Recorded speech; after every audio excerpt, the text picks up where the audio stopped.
In the world of mystery and intrigue, few tales captivate quite like Trent's Last Case by E.C. Bentley. This story introduces us to Philip Trent, an amateur detective with a keen sense for the truth.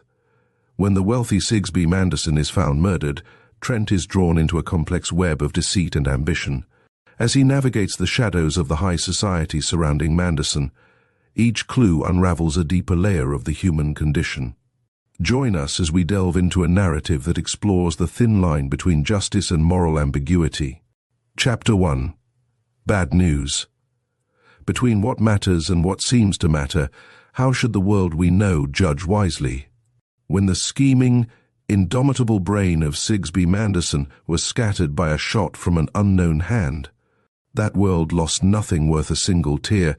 It gained something memorable in a harsh reminder of the vanity of such wealth as this dead man had piled up. Without making one loyal friend to mourn him, without doing an act that could help his memory to the least honor. But when the news of his end came, it seemed to those living in the great vortices of business as if the earth too shuddered under a blow. In all the lurid commercial history of his country, there had been no figure that had so imposed itself upon the mind of the trading world. He had a niche apart in its temples, financial giants, strong to direct and augment the forces of capital, and taking an approved toll in millions for their labor. Had existed before, but in the case of Manderson there had been this singularity, that a pale halo of piratical romance, a thing especially dear to the hearts of his countrymen, had remained incongruously about his head through the years when he stood in every eye as the unquestioned guardian of stability, the stamper out of manipulated crises, the foe of the raiding chieftains that infest the borders of Wall Street. The fortune left by his grandfather, who had been one of those chieftains on the smaller scale of his day, had descended to him with accretion through his father, who during a long life had quietly continued to lend money and never had margined a stock. Manderson, who had at no time known what it was to be without large sums to his hand, should have been altogether of that newer American plutocracy which is steadied by the tradition and habit of great wealth. But it was not so.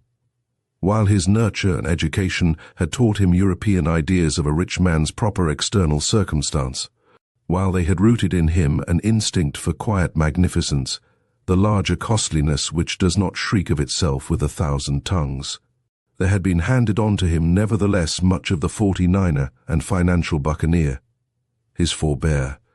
During that first period of his business career which had been called his early bad manner, he had been little more than a gambler of genius, his hand against every man's, an infant prodigy, who brought to the enthralling pursuit of speculation a brain better endowed than any opposed to it. At St. Helena it was laid down that war is une belle occupation, and so the young Manderson had found the multitudinous and complicated dogfight of the Stock Exchange of New York. Then came his change. At his father's death, when Manderson was 30 years old, some new revelation of the power and the glory of the God he served seemed to have come upon him.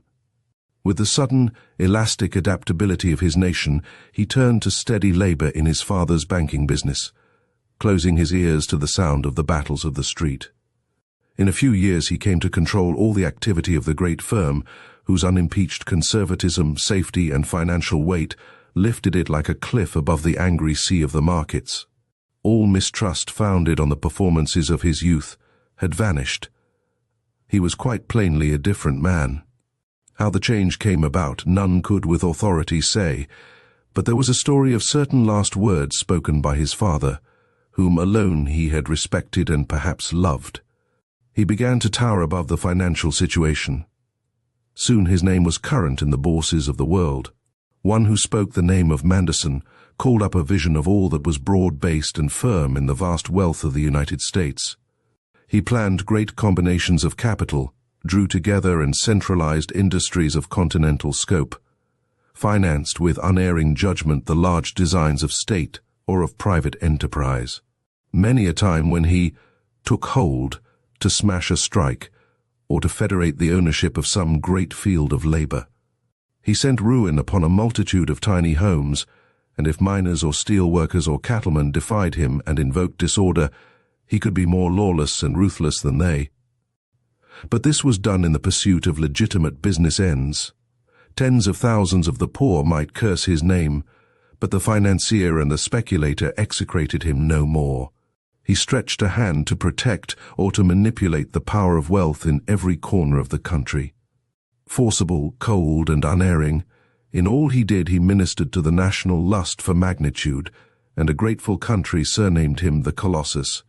But there was an aspect of Manderson in this later period that lay long unknown and unsuspected, save by a few, his secretaries and lieutenants, and certain of the associates of his bygone hurling time. This little circle knew that Manderson, the pillar of sound business and stability in the markets, had his hours of nostalgia for the lively times when the street had trembled at his name. "It was," said one of them, as if Blackbeard had settled down as a decent merchant in Bristol on the spoils of the Main. Now and then the pirate would glare suddenly out, the knife in his teeth and the sulphur matches sputtering in his hatband. During such spasms of reversion to type a score of tempestuous raids upon the market had been planned on paper in the inner room of the offices of Manderson, Colfax and Company. But they were never carried out.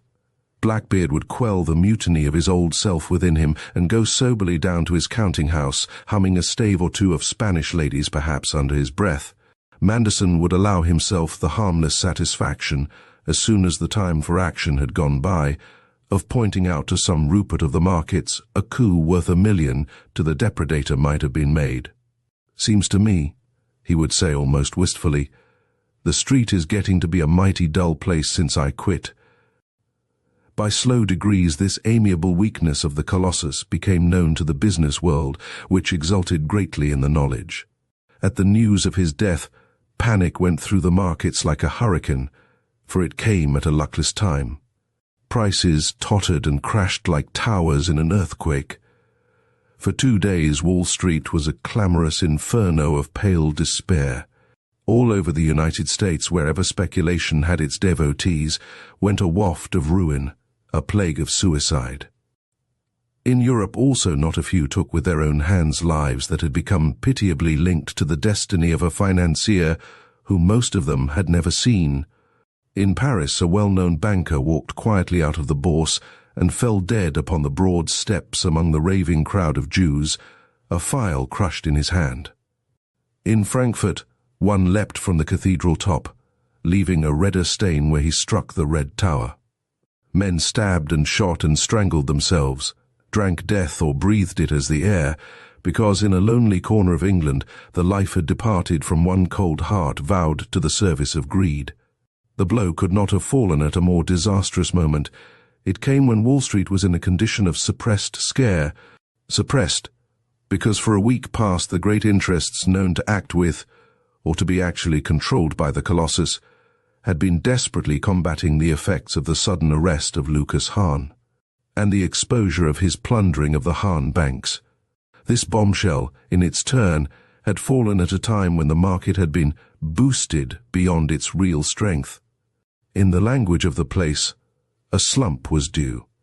Reports from the cornlands had not been good, and there had been 2 or 3 railway statements which had been expected to be much better than they were. But at whatever point in the vast area of speculation the shudder of the threatened break had been felt, the Manderson crowd had stepped in and held the market up. All through the week the speculator's mind, as shallow as it is quick-witted, as sentimental as greedy, had seen in this the hand of the giants stretched out in protection from afar. Manderson, said the newspapers in chorus, was in hourly communication with his lieutenants in the street. One journal was able to give in round figures the sum spent on cabling between New York and Milestone in the past 24 hours. It told how a small staff of expert operators had been sent down by the post office authorities to Milestone to deal with the flood of messages. Another revealed that Manderson, on the first news of the Hahn crash, had arranged to abandon his holiday and return home by the Lusitania, but that he soon had the situation so well in hand that he had determined to remain where he was. All this was falsehood, more or less consciously elaborated by the finance editors, consciously initiated and encouraged by the shrewd businessmen of the Manderson Group, who knew that nothing could better help their plans than this illusion of hero worship. knew also that no word had come from Manderson in answer to their messages, and that Howard B. Jeffrey, of steel and iron fame, was the true organizer of victory. So they fought down apprehension through 4 feverish days, and minds grew calmer. On Saturday, though the ground beneath the feet of Mr. Jeffrey yet rumbled now and then with Etna mutterings of disquiet, he deemed his task almost done. The market was firm and slowly advancing. Wall Street turned to its sleep of Sunday, worn out but thankfully at peace. In the first trading hour of Monday, a hideous rumor flew round the 60 acres of the financial district. It came into being as the lightning comes, a blink that seems to begin nowhere, though it is to be suspected that it was first whispered over the telephone, together with an urgent selling order by some employee in the cable service. A sharp spasm convulsed the convalescent share list. In 5 minutes the dull noise of the curbstone market in Broad Street had leapt to a high note of frantic interrogation. From within the hive of the exchange itself could be heard a droning hubbub of fear, and men rushed hatless in and out. Was it true? Asked every man, and every man replied with trembling lips that it was a lie put out by some unscrupulous short interest seeking to cover itself. In another quarter of an hour news came of a sudden and ruinous collapse of Yankees in London at the close of the Stock Exchange day. It was enough. New York had still 4 hours trading in front of her. The strategy of pointing to Manderson as the savior and warden of the markets had recoiled upon its authors with annihilating force, and Jeffrey, his ear at his private telephone, listened to the tale of disaster with a set jaw. The new Napoleon had lost his Marengo. He saw the whole financial landscape sliding and falling into chaos before him. In half an hour, the news of the finding of Manderson's body, with the inevitable rumor that it was suicide, was printing in a dozen newspaper offices, but before a copy reached Wall Street, the tornado of the panic was in full fury, and Howard B. Jeffrey and his collaborators were whirled away like leaves before its breath. All this sprang out of nothing. Nothing in the texture of the general life had changed. The corn had not ceased to ripen in the sun.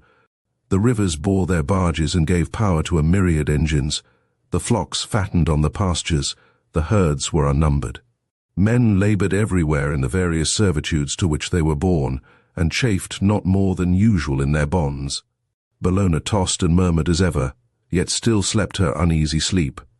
To all mankind save a million or two of half-crazed gamblers, blind to all reality, the death of Manderson meant nothing.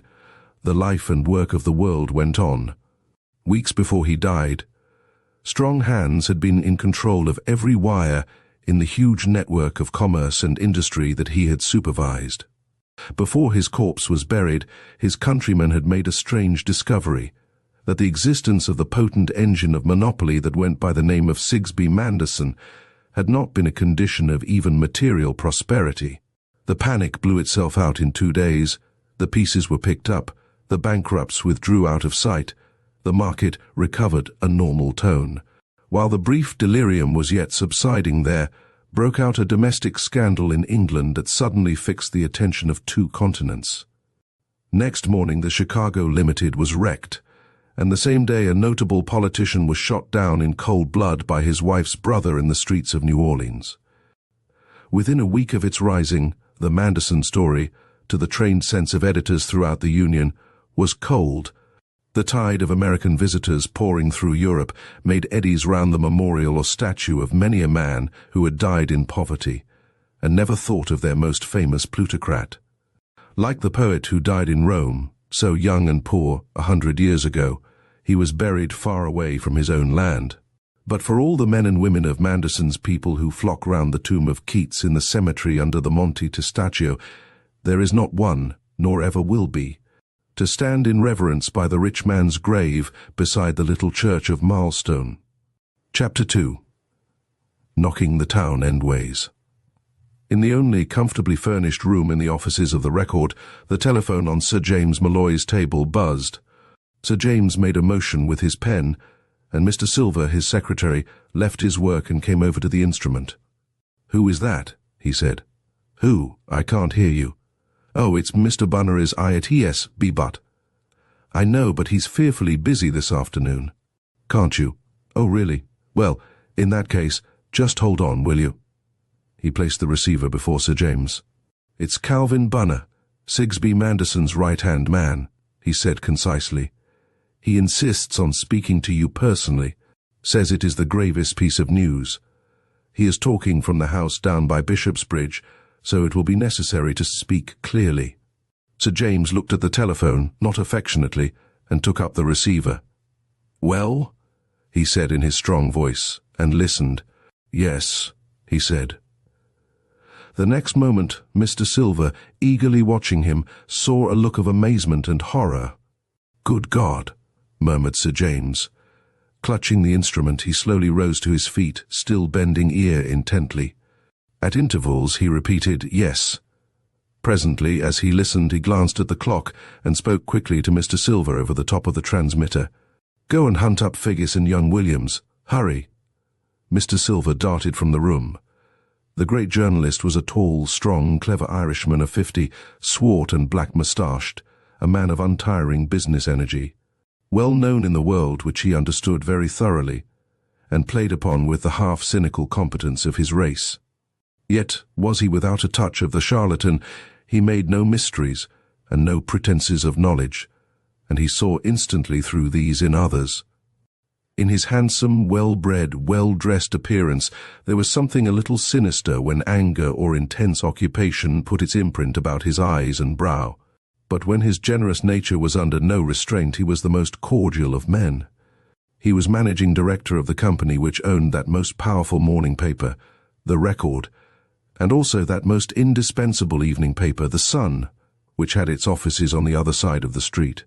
He was, moreover, editor-in-chief of The Record, to which he had in the course of years attached the most variously capable personnel in the country.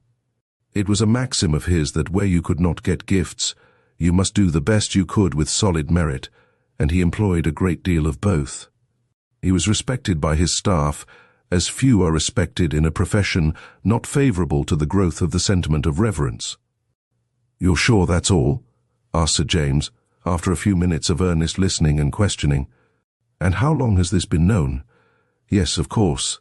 The police are. But the servants? Surely it's all over the place down there by now.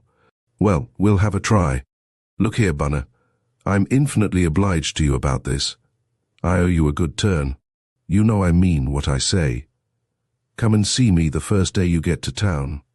All right, that's understood. Now I must act on your news. Goodbye." Sir James hung up the receiver and seized a railway timetable from the rack before him. After a rapid consultation of this oracle, he flung it down with a forcible word as Mr. Silver hurried into the room, followed by a hard-featured man with spectacles and a youth with an alert eye. "I want you to jot down some facts, Figgis," said Sir James, banishing all signs of agitation and speaking with a rapid calmness. "When you have them, put them into shape just as quick as you can for a special edition of the—" The hard-featured man nodded and glanced at the clock, which pointed to a few minutes past 3. He pulled out a notebook and drew a chair up to the big writing table. "Silver," Sir James went on, "go and tell Jones to wire our local correspondent very urgently, to drop everything and get down to Marston at once. He's not to say why in the telegram. There must not be an unnecessary word about this news until the Sun is on the streets with it, you all understand. Williams, cut across the way and tell Mr. Anthony to hold himself ready for a 2-column opening that will knock the town endways. Just tell him that he must take all measures and precautions for a scoop. Say that Figgis will be over in 5 minutes with the facts, and that he had better let him write up the story in his private room. As you go, ask Miss Morgan to see me here at once, and tell the telephone people to see if they can get Mr. Trent on the wire for me. After seeing Mr. Anthony, return here and stand by." The alert-eyed young man vanished like a spirit. Sir James turned instantly to Mr. Figgis, whose pencil was poised over the paper. "Sigsbee Manderson has been murdered," he began quickly and clearly, pacing the floor with his hands behind him. Mr. Figgis scratched down a line of shorthand with as much emotion as if he had been told that the day was fine. The pose of his craft. He and his wife and 2 secretaries have been for the past fortnight at the house called White Gables, at Milestone near Bishopsbridge. He bought it 4 years ago. He and Mrs. Manderson have since spent a part of each summer there. Last night he went to bed about 11:30, just as usual. No one knows when he got up and left the house. He was not missed until this morning. About 10 o'clock his body was found by a gardener. It was lying by a shed in the grounds. He was shot in the head, through the left eye. Death must have been instantaneous. The body was not robbed, but there were marks on the wrists which pointed to a struggle having taken place. Dr. Stock of Milestone was at once sent for and will conduct the post-mortem examination. The police from Bishopsbridge, who were soon on the spot, are reticent, but it is believed that they are quite without a clue to the identity of the murderer. There you are, Figgis. Mr. Anthony's expecting you. Now I must telephone him and arrange things. Mr. Figgis looked up. One of the ablest detectives at Scotland Yard, he suggested, has been put in charge of the case. It's a safe statement. If you like, said Sir James. And Mrs. Manderson, was she there? Yes. What about her? Prostrated by the shock, hinted the reporter, and sees nobody. Human interest. I wouldn't put that in, Mr. Figgis, said a quiet voice. It belonged to Miss Morgan, a pale, graceful woman, who had silently made her appearance while the dictation was going on. I have seen Mrs. Manderson, she proceeded, turning to Sir James. She looks quite healthy and intelligent. Has her husband been murdered? I don't think the shock would prostrate her. She is more likely to be doing all she can to help the police. Something in your own style, then, Miss Morgan, he said with a momentary smile. Her imperturbable efficiency was an office proverb. Cut it out, Figgis. Off you go. Now, madam, I expect you know what I want. Our Manderson biography happens to be well up to date, replied Miss Morgan, drooping her dark eyelashes as she considered the position. I was looking over it only a few months ago. It is practically ready for tomorrow's paper. I should think the Sun had better use the sketch of his life they had about 2 years ago, when he went to Berlin and settled the potash difficulty. I remember it was a very good sketch, and they won't be able to carry much more than that. As for our paper, of course we have a great quantity of cuttings, mostly rubbish. The sub-editors shall have them as soon as they come in. Then we have 2 very good portraits that are our own property. The best is a drawing Mr. Trent made when they were both on the same ship somewhere. It is better than any of the photographs, but you say the public prefers a bad photograph to a good drawing. I will send them down to you at once, and you can choose. As far as I can see, the record is well ahead of the situation, except that you will not be able to get a special man down there in time to be of any use for tomorrow's paper. Sir James sighed deeply. What are we good for, anyhow? He inquired dejectedly of Mr. Silver, who had returned to his desk. She even knows Bradshaw by heart. Miss Morgan adjusted her cuffs with an air of patience. Is there anything else? She asked as the telephone bell rang. Yes, one thing, replied Sir James as he took up the receiver. I want you to make a bad mistake some time, Miss Morgan, an everlasting bloomer, just to put us in countenance. She permitted herself the fraction of what would have been a charming smile as she went out. Anthony? Asked Sir James, and was at once deep in consultation with the editor on the other side of the road. He seldom entered the Sun building in person. The atmosphere of an evening paper, he would say, was all very well if you liked that kind of thing. Mr. Anthony, the Murat of Fleet Street, who delighted in riding the whirlwind and fighting a tumultuous battle against time, would say the same of a morning paper. It was some 5 minutes later that a uniformed boy came in to say that Mr. Trent was on the wire.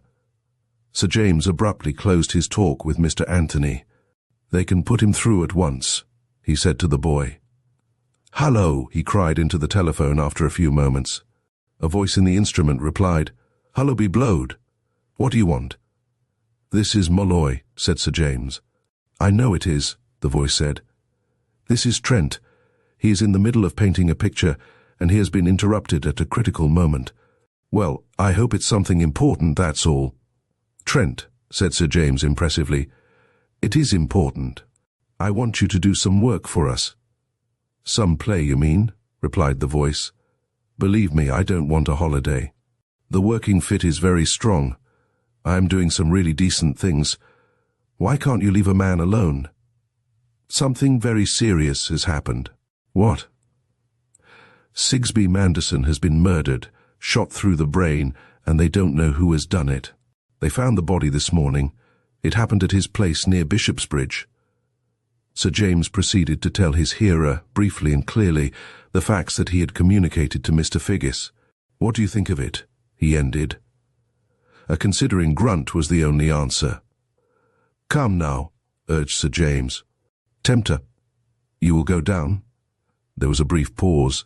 Are you there? Said Sir James.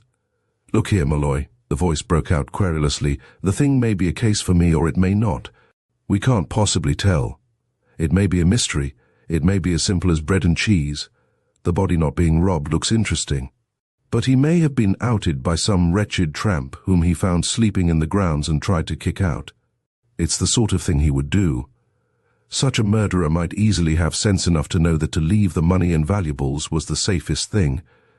I tell you frankly, I wouldn't have a hand in hanging a poor devil who had let daylight into a man like Sig Manderson as a measure of social protest. Sir James smiled at the telephone, a smile of success. Come, my boy, you're getting feeble. Admit you want to go and have a look at the case. You know you do. If it's anything you don't want to handle, you're free to drop it. By the by, where are you? I am blown along a wandering wind, replied the voice irresolutely, and hollow, hollow, hollow all delight. Can you get here within an hour? Persisted Sir James. I suppose I can, the voice grumbled. How much time have I? Good man. Well, there's time enough. That's just the worst of it.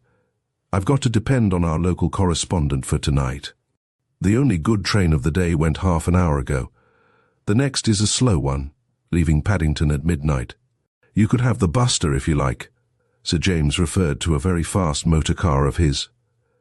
But you wouldn't get down in time to do anything tonight. And I'd miss my sleep. No thanks. The train for me. I am quite fond of railway travelling, you know. I have a gift for it. I am the stoker and the stoked. I am the song the porter sings. What's that you say? It doesn't matter, said the voice sadly. I say, it continued, will your people look out a hotel near the scene of action and telegraph for a room? At once, said Sir James. Come here as soon as you can. He replaced the receiver. As he turned to his papers again, a shrill outcry burst forth in the street below. He walked to the open window. A band of excited boys was rushing down the steps of the Sun Building and up the narrow thoroughfare toward Fleet Street. Each carried a bundle of newspapers and a large broadsheet with the simple legend, Murder of Sigsbee Manderson. Sir James smiled and rattled the money in his pockets cheerfully. It makes a good bill, he observed to Mr. Silver, who stood at his elbow. Such was Manderson's epitaph. Chapter 3. Breakfast. At about 8 o'clock in the morning of the following day, Mr. Nathaniel Burton Cupples stood on the veranda of the hotel at Marlstone. He was thinking about breakfast. In his case, the colloquialism must be taken literally. He really was thinking about breakfast, as he thought about every conscious act of his life when time allowed deliberation. He reflected that on the preceding day the excitement and activity following upon the discovery of the dead man had disorganized his appetite and led to his taking considerably less nourishment than usual. This morning he was very hungry, having already been up and about for an hour, and he decided to allow himself a third piece of toast and an additional egg, the rest as usual. The remaining deficit must be made up at luncheon, but that could be gone into later. So much being determined, Mr. Cupples applied himself to the enjoyment of the view for a few minutes before ordering his meal. With a connoisseur's eye he explored the beauty of the rugged coast, where a great pierced rock rose from a glassy sea, and the ordered loveliness of the vast tilted levels of pasture and tillage and woodland that sloped gently up from the cliffs toward the distant moor. Mr. Cupples delighted in landscape. He was a man of middle height and spare figure, nearly 60 years old, by constitution rather delicate in health, but wiry and active for his age. A sparse and straggling beard and moustache did not conceal a thin but kindly mouth. His eyes were keen and pleasant. His sharp nose and narrow jaw gave him very much of a clerical air, and this impression was helped by his commonplace dark clothes and soft black hat. The whole effect of him, indeed, was priestly. He was a man of unusually conscientious, industrious and orderly mind, with little imagination. His father's household had been used to recruit its domestic establishment by means of advertisements in which it was truthfully described as a serious family. From that fortress of gloom he had escaped with 2 saintly gifts somehow unspoiled, an inexhaustible kindness of heart, and a capacity for innocent gaiety which owed nothing to humour. In an earlier day, and with a clerical training, he might have risen to the Scarlet Hat. He was, in fact, a highly regarded member of the London Positivist Society, a retired banker, a widower without children. His austere but not unhappy life was spent largely among books and in museums. His profound and patiently accumulated knowledge of a number of curiously disconnected subjects, which had stirred his interest at different times, had given him a place in the quiet, half-lit world of professors and curators and devotees of research. At their amiable, unconvivial dinner parties he was most himself. His favourite author was Montaigne. Just as Mr. Cupples was finishing his meal at a little table on the veranda, a big motor car turned into the drive before the hotel. "Who is this?" he inquired of the waiter. "It is der manager," said the young man listlessly. "He have been to meet a gentleman by der train." The car drew up and the porter hurried from the entrance. Mr. Cupples uttered an exclamation of pleasure as a long, loosely built man, much younger than himself, stepped from the car and mounted the veranda, flinging his hat on a chair. His high-boned, quixotic face wore a pleasant smile. His rough tweed clothes, his hair and short moustache were tolerably untidy. "Cupples, by all that's miraculous!" cried the man, pouncing upon Mr. Cupples before he could rise and seizing his outstretched hand in a hard grip. "My luck is serving me today," the newcomer went on spasmodically. "This is the second slice within an hour. How are you, my best of friends? And why are you here? Why sitst thou by that ruined breakfast? Dost thou its former pride recall, or ponder how it passed away?" "I am glad to see you." "I was half expecting you, Trent," Mr. Cupples replied, his face wreathed in smiles. "You are looking splendid, my dear fellow. I will tell you all about it, but you cannot have had your own breakfast yet. Will you have it at my table here?" "Rather," said the man. "An enormous great breakfast, too, with refined conversation and tears of recognition never dry. Will you get young Siegfried to lay a place for me while I go and wash? I shan't be 3 minutes." He disappeared into the hotel, and Mr. Cupples, after a moment's thought, went to the telephone in the porter's office. He returned to find his friend already seated, pouring out tea and showing an unaffected interest in the choice of food. "I expect this to be a hard day for me," he said, with a curious, jerky utterance which seemed to be his habit. "I shan't eat again till the evening, very likely. You guess why I'm here, don't you?" "Undoubtedly," said Mr. Cupples. "You have come down to write about the murder." "That is rather a colourless way of stating it," the man called Trent replied, as he dissected a soul. "I should prefer to put it that I have come down in the character of avenger of blood, to hunt down the guilty and vindicate the honour of society. That is my line of business. Families waited on at their private residences. I say, Cupples, I have made a good beginning already. Wait a bit, and I'll tell you." There was a silence, during which the newcomer ate swiftly and abstractedly, while Mr. Cupples looked on happily. "Your manager here," said the tall man at last, "is a fellow of remarkable judgment. He is an admirer of mine. He knows more about my best cases than I do myself. The Record wired last night to say I was coming, and when I got out of the train at 7 o'clock this morning, there he was, waiting for me with a motor car the size of a haystack. He is beside himself with joy at having me here. It is fame." He drank a cup of tea and continued. "Almost his first words were to ask me if I would like to see the body of the murdered man. If so, he thought he could manage it for me. He is as keen as a razor. The body lies in Dr. Stock's surgery, you know, down in the village, exactly as it was when found. It's to be post-mortem this morning, by the way, so I was only just in time. Well, he ran me down here to the doctor's, giving me full particulars about the case all the way. I was pretty well au fait by the time we arrived. I suppose the manager of a place like this has some sort of a pull with the doctor. Anyhow, he made no difficulties, nor did the constable on duty, though he was careful to insist on my not giving him away in the paper. "I saw the body before it was removed," remarked Mr. Cupples. I should not have said there was anything remarkable about it, except that the shot in the eye had scarcely disfigured the face at all, and caused scarcely any effusion of blood, apparently. The wrists were scratched and bruised.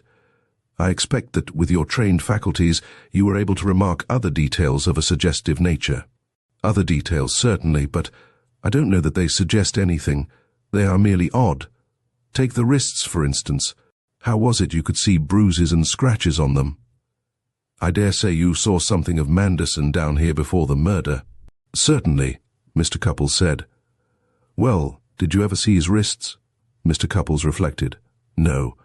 Now you raise the point, I'm reminded that when I interviewed Manderson here he was wearing stiff cuffs, coming well down over his hands. He always did, said Trent. My friend the manager says so. I pointed out to him the fact you didn't observe, that there were no cuffs visible, and that they had indeed been dragged up inside the coat sleeves, as yours would be if you hurried into a coat without pulling your cuffs down. That was why you saw his wrists. Well, I call that suggestive, observed Mr. Cupples mildly. You might infer, perhaps, that when he got up he hurried over his dressing. Yes, but did he? The manager said just what you say. He was always a bit of a swell in his dress, he told me, and he drew the inference that when Manderson got up in that mysterious way, before the house was stirring, and went out into the grounds, he was in a great hurry. Look at his shoes, he said to me.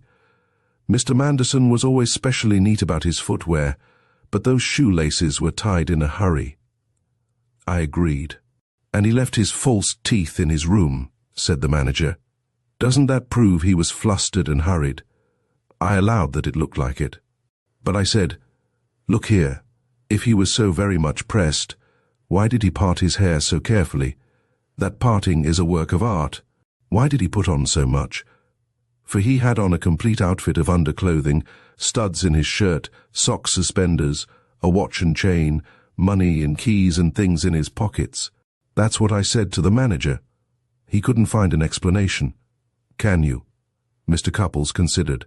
Those facts might suggest that he was hurried only at the end of his dressing. Coat and shoes would come last. But not false teeth. You ask anybody who wears them. And besides, I'm told he hadn't washed at all on getting up, which in a neat man looks like his being in a violent hurry from the beginning. And here's another thing. One of his waistcoat pockets was lined with wash leather for the reception of his gold watch. But he had put his watch into the pocket on the other side. Anybody who has settled habits can see how odd that is. The fact is, there are signs of great agitation and haste, and there are signs of exactly the opposite. For the present I'm not guessing. I must reconnoitre the ground first, if I can manage to get the right side of the people of the house. Trent applied himself again to his breakfast. Mr. Cupples smiled at him benevolently. That is precisely the point, he said, on which I can be of some assistance to you. Trent glanced up in surprise. I told you I half expected you. I will explain the situation. Mrs. Manderson, who is my niece— What? Trent laid down his knife and fork with a clash. Cupples, you are jesting with me. I am perfectly serious, Trent, really, returned Mr. Cupples earnestly. Her father, John Peter Demek, was my wife's brother. I never mentioned my niece or her marriage to you before, I suppose. To tell the truth, it has always been a painful subject to me, and I have avoided discussing it with anybody. To return to what I was about to say last night, when I was over at the house, by the way, you can see it from here. You passed it in the car. He indicated a red roof among poplars some 300 yards away, the only building in sight that stood separate from the tiny village in the gap below them. Certainly I did, said Trent. The manager told me all about it, among other things, as he drove me in from Bishopsbridge. Other people here have heard of you and your performances, Mr. Cupples went on. As I was saying, when I was over there last night, Mr. Bunner, who is one of Manderson's 2 secretaries, expressed a hope that the record would send you down to deal with the case, as the police seemed quite at a loss. He mentioned 1 or 2 of your past successes, and Mabel, my niece, was interested when I told her afterwards. She is bearing up wonderfully well, Trent. She has remarkable fortitude of character. She said she remembered reading your articles about the Abinga case. She has a great horror of the newspaper side of this sad business, and she had entreated me to do anything I could to keep journalists away from the place. I'm sure you can understand her feeling. Trent, it isn't really any reflection on that profession, but she said you appeared to have great powers as a detective, and she would not stand in the way of anything that might clear up the crime. Then I told her you were a personal friend of mine, and gave you a good character for tact and consideration of others' feelings. And it ended in her saying that, if you should come, she would like you to be helped in every way. Trent leaned across the table and shook Mr. Cupples by the hand in silence. Mr.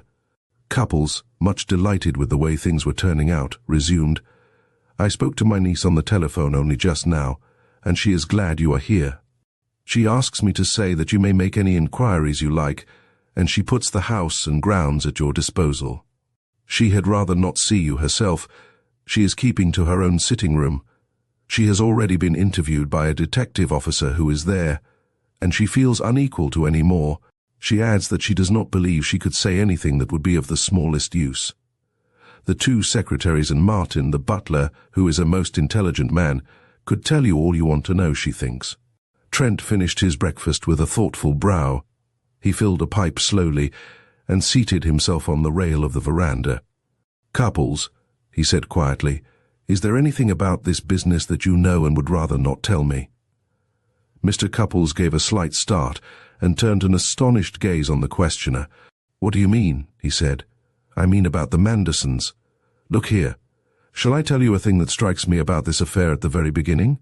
Here's a man suddenly and violently killed, and nobody's heart seems to be broken about it, to say the least.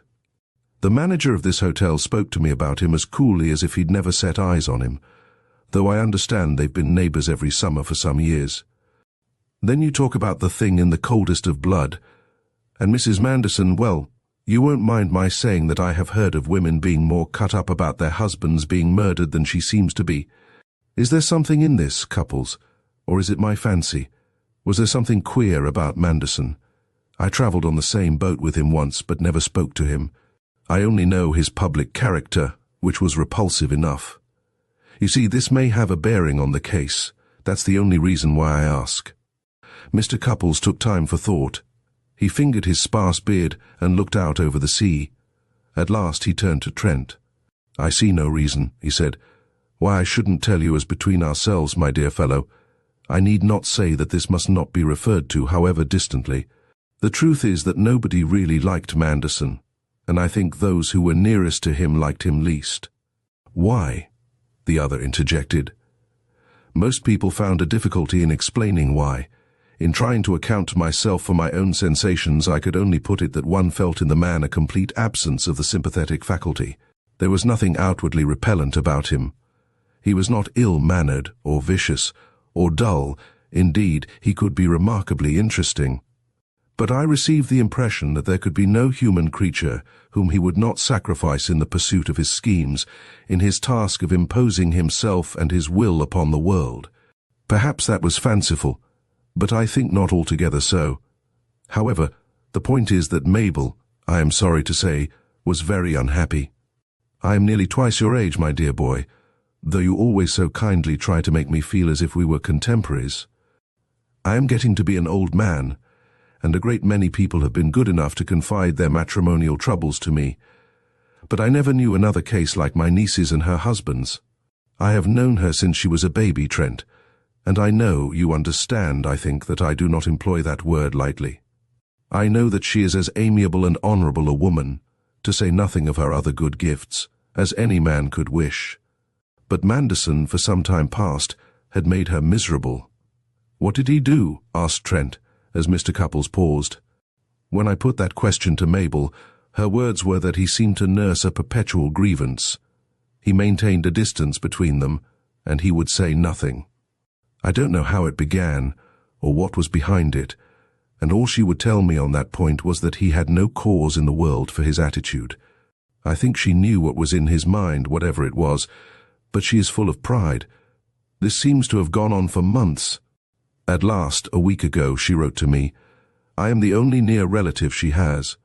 Her mother died when she was a child, and after John Peter died, I was something like a father to her until she married. That was 5 years ago. She asked me to come and help her, and I came at once. That is why I'm here now." Mr. Cupples paused and drank some tea. Trent smoked and stared out at the hot June landscape. "I would not go to White Gables," Mr. Cupples resumed. "You know my views, I think, upon the economic constitution of society and the proper relationship of the capitalist to the employee, and you know, no doubt, what use that person made of his vast industrial power upon several very notorious occasions. I refer especially to the trouble in the Pennsylvania coal fields 3 years ago.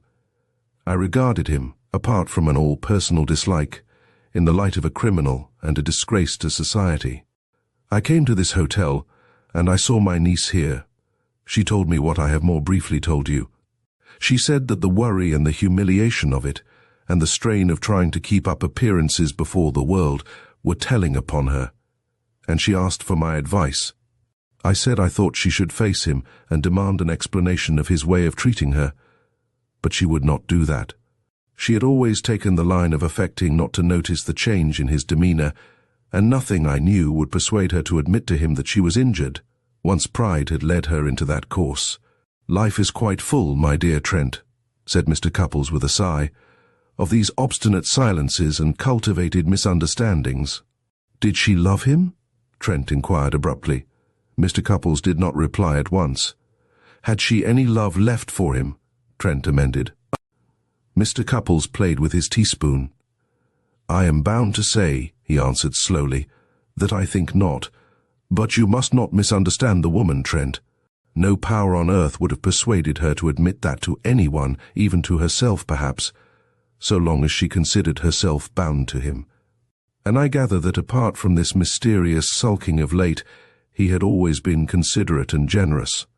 You were saying that she refused to have it out with him." "She did," replied Mr. Cupples, "and I knew by experience that it was quite useless to attempt to move a domek where the sense of dignity was involved. So I thought it over carefully, and next day I watched my opportunity and met Manderson as he passed by this hotel. I asked him to favor me with a few minutes' conversation, and he stepped inside the gate down there. We had held no communication of any kind since my niece's marriage, but he remembered me, of course. I put the matter to him at once, and quite definitely. I told him what Mabel had confided to me. I said that I would neither approve nor condemn her action in bringing me into the business, but that she was suffering. And I considered it my right to ask how he could justify himself in placing her in such a position. "And how did he take that?"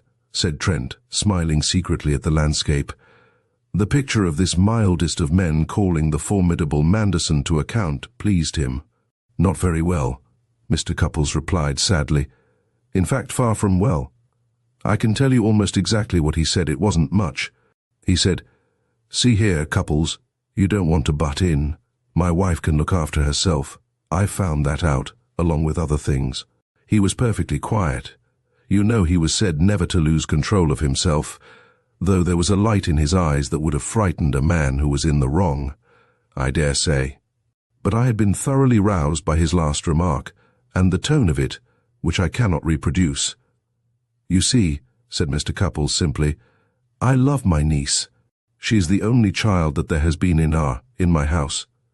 Moreover, my wife brought her up as a girl, and any reflection on Mabel I could not help feeling, in the heat of the moment, as an indirect reflection upon one who is gone.'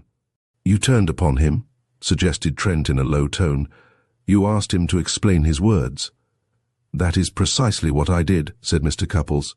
For a moment he only stared at me, and I could see a vein on his forehead swelling, an unpleasant sight. Then he said quite quietly, "This thing has gone far enough, I guess," and turned to go. Did he mean your interview? Trent asked thoughtfully. From the words alone, you would think so, Mr. Cupples answered. But the way in which he uttered them gave me a strange and very apprehensive feeling. I received the impression that the man had formed some sinister resolve, but I regret to say I had lost the power of dispassionate thought. I fell into a great rage, Mr. Couples's tone was mildly apologetic, and said a number of foolish things. I reminded him that the law allowed a measure of freedom to wives who received intolerable treatment. I made some utterly irrelevant references to his public record, and expressed the view that such men as he were unfit to live. I said these things, and others as ill-considered, under the eyes, and very possibly within earshot, of half a dozen persons sitting on this veranda. I noticed them, in spite of my agitation, looking at me as I walked up to the hotel again, after relieving my mind, for it undoubtedly did relieve it, sighed Mr. Cupples, lying back in his chair. And Manderson? Did he say no more? Not a word. He listened to me with his eyes on my face, as quiet as before. When I stopped, he smiled very slightly, and at once turned away and strolled through the gate, making for White Gables. And this happened? On the Sunday morning. Then I suppose you never saw him alive again? No, said Mr. Cupples. Or rather, yes, once. It was later in the day on the golf course. But I did not speak to him, and next morning he was found dead. The two regarded each other in silence for a few moments. A party of guests who had been bathing came up the steps and seated themselves, with much chattering, at a table near them. The waiter approached. Mr. Cupples rose and, taking Trent's arm, led him to a long tennis lawn at the side of the hotel. I have a reason for telling you all this, began Mr. Cupples as they paced slowly up and down. Trust you for that, rejoined Trent, carefully filling his pipe again. He lit it, smoked a little, and then said, I'll try and guess what your reason is if you like. Mr. Couples's face of solemnity relaxed into a slight smile. He said nothing. You thought it possible, said Trent meditatively. May I say you thought it practically certain that I should find out for myself that there had been something deeper than a mere conjugal tiff between the Mandersons. You thought that my unwholesome imagination would begin at once to play with the idea of Mrs. Manderson having something to do with the crime. Rather than that I should lose myself in barren speculations about this, you decided to tell me exactly how matters stood, and incidentally to impress upon me, who know how excellent your judgment is, your opinion of your niece. Is that about right? It is perfectly right. Listen to me, my dear fellow, said Mr. Cupples earnestly, laying his hand on the other's arm. I am going to be very frank. I am extremely glad that Manderson is dead. I believe him to have done nothing but harm in the world as an economic factor. I know that he was making a desert of the life of one who was like my own child to me, but I am under an intolerable dread of Mabel being involved in suspicion with regard to the murder. It is horrible to me to think of her delicacy and goodness being in contact, if only for a time, with the brutalities of the law. She is not fitted for it. It would mark her deeply. Many young women of 26 in these days could face such an ordeal, I suppose. I have observed a sort of imitative hardness about the products of the higher education of women today, which would carry them through anything, perhaps. I am not prepared to say it is a bad thing in the conditions of feminine life prevailing at present. Mabel, however, is not like that. She is as unlike that as she is unlike the simpering misses that used to surround me as a child. She has plenty of brains, she is full of character, her mind and her tastes are cultivated, but it is all mixed up. Mr. Cupples waved his hands in a vague gesture. With ideals of refinement and reservation and womanly mystery, I fear she is not a child of the age. You never knew my wife, Trent. Mabel is my wife's child. The younger man bowed his head. They paced the length of the lawn before he asked gently, Why did she marry him? I don't know, said Mr. Cupples briefly. Admired him, I suppose, suggested Trent. Mr. Cupples shrugged his shoulders. I have been told that a woman will usually be more or less attracted by the most successful man in her circle.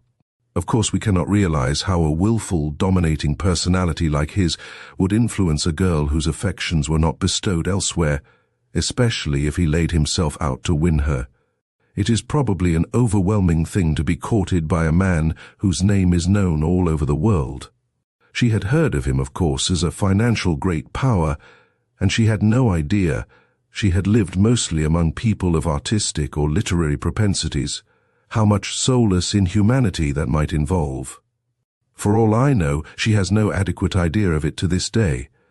When I first heard of the affair, the mischief was done, and I knew better than to interpose my unsought opinions. She was of age, and there was absolutely nothing against him from the conventional point of view. Then I dare say his immense wealth would cast a spell over almost any woman. Mabel had some hundreds a year of her own, just enough, perhaps, to let her realize what millions really meant. But all this is conjecture. She certainly had not wanted to marry some scores of young fellows who, to my knowledge, had asked her. And though I don't believe, and never did believe, that she really loved this man of 45, she certainly did want to marry him. But if you ask me why, I can only say I don't know. Trent nodded, and after a few more paces looked at his watch. "You've interested me so much," he said, "that I had quite forgotten my main business. I mustn't waste my morning. I am going down the road to White Gables at once, and I dare say I shall be poking about there until midday.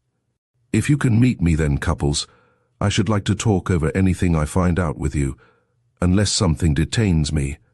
I am going for a walk this morning," Mr. Cupples replied. "I meant to have luncheon at a little inn near the golf course, the 3 Tons. You had better join me there. It's further along the road, about a quarter of a mile beyond White Gables. You can just see the roof between those 2 trees. The food they give one there is very plain, but good." "So long as they have a cask of beer," said Trent, "they are all right. We will have bread and cheese, and oh, may heaven our simple lives prevent from luxury's contagion, weak and vile. Till then, goodbye." He strode off to recover his hat from the veranda, waved it to Mr. Cupples, and was gone. The old gentleman, seating himself in a deck chair on the lawn, clasped his hands behind his head and gazed up into the speckless blue sky. "He is a dear fellow," he murmured, "the best of fellows, and a terribly acute fellow. Dear me, how curious it all is." Chapter 4, Handcuffs in the Air. A painter and the son of a painter, Philip Trent had, while yet in his 20s, achieved some reputation within the world of English art. Moreover, his pictures sold. An original, forcible talent and a habit of leisurely but continuous working, broken by fits of strong creative enthusiasm, were at the bottom of it. His father's name had helped, a patrimony large enough to relieve him of the perilous imputation of being a struggling man had certainly not hindered. But his best aid to success had been an unconscious power of getting himself liked. Good spirits and a lively, humorous fancy will always be popular. Trent joined to these a genuine interest in others that gained him something deeper than popularity. His judgment of persons was penetrating, but its process was internal. No one felt on good behavior with a man who seemed always to be enjoying himself. Whether he was in a mood for floods of nonsense or applying himself vigorously to a task, his face seldom lost its expression of contained vivacity. Apart from a sound knowledge of his art and its history, his culture was large and loose, dominated by a love of poetry.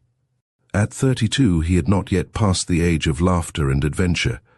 His rise to a celebrity 100 times greater than his proper work had won for him came of a momentary impulse. One day he had taken up a newspaper to find it chiefly concerned with a crime of a sort curiously rare in our country, a murder done in a railway train. The circumstances were puzzling. 2 persons were under arrest upon suspicion. Trent, to whom an interest in such affairs was a new sensation, heard the thing discussed among his friends, and set himself in a purposeless mood to read up the accounts given in several journals. He became intrigued. His imagination began to work, in a manner strange to him, upon facts, and excitement took hold of him such as he had only known before in his bursts of art inspiration or of personal adventure. At the end of the day, he wrote and dispatched a long letter to the editor of the record, which he chose only because it had contained the fullest and most intelligent version of the facts. In this letter he did very much what Poe had done in the case of the murder of Mary Rogers. With nothing but the newspapers to guide him, he drew attention to the significance of certain apparently negligible facts, and ranged the evidence in such a manner as to throw grave suspicion upon a man who had presented himself as a witness. Sir James Molloy had printed this letter in leaded type. The same evening he was able to announce in the Sun the arrest and full confession of the incriminated man. Sir James, who knew all the worlds of London, had lost no time in making Trent's acquaintance. The two men got on well. For Trent possessed some secret of native tact, which had the effect of almost abolishing differences of age between himself and others. The great rotary presses in the basement of the record building had filled him with a new enthusiasm.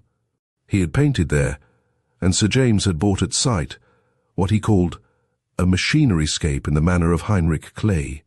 Then a few months later came the affair known as the Ilkley Mystery.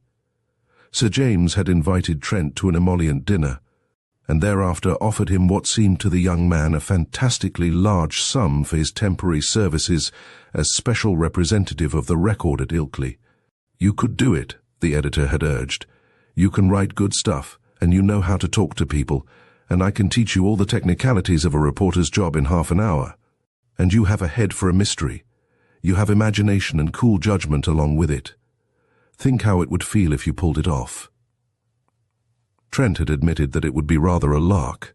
He had smoked, frowned, and at last convinced himself that the only thing that held him back was fear of an unfamiliar task. To react against fear had become a fixed moral habit with him, and he had accepted Sir James's offer. He had pulled it off. For the second time he had given the authorities a start and a beating, and his name was on all tongues. He withdrew and painted pictures. He felt no leaning towards journalism, and Sir James, who knew a good deal about art, honourably refrained, as other editors did not, from tempting him with a good salary. But in the course of a few years he had applied to him perhaps 30 times for his services in the unravelling of similar problems at home and abroad. Sometimes Trent, busy with work that held him, had refused. Sometimes he had been forestalled in the discovery of the truth. But the result of his irregular connection with the record had been to make his name one of the best known in England. It was characteristic of him that his name was almost the only detail of his personality known to the public. He had imposed absolute silence about himself upon the Molloy papers, and the others were not going to advertise one of Sir James's men. The Manderson case, he told himself, as he walked rapidly up the sloping road to White Gables, might turn out to be terribly simple. Cupples was a wise old boy, but it was probably impossible for him to have an impartial opinion about his niece. But it was true that the manager of the hotel, who had spoken of her beauty in terms that aroused his attention, had spoken even more emphatically of her goodness. Not an artist in words, the manager had yet conveyed a very definite idea to Trent's mind. "There isn't a child about here that don't brighten up at the sound of her voice," he had said, "nor yet a grown-up. For the matter of that, everybody used to look forward to her coming over in the summer. I don't mean that she's one of those women that are all kind heart and nothing else. There's backbone with it, if you know what I mean, pluck, any amount of go. There's nobody in Milestone that isn't sorry for the lady in her trouble, not but what some of us may think she's lucky at the last of it." Trent wanted very much to meet Mrs. Manderson. He could see now, beyond a spacious lawn and shrubbery, the front of the 2-storied house of dull red brick, with the pair of great gables from which it had its name. He had had but a glimpse of it from the car that morning. A modern house, he saw, perhaps 10 years old. The place was beautifully kept, with that air of opulent peace that clothes even the smallest houses of the well-to-do in an English countryside. Before it, beyond the road, the rich meadowland ran down to the edge of the cliffs. Behind it, a woody landscape stretched away across a broad vale to the moors. That such a place could be the scene of a crime of violence seemed fantastic. It lay so quiet and well-ordered, so eloquent of disciplined service and gentle living. Yet there beyond the house, and near the hedge that rose between the garden and the hot white road, stood the gardener's tool shed by which the body had been found, lying tumbled against the wooden wall. Trent walked past the gate of the drive and along the road until he was opposite this shed. Some 40 yards further along the road turned sharply away from the house to run between thick plantations. And just before the turn, the grounds of the house ended with a small white gate at the angle of the boundary hedge. He approached the gate, which was plainly for the use of gardeners in the service of the establishment. It swung easily on its hinges, and he passed slowly up a path that led towards the back of the house, between the outer hedge and a tall wall of rhododendrons. Through a gap in this wall, a track led him to the little neatly built erection of wood, which stood among trees that faced a corner of the front. The body had lain on the side away from the house. A servant, he thought, looking out of the nearer windows in the earlier hours of the day before, might have glanced unseeing at the hut. As she wondered what it could be like to be as rich as the master, he examined the place carefully and ransacked the hut within, but he could note no more than the trodden appearance of the uncut grass where the body had lain. Crouching low with keen eyes and feeling fingers, he searched the ground minutely over a wide area, but the search was fruitless. It was interrupted by the sound, the first he had heard from the house, of the closing of the front door. Trent unbent his long legs and stepped to the edge of the drive. A man was walking quickly away from the house in the direction of the great gate. At the noise of a footstep on the gravel, the man wheeled with nervous swiftness and looked earnestly at Trent. The sudden sight of his face was almost terrible, so white and worn it was. Yet it was a young man's face. There was not a wrinkle about the haggard blue eyes, for all their tale of strain and desperate fatigue. As the two approached each other, Trent noted with admiration the man's breadth of shoulder and lithe, strong figure. In his carriage, inelastic as weariness had made it, in his handsome, regular features, in his short, smooth yellow hair, and in his voice as he addressed Trent, the influence of a special sort of training was confessed. "Oxford was your playground, I think, my young friend," said Trent to himself. "If you are Mr. Trent," said the young man pleasantly, "you are expected. Mr. Cupples telephoned from the hotel. My name is Marlowe." "You were secretary to Mr. Manderson, I believe," said Trent. He was much inclined to like young Mr. Marlowe. Though he seemed so near a physical breakdown, he gave out none the less that air of clean living and inward health that is the peculiar glory of his social type at his years. But there was something in the tired eyes that was a challenge to Trent's penetration, an habitual expression, as he took it to be, of meditating and weighing things not present to their sight. It was a look too intelligent, too steady and purposeful to be called dreamy. Trent thought he had seen such a look before somewhere. He went on to say, "It is a terrible business for all of you. I fear it has upset you completely, Mr. Marlowe. A little limp, that's all," replied the young man wearily. "I was driving the car all Sunday night and most of yesterday, and I didn't sleep last night after hearing the news. Who would? But I have an appointment now, Mr. Trent, down at the doctor's, arranging about the inquest. I expect it'll be tomorrow. If you will go up to the house and ask for Mr. Bunner, you'll find him expecting you. He will tell you all about things and show you round. He's the other secretary, an American and the best of fellows. He'll look after you. There's a detective here, by the way, Inspector Murch from Scotland Yard. He came yesterday." "Murch!" Trent exclaimed. "But he and I are old friends. How under the sun did he get here so soon?" "I have no idea," Mr. Marlowe answered.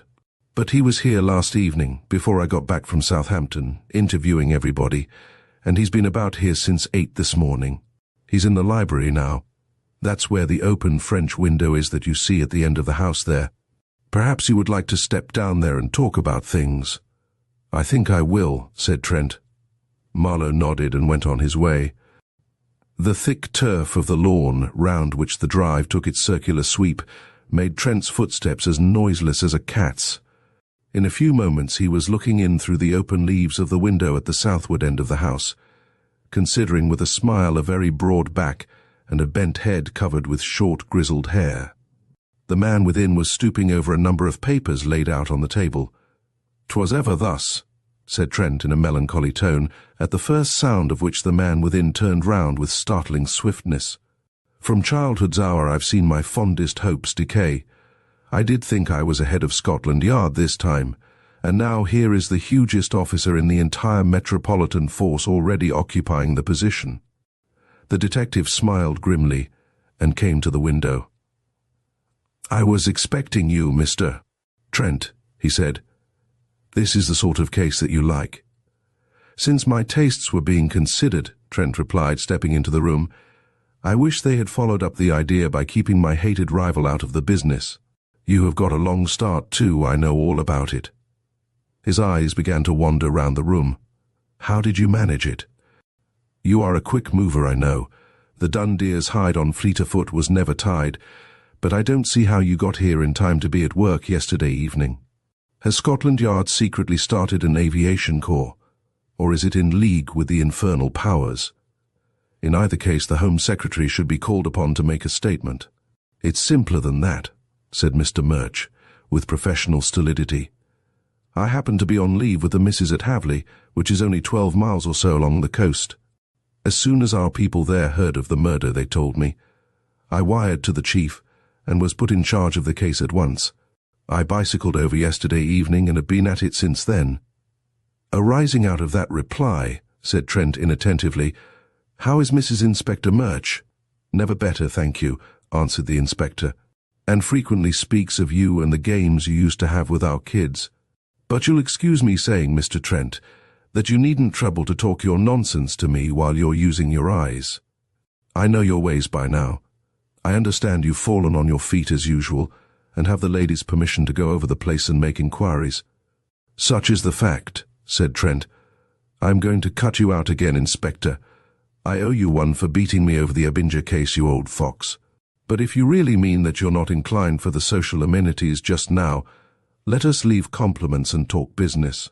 He stepped to the table, glanced through the papers arranged there in order, and then turned to the open roll-top desk. He looked into the drawers swiftly.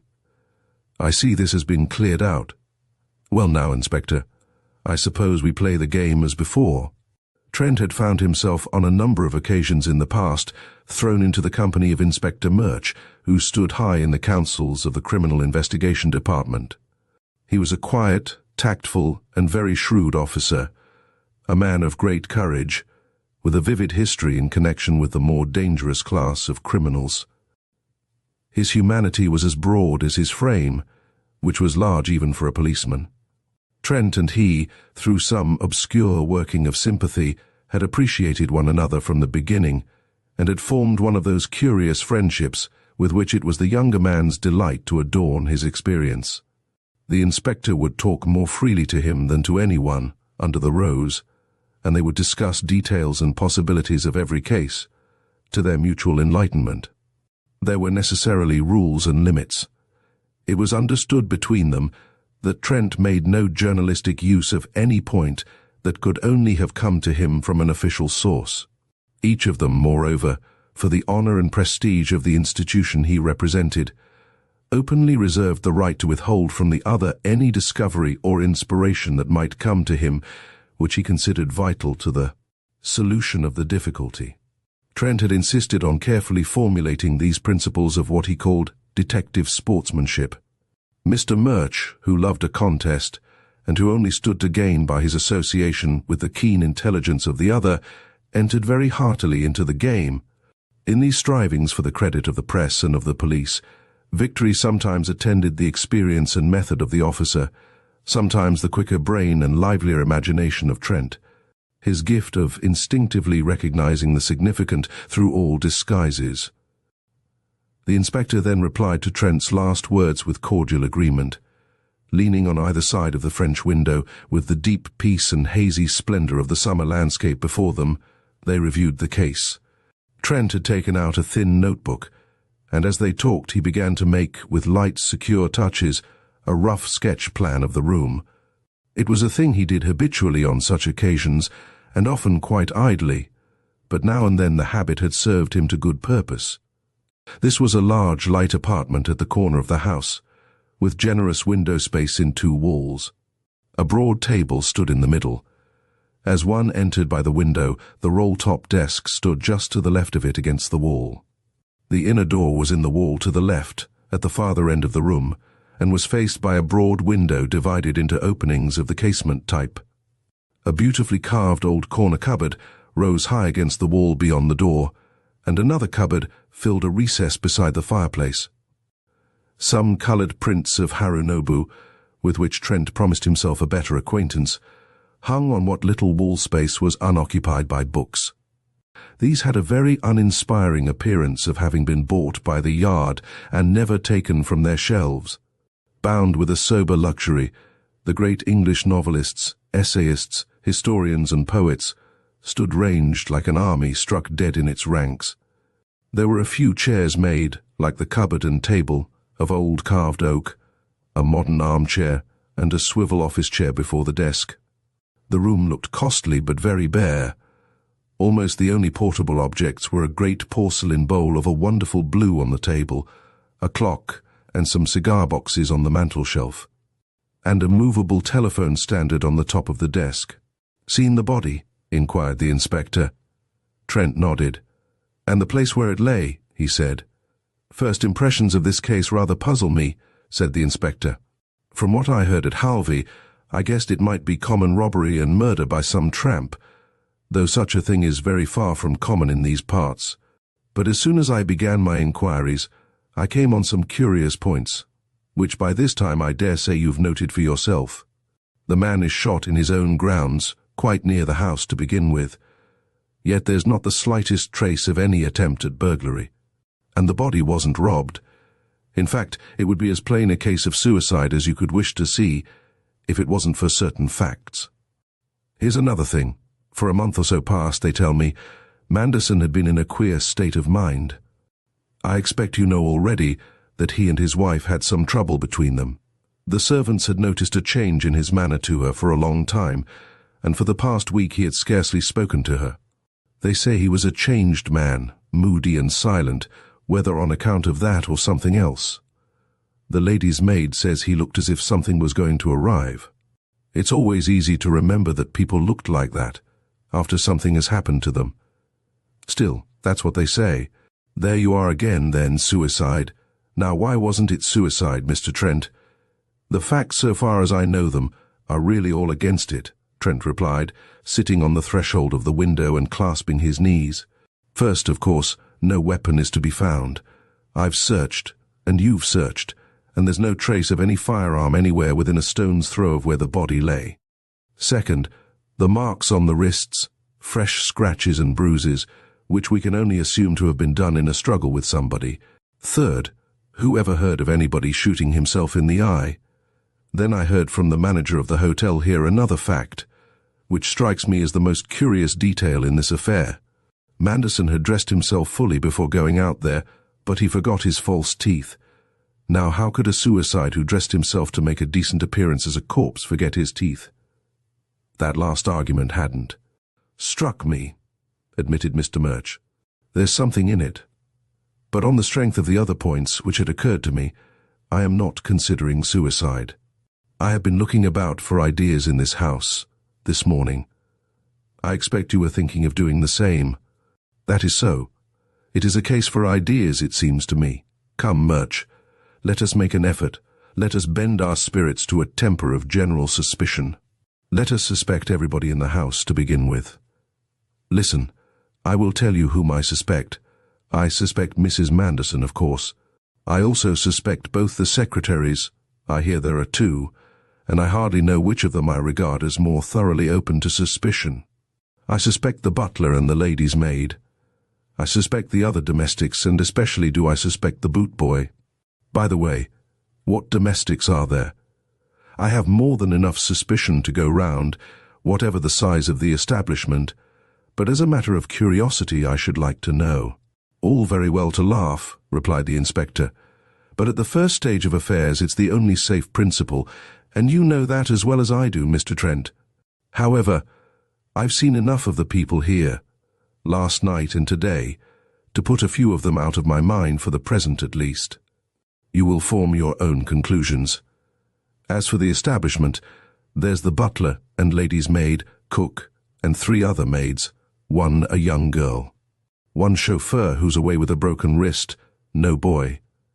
What about the gardener? You say nothing about that shadowy and sinister figure, the gardener. You're keeping him in the background, Murch. Play the game. Out with him, or I report you to the Rules Committee. The garden is attended to by a man in the village, who comes twice a week. I've talked to him. He was here last on Friday.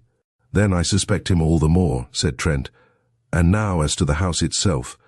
What I propose to do, to begin with, is to sniff about a little in this room, where I am told Manderson spent a great deal of his time, and in his bedroom, especially the bedroom.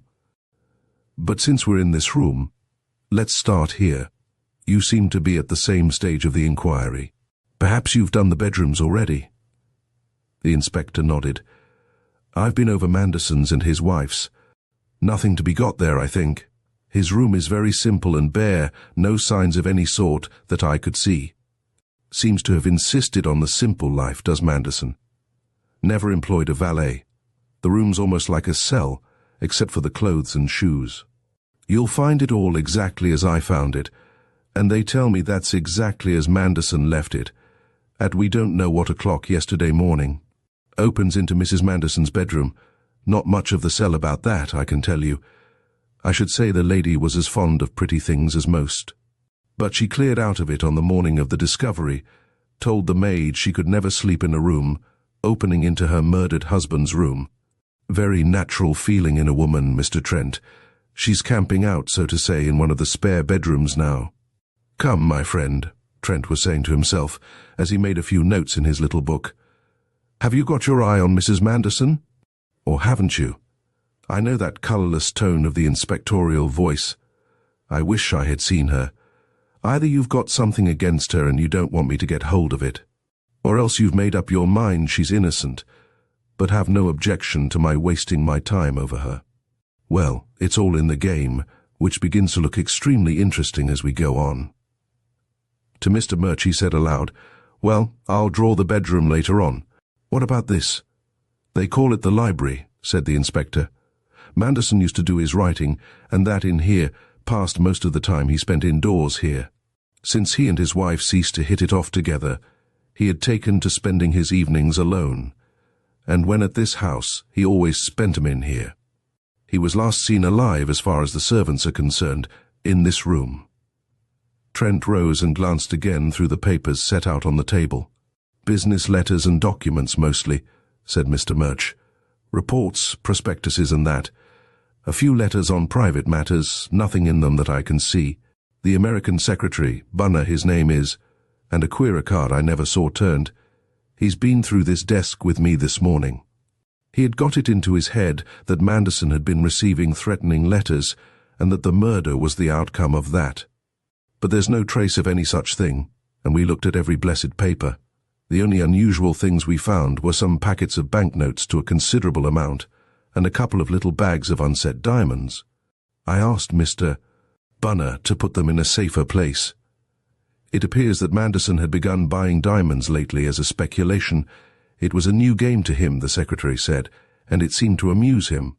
What about these secretaries? Trent inquired.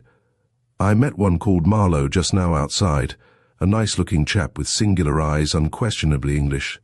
The other, it seems, is an American. What did Manderson want with an English secretary?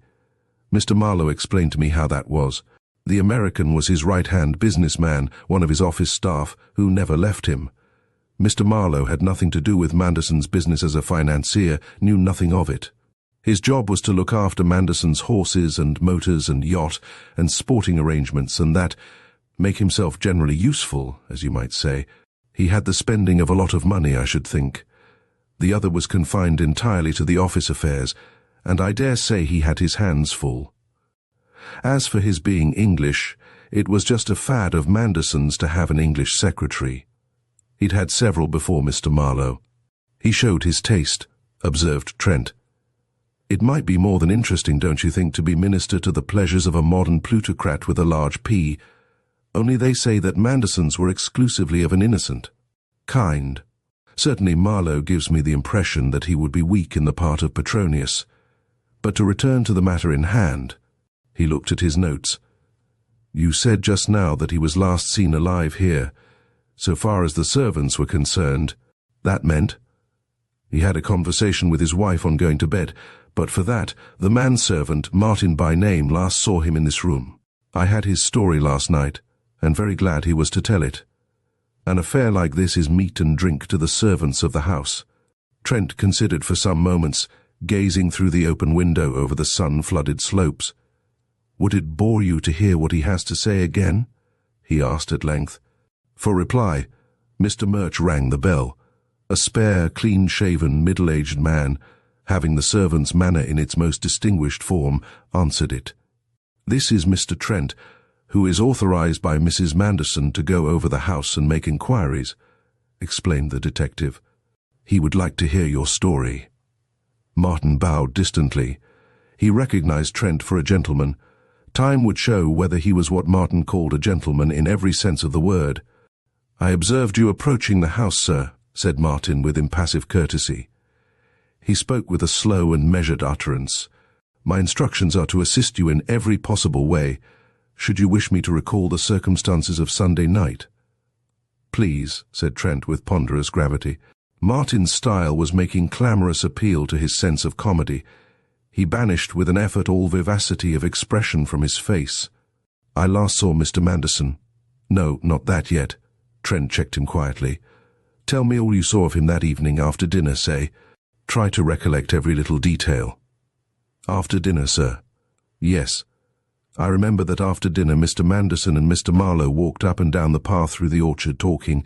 If you ask me for details, it struck me they were talking about something important, because I heard Mr. Manderson say something when they came in through the back entrance. He said, as near as I can remember, if Harris is there, every minute is of importance. You want to start right away, and not a word to a soul. Mr. Marlowe answered, Very well. I will just change out of these clothes and then I am ready. All words to that effect.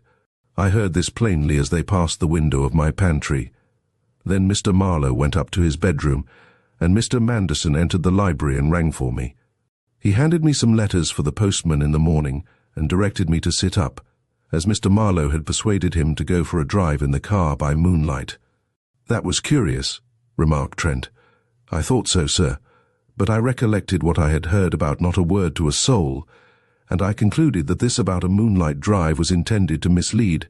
What time was this? It would be about 10, sir, I should say. After speaking to me, Mr. Manderson waited until Mr. Marlowe had come down and brought round the car. He then went into the drawing-room, where Mrs. Manderson was. Did that strike you as curious? Martin looked down his nose. If you ask me the question, sir, he said with reserve, I had not known him enter that room since we came here this year. He preferred to sit in the library in the evenings. That evening, he only remained with Mrs. Manderson for a few minutes. Then he and Mr. Marlowe started immediately. You saw them start? Yes, sir. They took the direction of Bishopsbridge.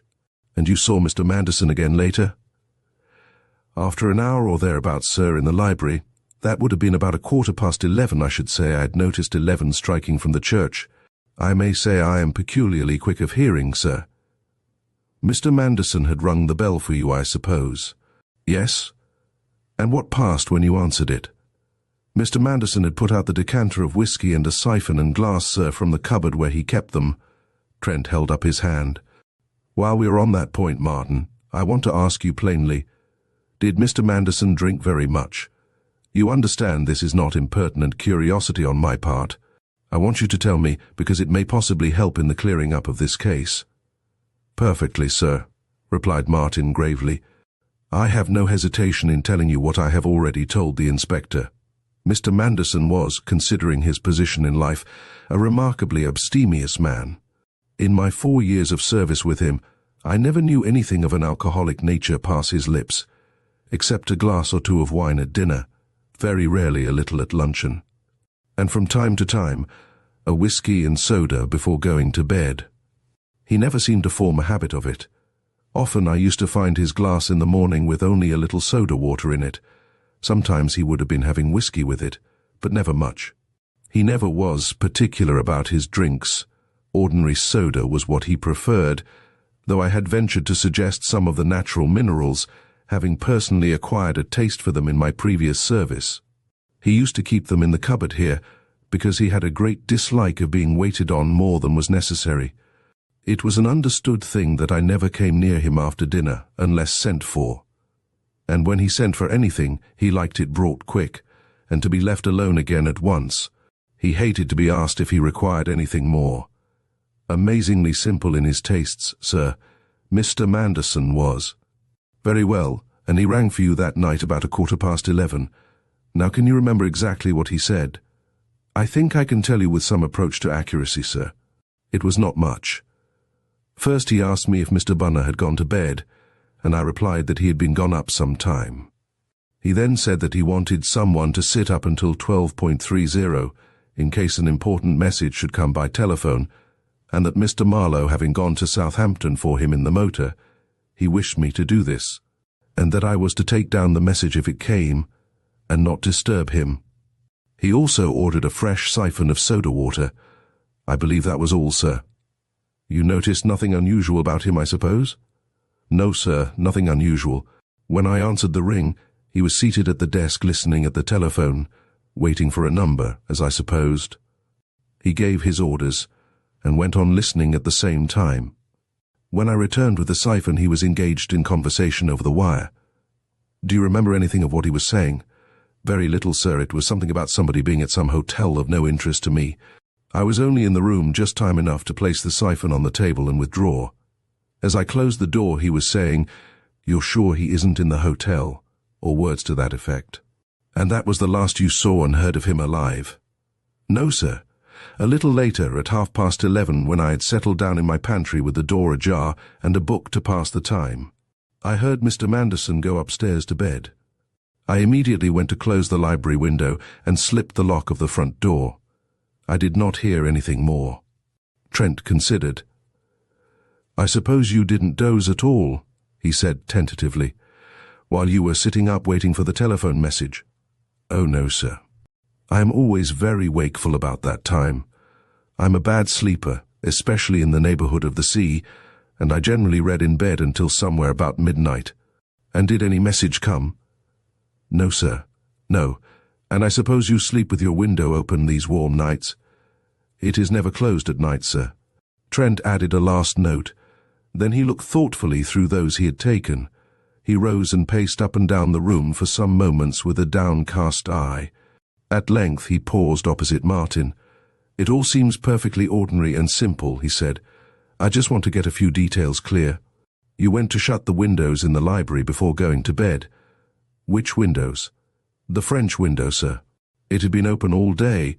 The windows opposite the door were seldom opened. And what about the curtains? I am wondering whether anyone outside the house could have seen into the room. Easily, sir, I should say, if he had got into the grounds on that side. The curtains were never drawn in the hot weather. Mr. Manderson would often sit right in the doorway at nights, smoking and looking out into the darkness, but nobody could have seen him who had any business to be there. I see. And now tell me this. Your hearing is very acute, you say, and you heard Mr. Manderson enter the house when he came in after dinner from the garden. Did you hear him re-enter it after returning from the motor drive? Martin paused. Now you mention it, sir, I remember that I did not. His ringing the bell in this room was the first I knew of his being back. I should have heard him come in, if he had come in by the front. I should have heard the door go, but he must have come in by the window. The man reflected for a moment, then added, As a general rule, Mr. Manderson would come in by the front, hang up his hat and coat in the hall, and pass down the hall into the study.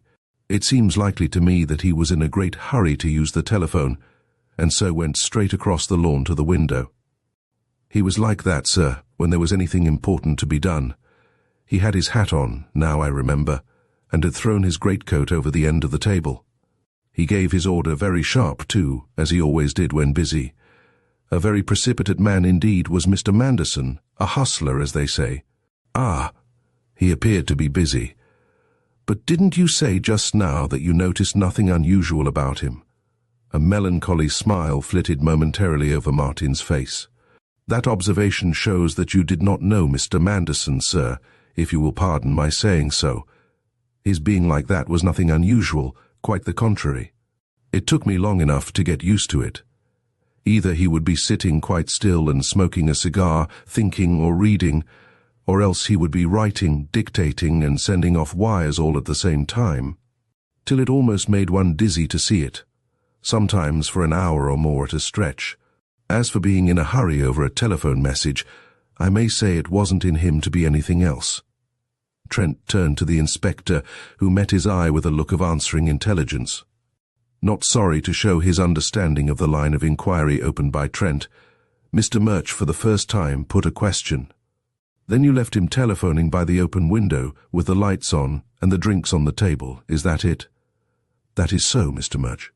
The delicacy of the change in Martin's manner, when called upon to answer the detective, momentarily distracted Trent's appreciative mind. But the big man's next question brought it back to the problem at once. "About those drinks. You say Mr. Manderson often took no whiskey before going to bed. Did he have any that night?" "I could not say. The room was put to rights in the morning by one of the maids and the glass washed, I presume, as usual.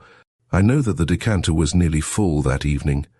I had refilled it a few days before, and I glanced at it when I brought the fresh siphon just out of habit to make sure there was a decent-looking amount." The inspector went to the tall corner cupboard and opened it.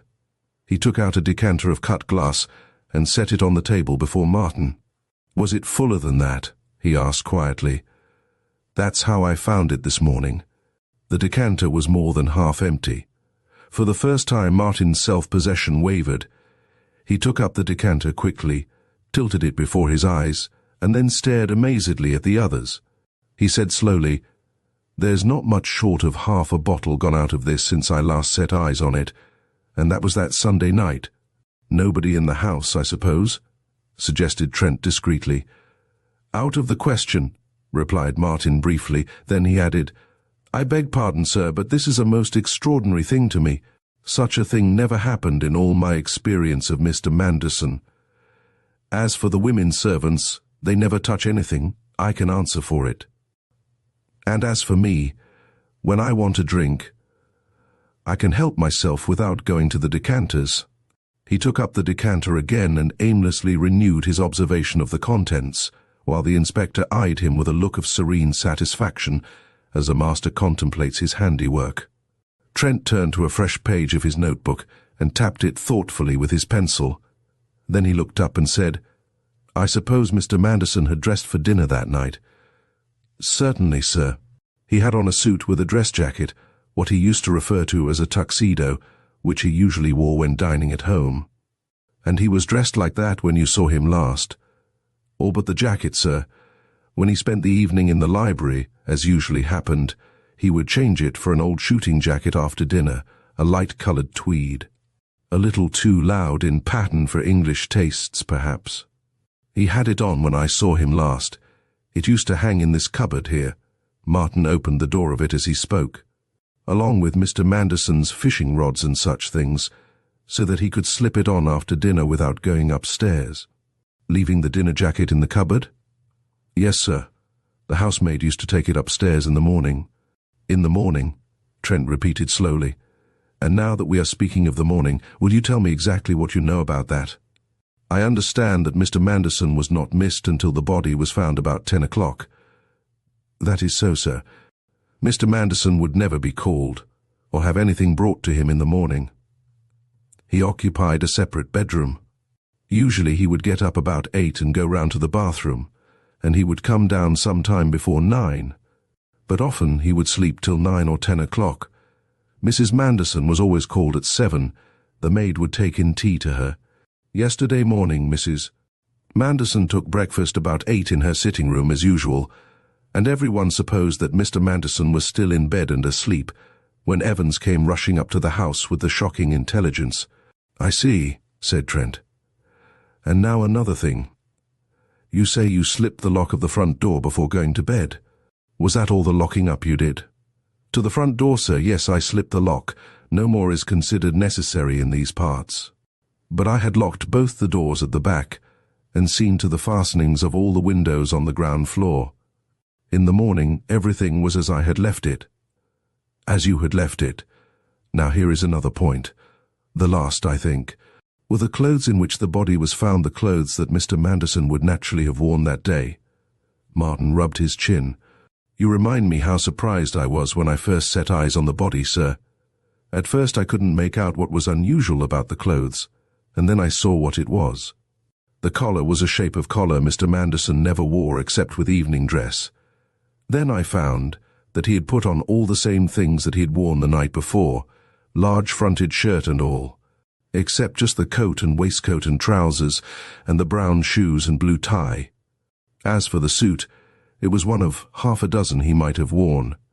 But for him to have simply put on all the rest just because they were there, instead of getting out the kind of shirt and things he always wore by day, well, sir, it was unprecedented.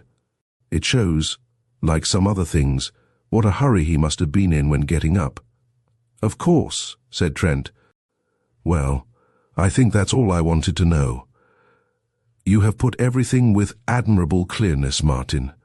If we want to ask any more questions later on, I suppose you will be somewhere about. I shall be at your disposal, sir. Martin bowed and went out quietly.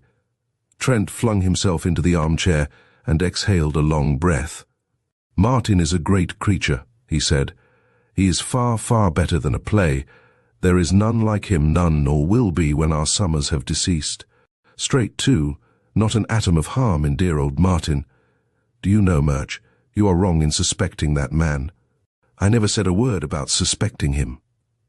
The inspector was taken aback. You know, Mr. Trent, he would never have told his story like that if he thought I suspected him. I dare say he doesn't think so. He is a wonderful creature, a great artist, but in spite of that, he is not at all a sensitive type. It has never occurred to his mind that you, Murch, could suspect him, Martin, the complete, the accomplished. But I know it. You must understand, Inspector, that I have made a special study of the psychology of officers of the law. It is a grossly neglected branch of knowledge. They are far more interesting than criminals and not nearly so easy. All the time I was questioning him, I saw handcuffs in your eye. Your lips were mutely framing the syllables of those tremendous words.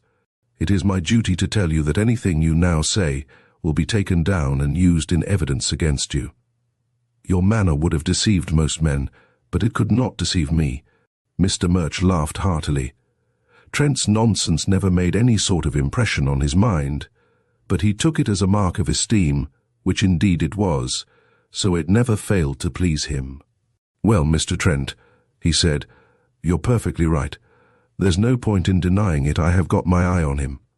Not that there's anything definite, but you know as well as I do how often servants are mixed up in affairs of this kind, and this man is such a very quiet customer. You remember the case of Lord William Russell's valet, who went in as usual, in the morning, to draw up the blinds in his master's bedroom, as quiet and starchy as you please.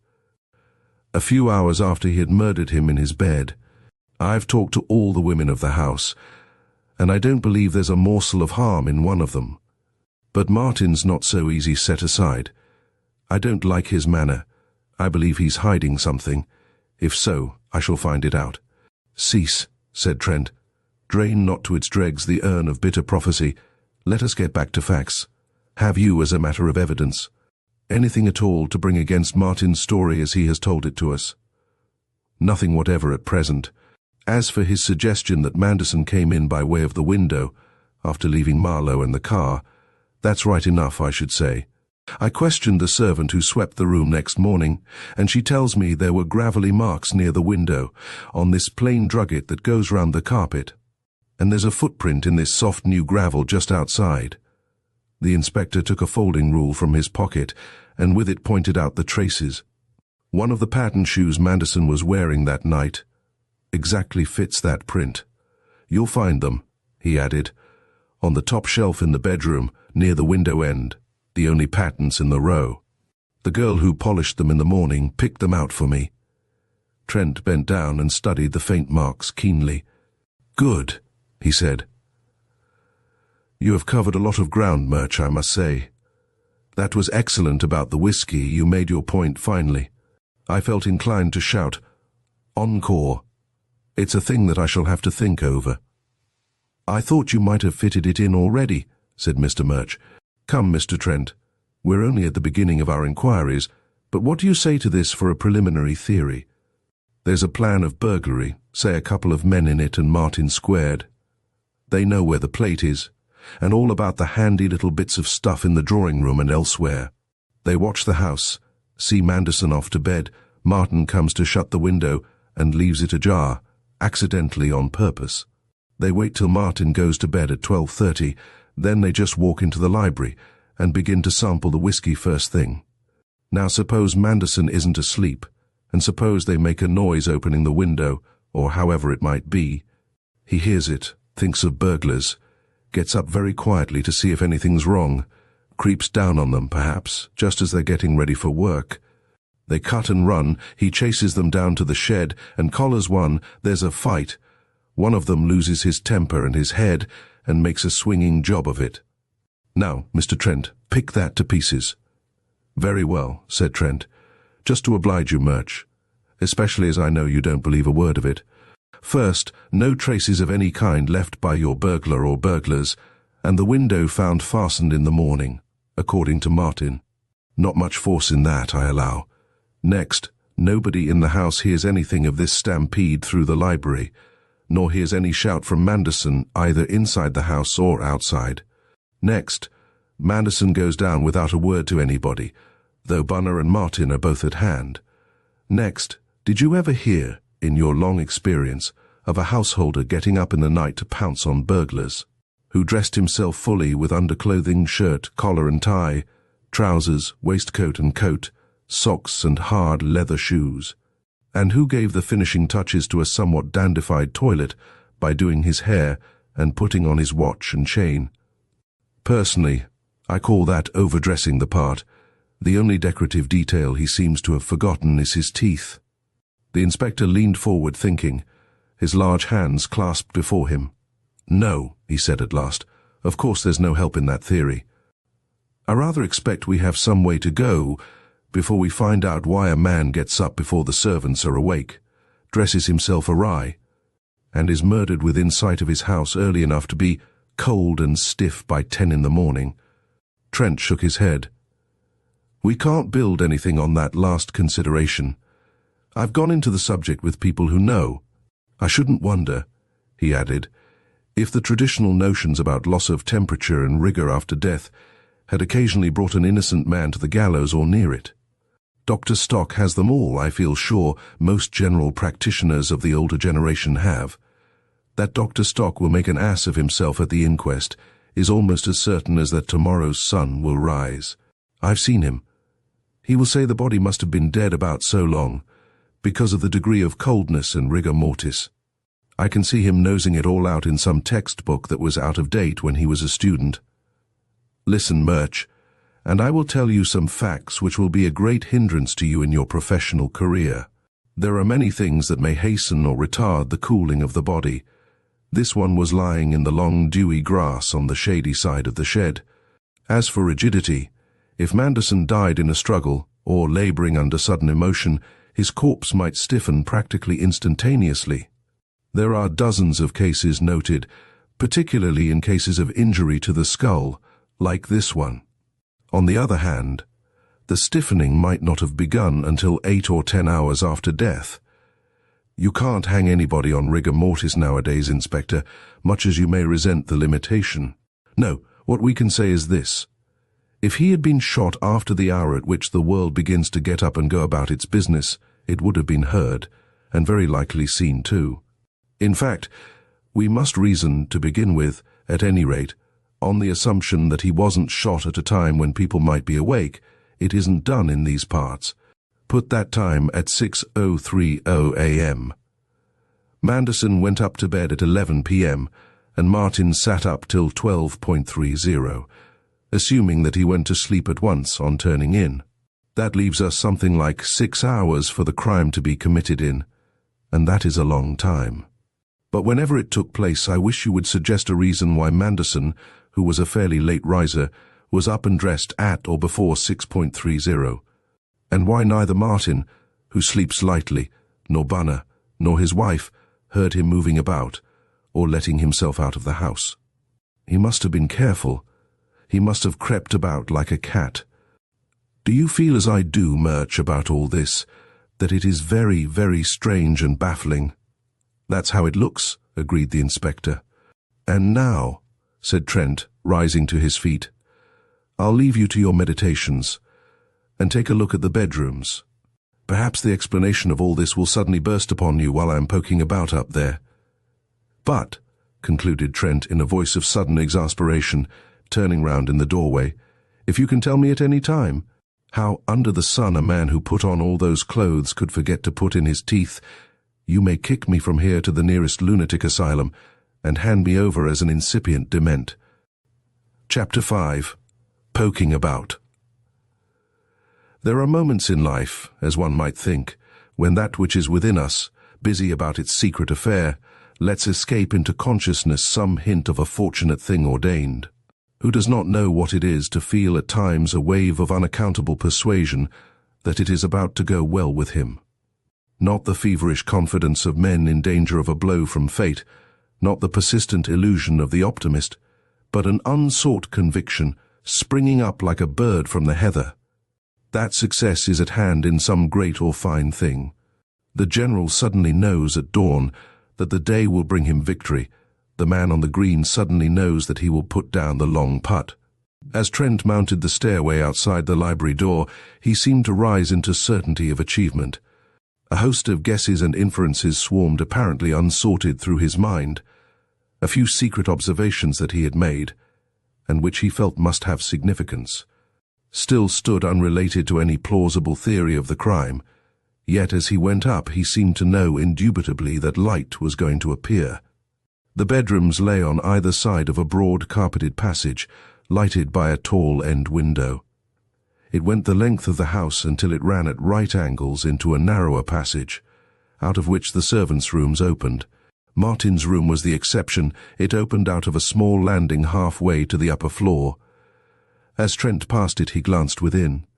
A little square room, clean and commonplace. In going up the rest of the stairway, he stepped with elaborate precaution against noise, hugging the wall closely and placing each foot with care, but a series of very audible creaks marked his passage. He knew that Manderson's room was the first on the right hand when the bedroom floor was reached, and he went to it at once. He tried the latch and the lock, which worked normally, and examined the wards of the key. Then he turned to the room. It was a small apartment, strangely bare. The plutocrat's toilet appointments were of the simplest. All remained just as it had been on the morning of the ghastly discovery in the grounds. The sheets and blankets of the unmade bed lay tumbled over a narrow wooden bedstead, and the sun shone brightly through the window upon them.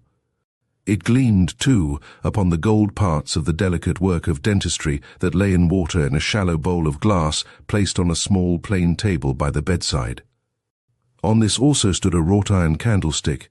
Some clothing lay untidily over one of the two rush-bottomed chairs. Various objects on the top of a chest of drawers, which had been used as a dressing table, lay in such disorder as a hurried man might make. Trent looked them over with a questing eye. He noted also that the occupant of the room had neither washed nor shaved. With his finger he turned over the dental plate in the bowl and frowned again at its incomprehensible presence. The emptiness and disarray of the little room, flooded by the sunbeams, were producing in Trent a sense of gruesomeness. His fancy called up a picture of a haggard man dressing himself in careful silence by the first light of dawn, glancing constantly at the inner door behind which his wife slept, his eyes full of some terror. Trent shivered, and to fix his mind again on actualities, opened two tall cupboards in the wall on either side of the bed. They contained clothing, a large choice of which had evidently been one of the very few conditions of comfort for the man who had slept there. In the matter of shoes, also, Manderson had allowed himself the advantage of wealth. An extraordinary number of these, treed and carefully kept, was ranged on 2 long, low shelves against the wall. No boots were among them. Trent, himself an amateur of good shoe leather, now turned to these and glanced over the collection with an appreciative eye. It was to be seen that Manderson had been inclined to pride himself on a rather small and well-formed foot. The shoes were of a distinctive shape, narrow and round-toed, beautifully made. All were evidently from the same last. Suddenly, his eyes narrowed themselves over a pair of patent leather shoes on the upper shelf. These were the shoes of which the inspector had already described the position to him. The shoes worn by Manderson the night before his death. They were a well-worn pair. He saw at once. He saw, too, that they had been very recently polished. Something about the uppers of these shoes had seized his attention. He bent lower and frowned over them, comparing what he saw with the appearance of the neighboring shoes. Then he took them up and examined the line of junction of the uppers with the soles. As he did this, Trent began unconsciously to whistle faintly, and with great precision, an air which Inspector Murch, if he had been present, would have recognized. Most men who have the habit of self-control have also some involuntary trick which tells those who know them that they are suppressing excitement. The inspector had noted that when Trent had picked up a strong scent, he whistled faintly a certain melodious passage, though the inspector could not have told you that it was in fact the opening movement of Mendelssohn's Lied Own Water in a major. He turned the shoes over, made some measurements with a marked tape, and looked minutely at the bottoms. On each, in the angle between the heel and the instep, he detected a faint trace of red gravel. Trent placed the shoes on the floor and walked with his hands behind him to the window, out of which, still faintly whistling, he gazed with eyes that saw nothing. Once his lips opened to emit mechanically the Englishman's expletive of sudden enlightenment. At length he turned to the shelves again, and swiftly but carefully examined every one of the shoes there. This done, he took up the garments from the chair, looked them over closely, and replaced them. He turned to the wardrobe cupboards again, and hunted through them carefully. The litter on the dressing table now engaged his attention for the second time. Then he sat down on the empty chair, took his head in his hands, and remained in that attitude, staring at the carpet for some minutes. He rose at last and opened the inner door leading to Mrs. Manderson's room.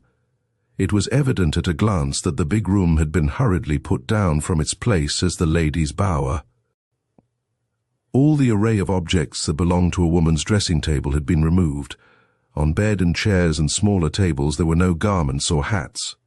Bags or boxes, no trace remained of the obstinate conspiracy of gloves and veils, handkerchiefs and ribbons, to break the captivity of the drawer. The room was like an unoccupied guest chamber, yet in every detail of furniture and decoration it spoke of an unconventional but exacting taste.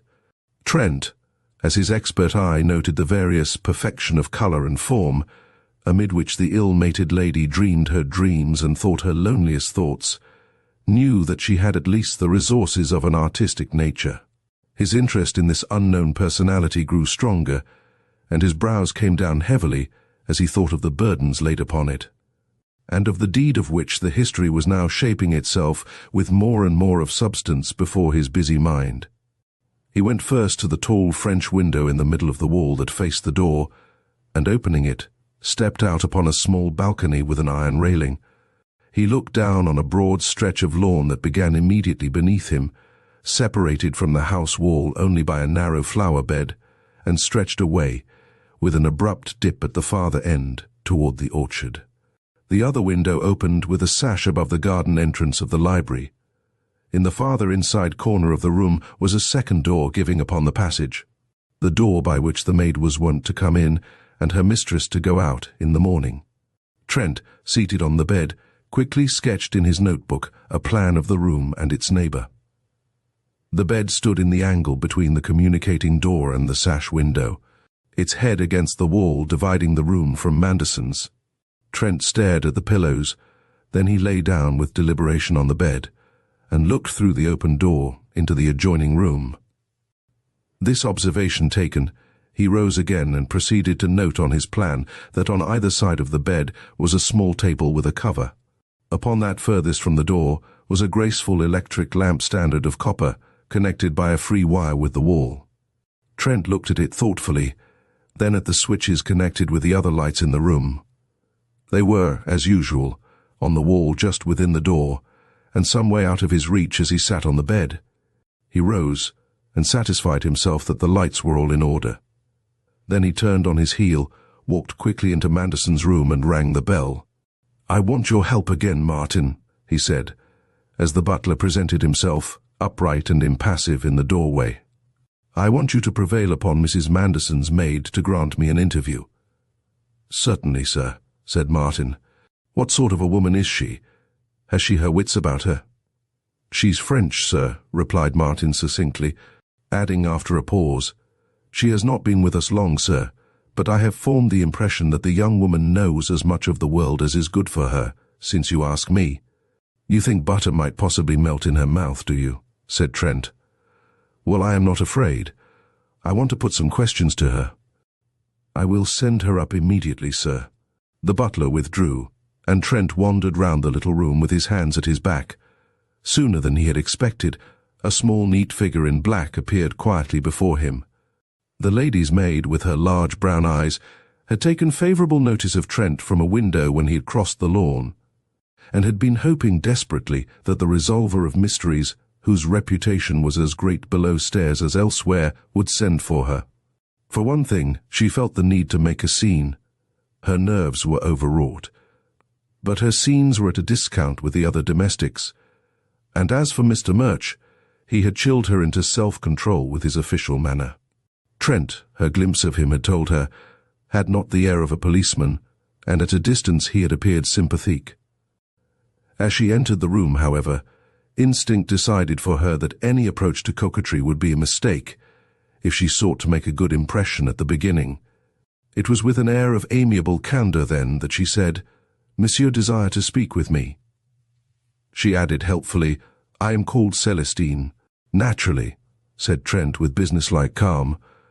"Now, what I want you to tell me, Celestine, is this. When you took tea to your mistress yesterday morning at 7 o'clock, was the door between the two bedrooms, this door here, open?" Celestine became intensely animated in an instant. "Oh, yes," she said, using her favourite English idiom. "The door was open as always, monsieur, and I shut it as always. But it is necessary to explain. Listen.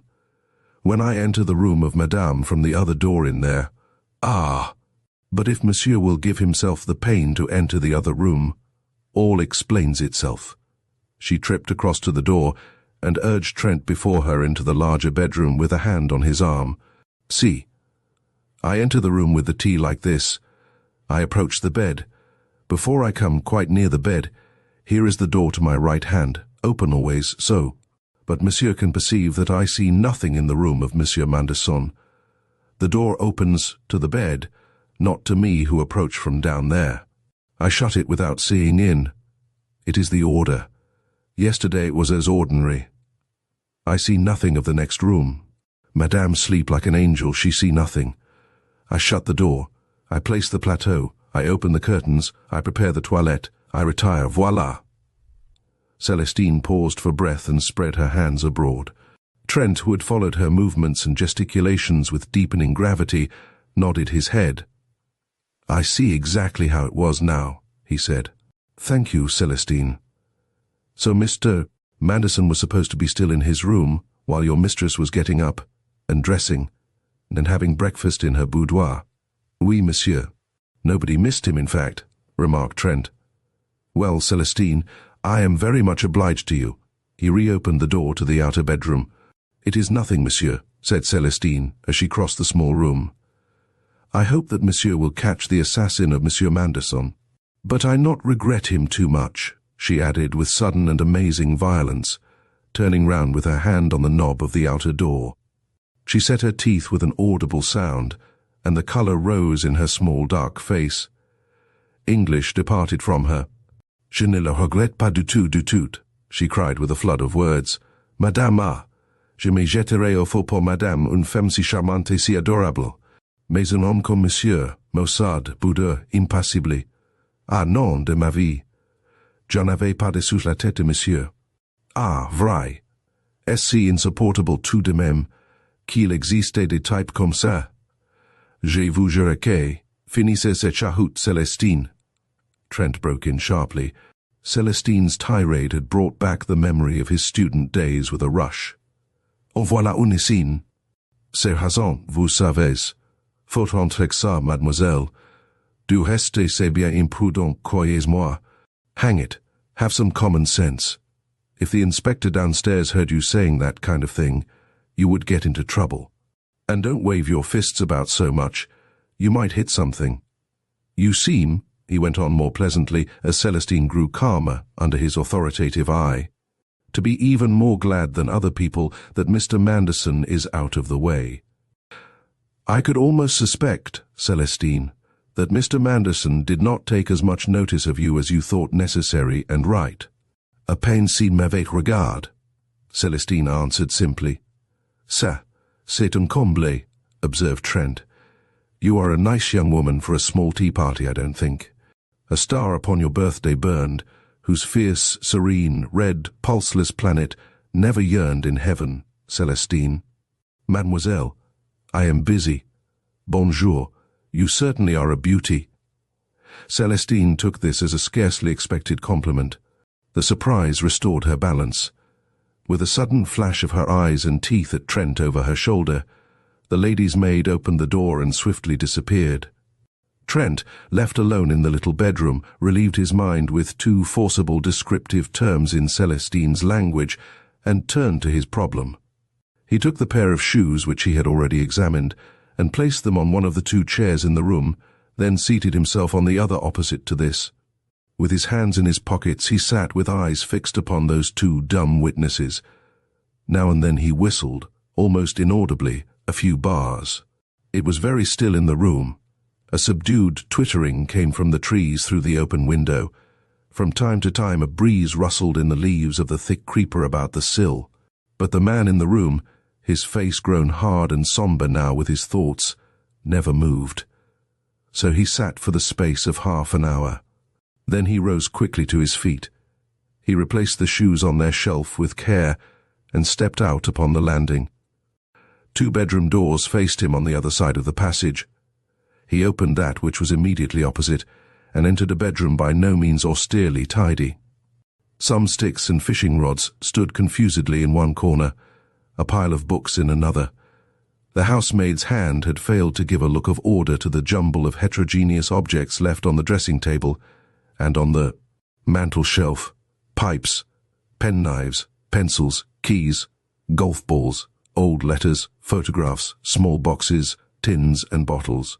Two fine etchings and some watercolor sketches hung on the walls, leaning against the end of the wardrobe. Unhung were a few framed engravings. A row of shoes and boots was ranged beneath the window. Trent crossed the room and studied them intently. Then he measured some of them with his tape, whistling very softly. This done, he sat on the side of the bed, and his eyes roamed gloomily about the room. The photographs on the mantel-shelf attracted him presently. He rose and examined one representing Marlowe and Manderson on horseback. Two others were views of famous peaks in the Alps. There was a faded print of three youths, one of them unmistakably his acquaintance of the haggard blue eyes, clothed in tatterdemalion soldier's gear of the 16th century. Another was a portrait of a majestic old lady, slightly resembling Marlowe. Trent, mechanically taking a cigarette from an open box on the mantel-shelf, lit it and stared at the photographs. Next he turned his attention to a flat leathern case that lay by the cigarette box. It opened easily. A small and light revolver, of beautiful workmanship, was disclosed, with a score or so of loose cartridges. On the stock were engraved the initials J.M. A step was heard on the stairs, and as Trent opened the breech and peered into the barrel of the weapon, Inspector Murch appeared at the open door of the room. "I was wondering," he began, then stopped as he saw what the other was about. His intelligent eyes opened slightly. "Whose is the revolver, Mr. Trent?" he asked in a conversational tone. "Evidently it belongs to the occupant of the room, Mr. Marlowe," replied Trent with similar lightness, pointing to the initials.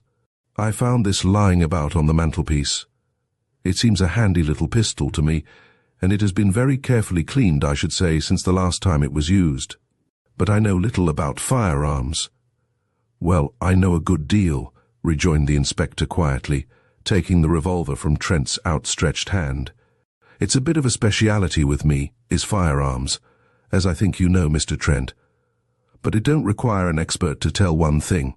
He replaced the revolver in its case on the mantel shelf, took out one of the cartridges, and laid it on the spacious palm of one hand. Then, taking a small object from his waistcoat pocket, he laid it beside the cartridge.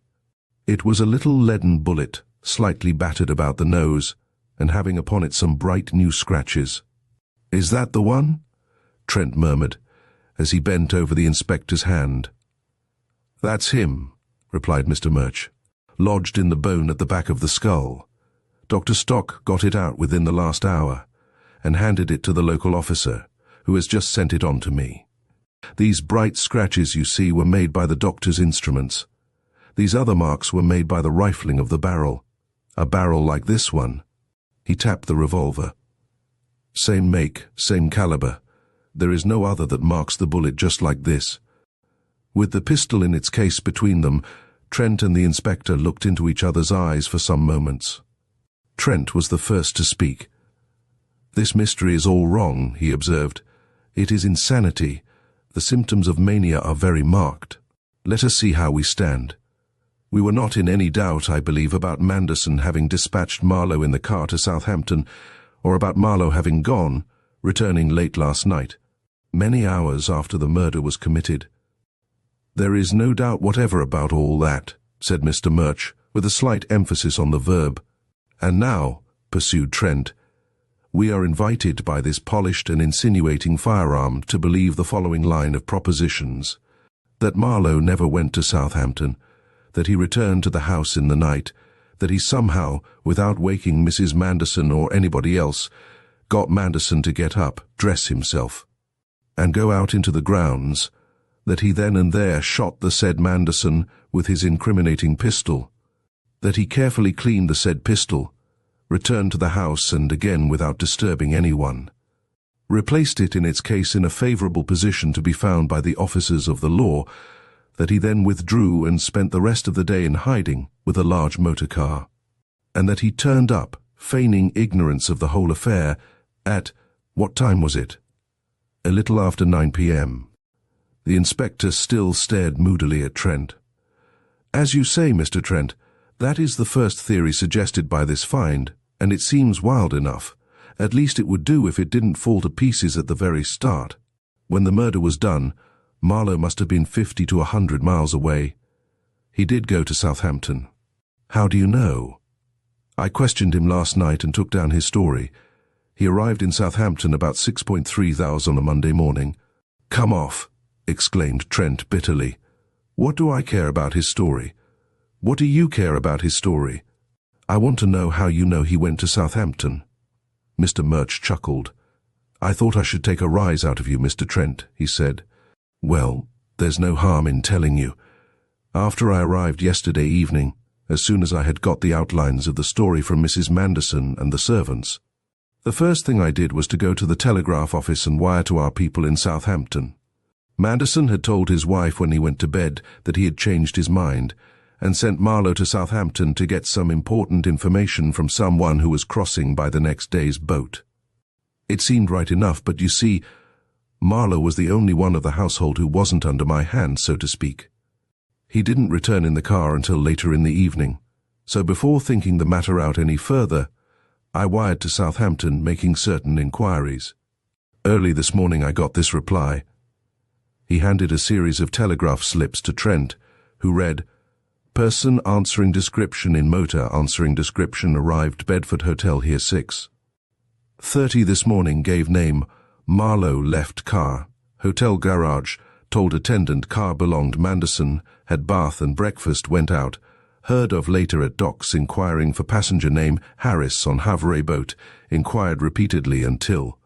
Boat left at noon, next heard of at hotel, where he lunched about 1:15, left soon afterwards in car company's agents, inform berth was booked name Harris last week, but Harris did not travel by boat Burke Inspector.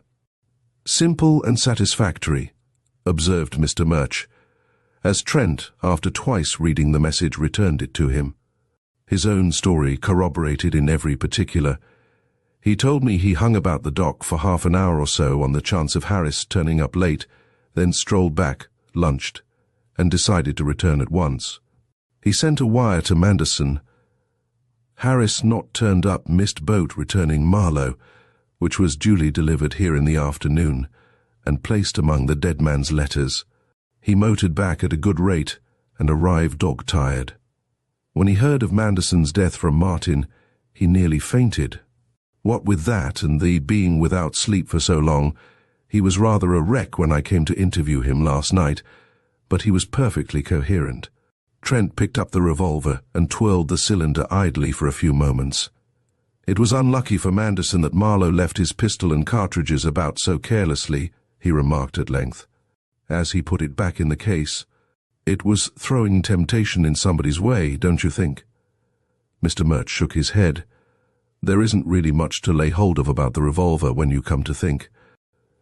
That particular make of revolver is common enough in England. It was introduced from the States. Half the people who buy a revolver today for self-defense or mischief provide themselves with that make of that caliber. It is very reliable and easily carried in the hip pocket. There must be thousands of them in the possession of crooks and honest men. For instance, continued the inspector with an air of unconcern, Manderson himself had one, the double of this. I found it in one of the top drawers of the desk downstairs, and it's in my overcoat pocket now. Aha! So you were going to keep that little detail to yourself?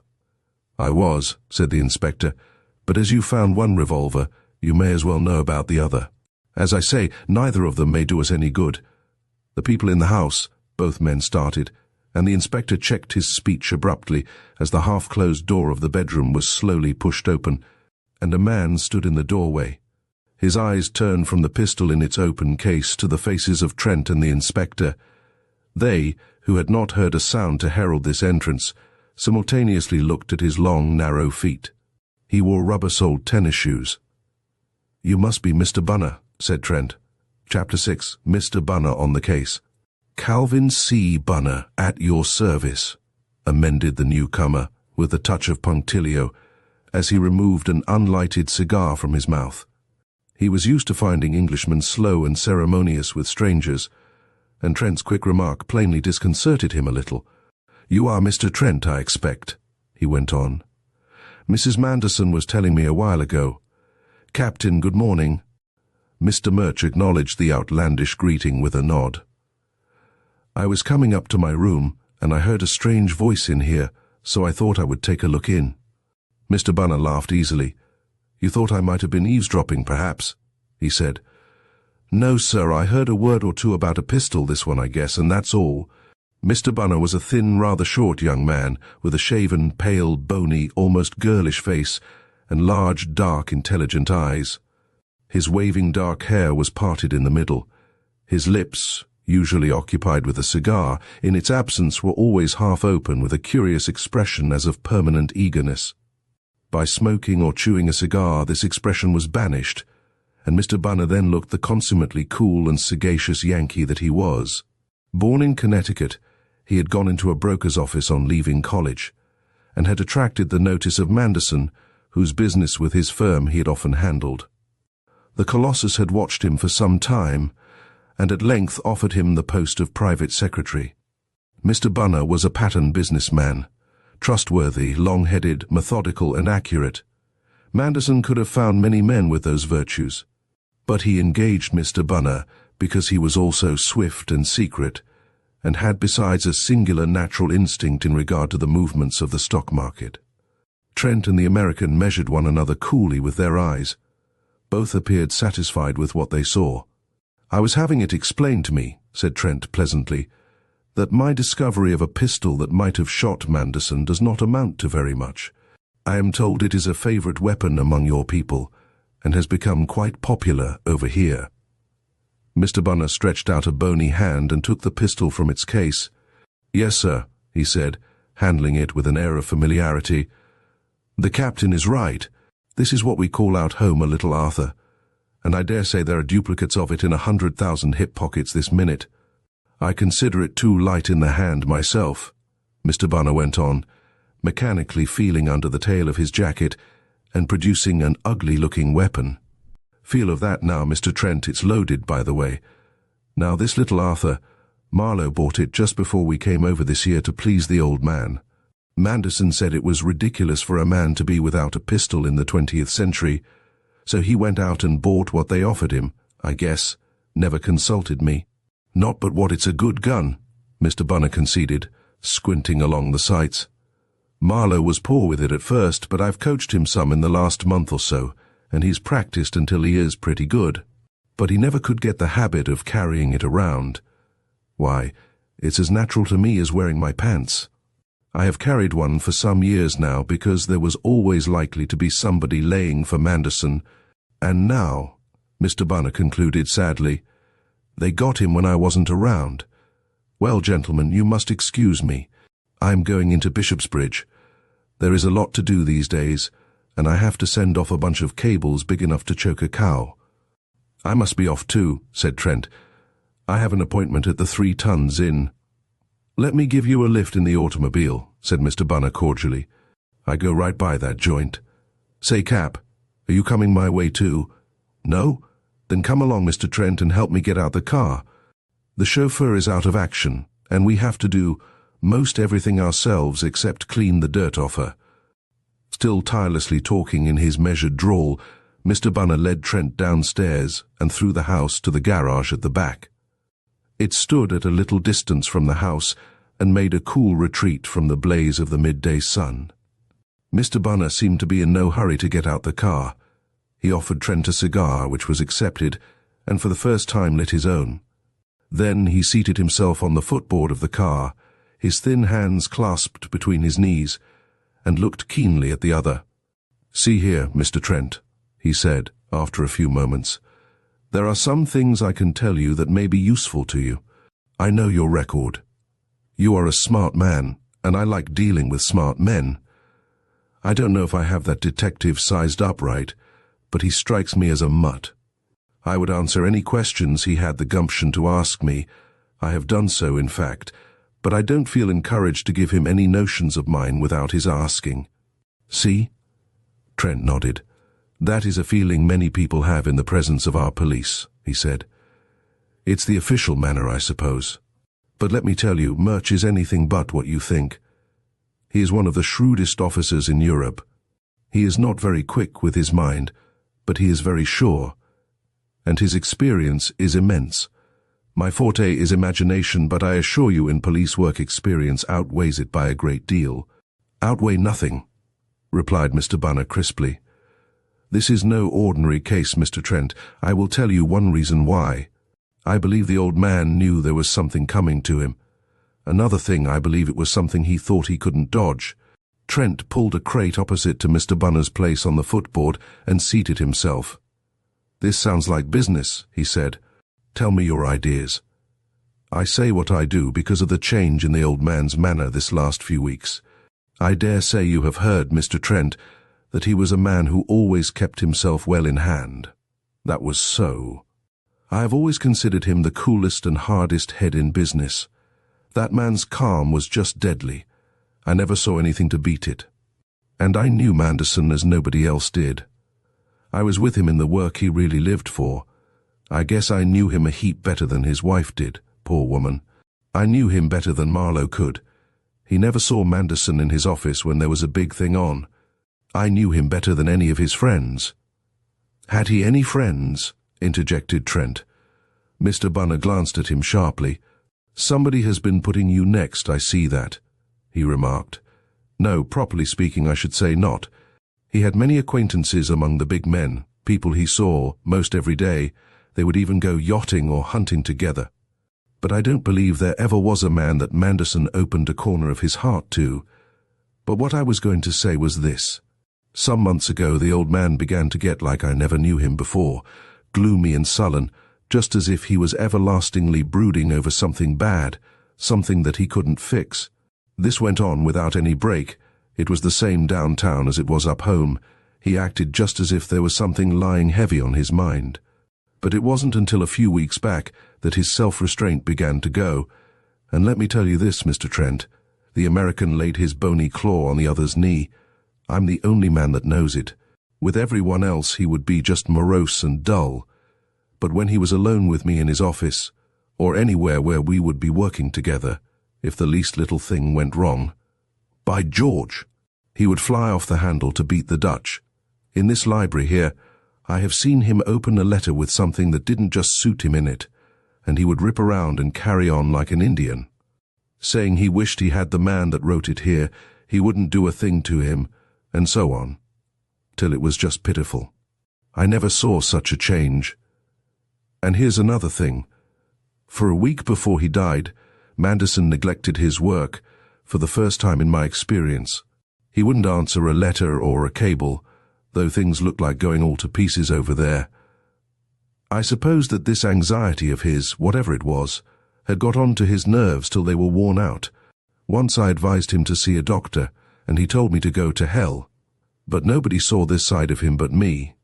If he was having one of these rages in the library here, for example, and Mrs. Manderson would come into the room, he would be all calm and cold again in an instant.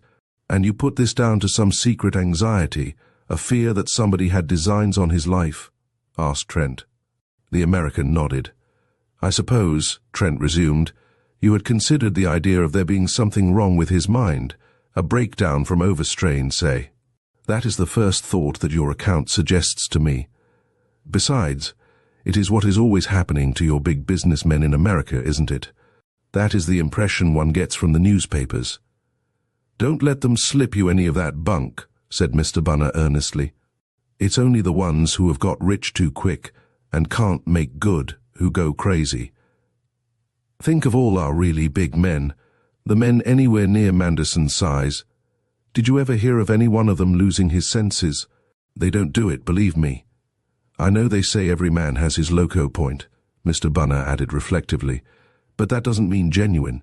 Sure enough craziness, it just means some personal eccentricity in a man, like hating cats, or my own weakness of not being able to touch any kind of fish food.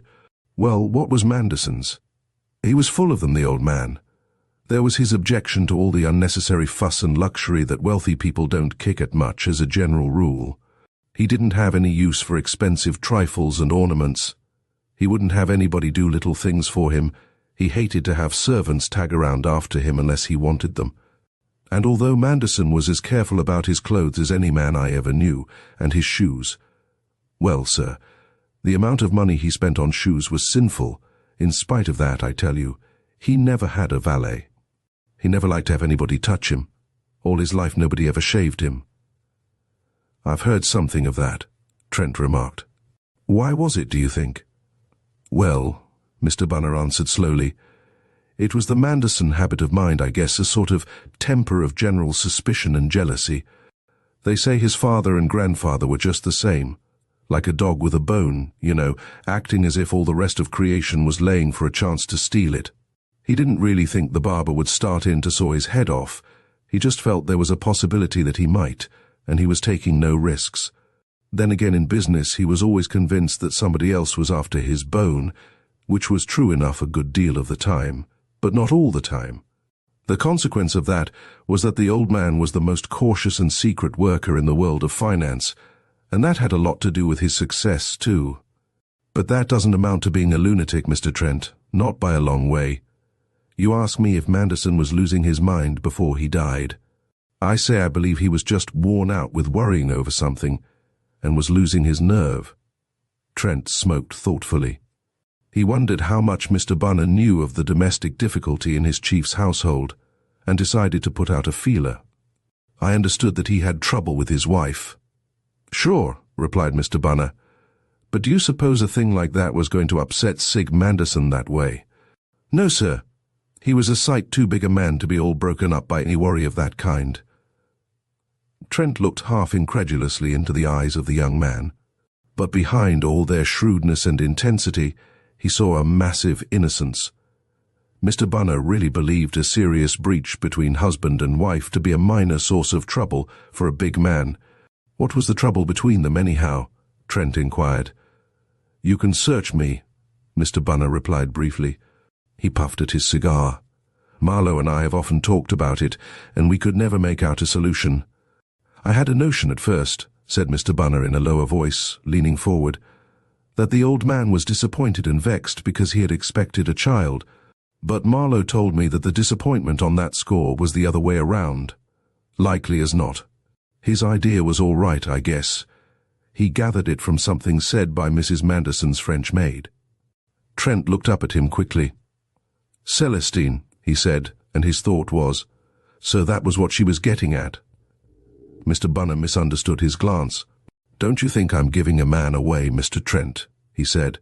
Marlowe isn't that kind. Celestine just took a fancy to him because he talks French like a native, and she would always be holding him up for a gossip. French servants are quite unlike English that way.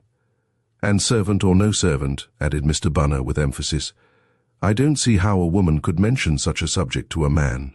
But the French beat me. He shook his head slowly. But to come back to what you were telling me just now, Trent said, you believe that Manderson was going in terror of his life for some time. Who should threaten it?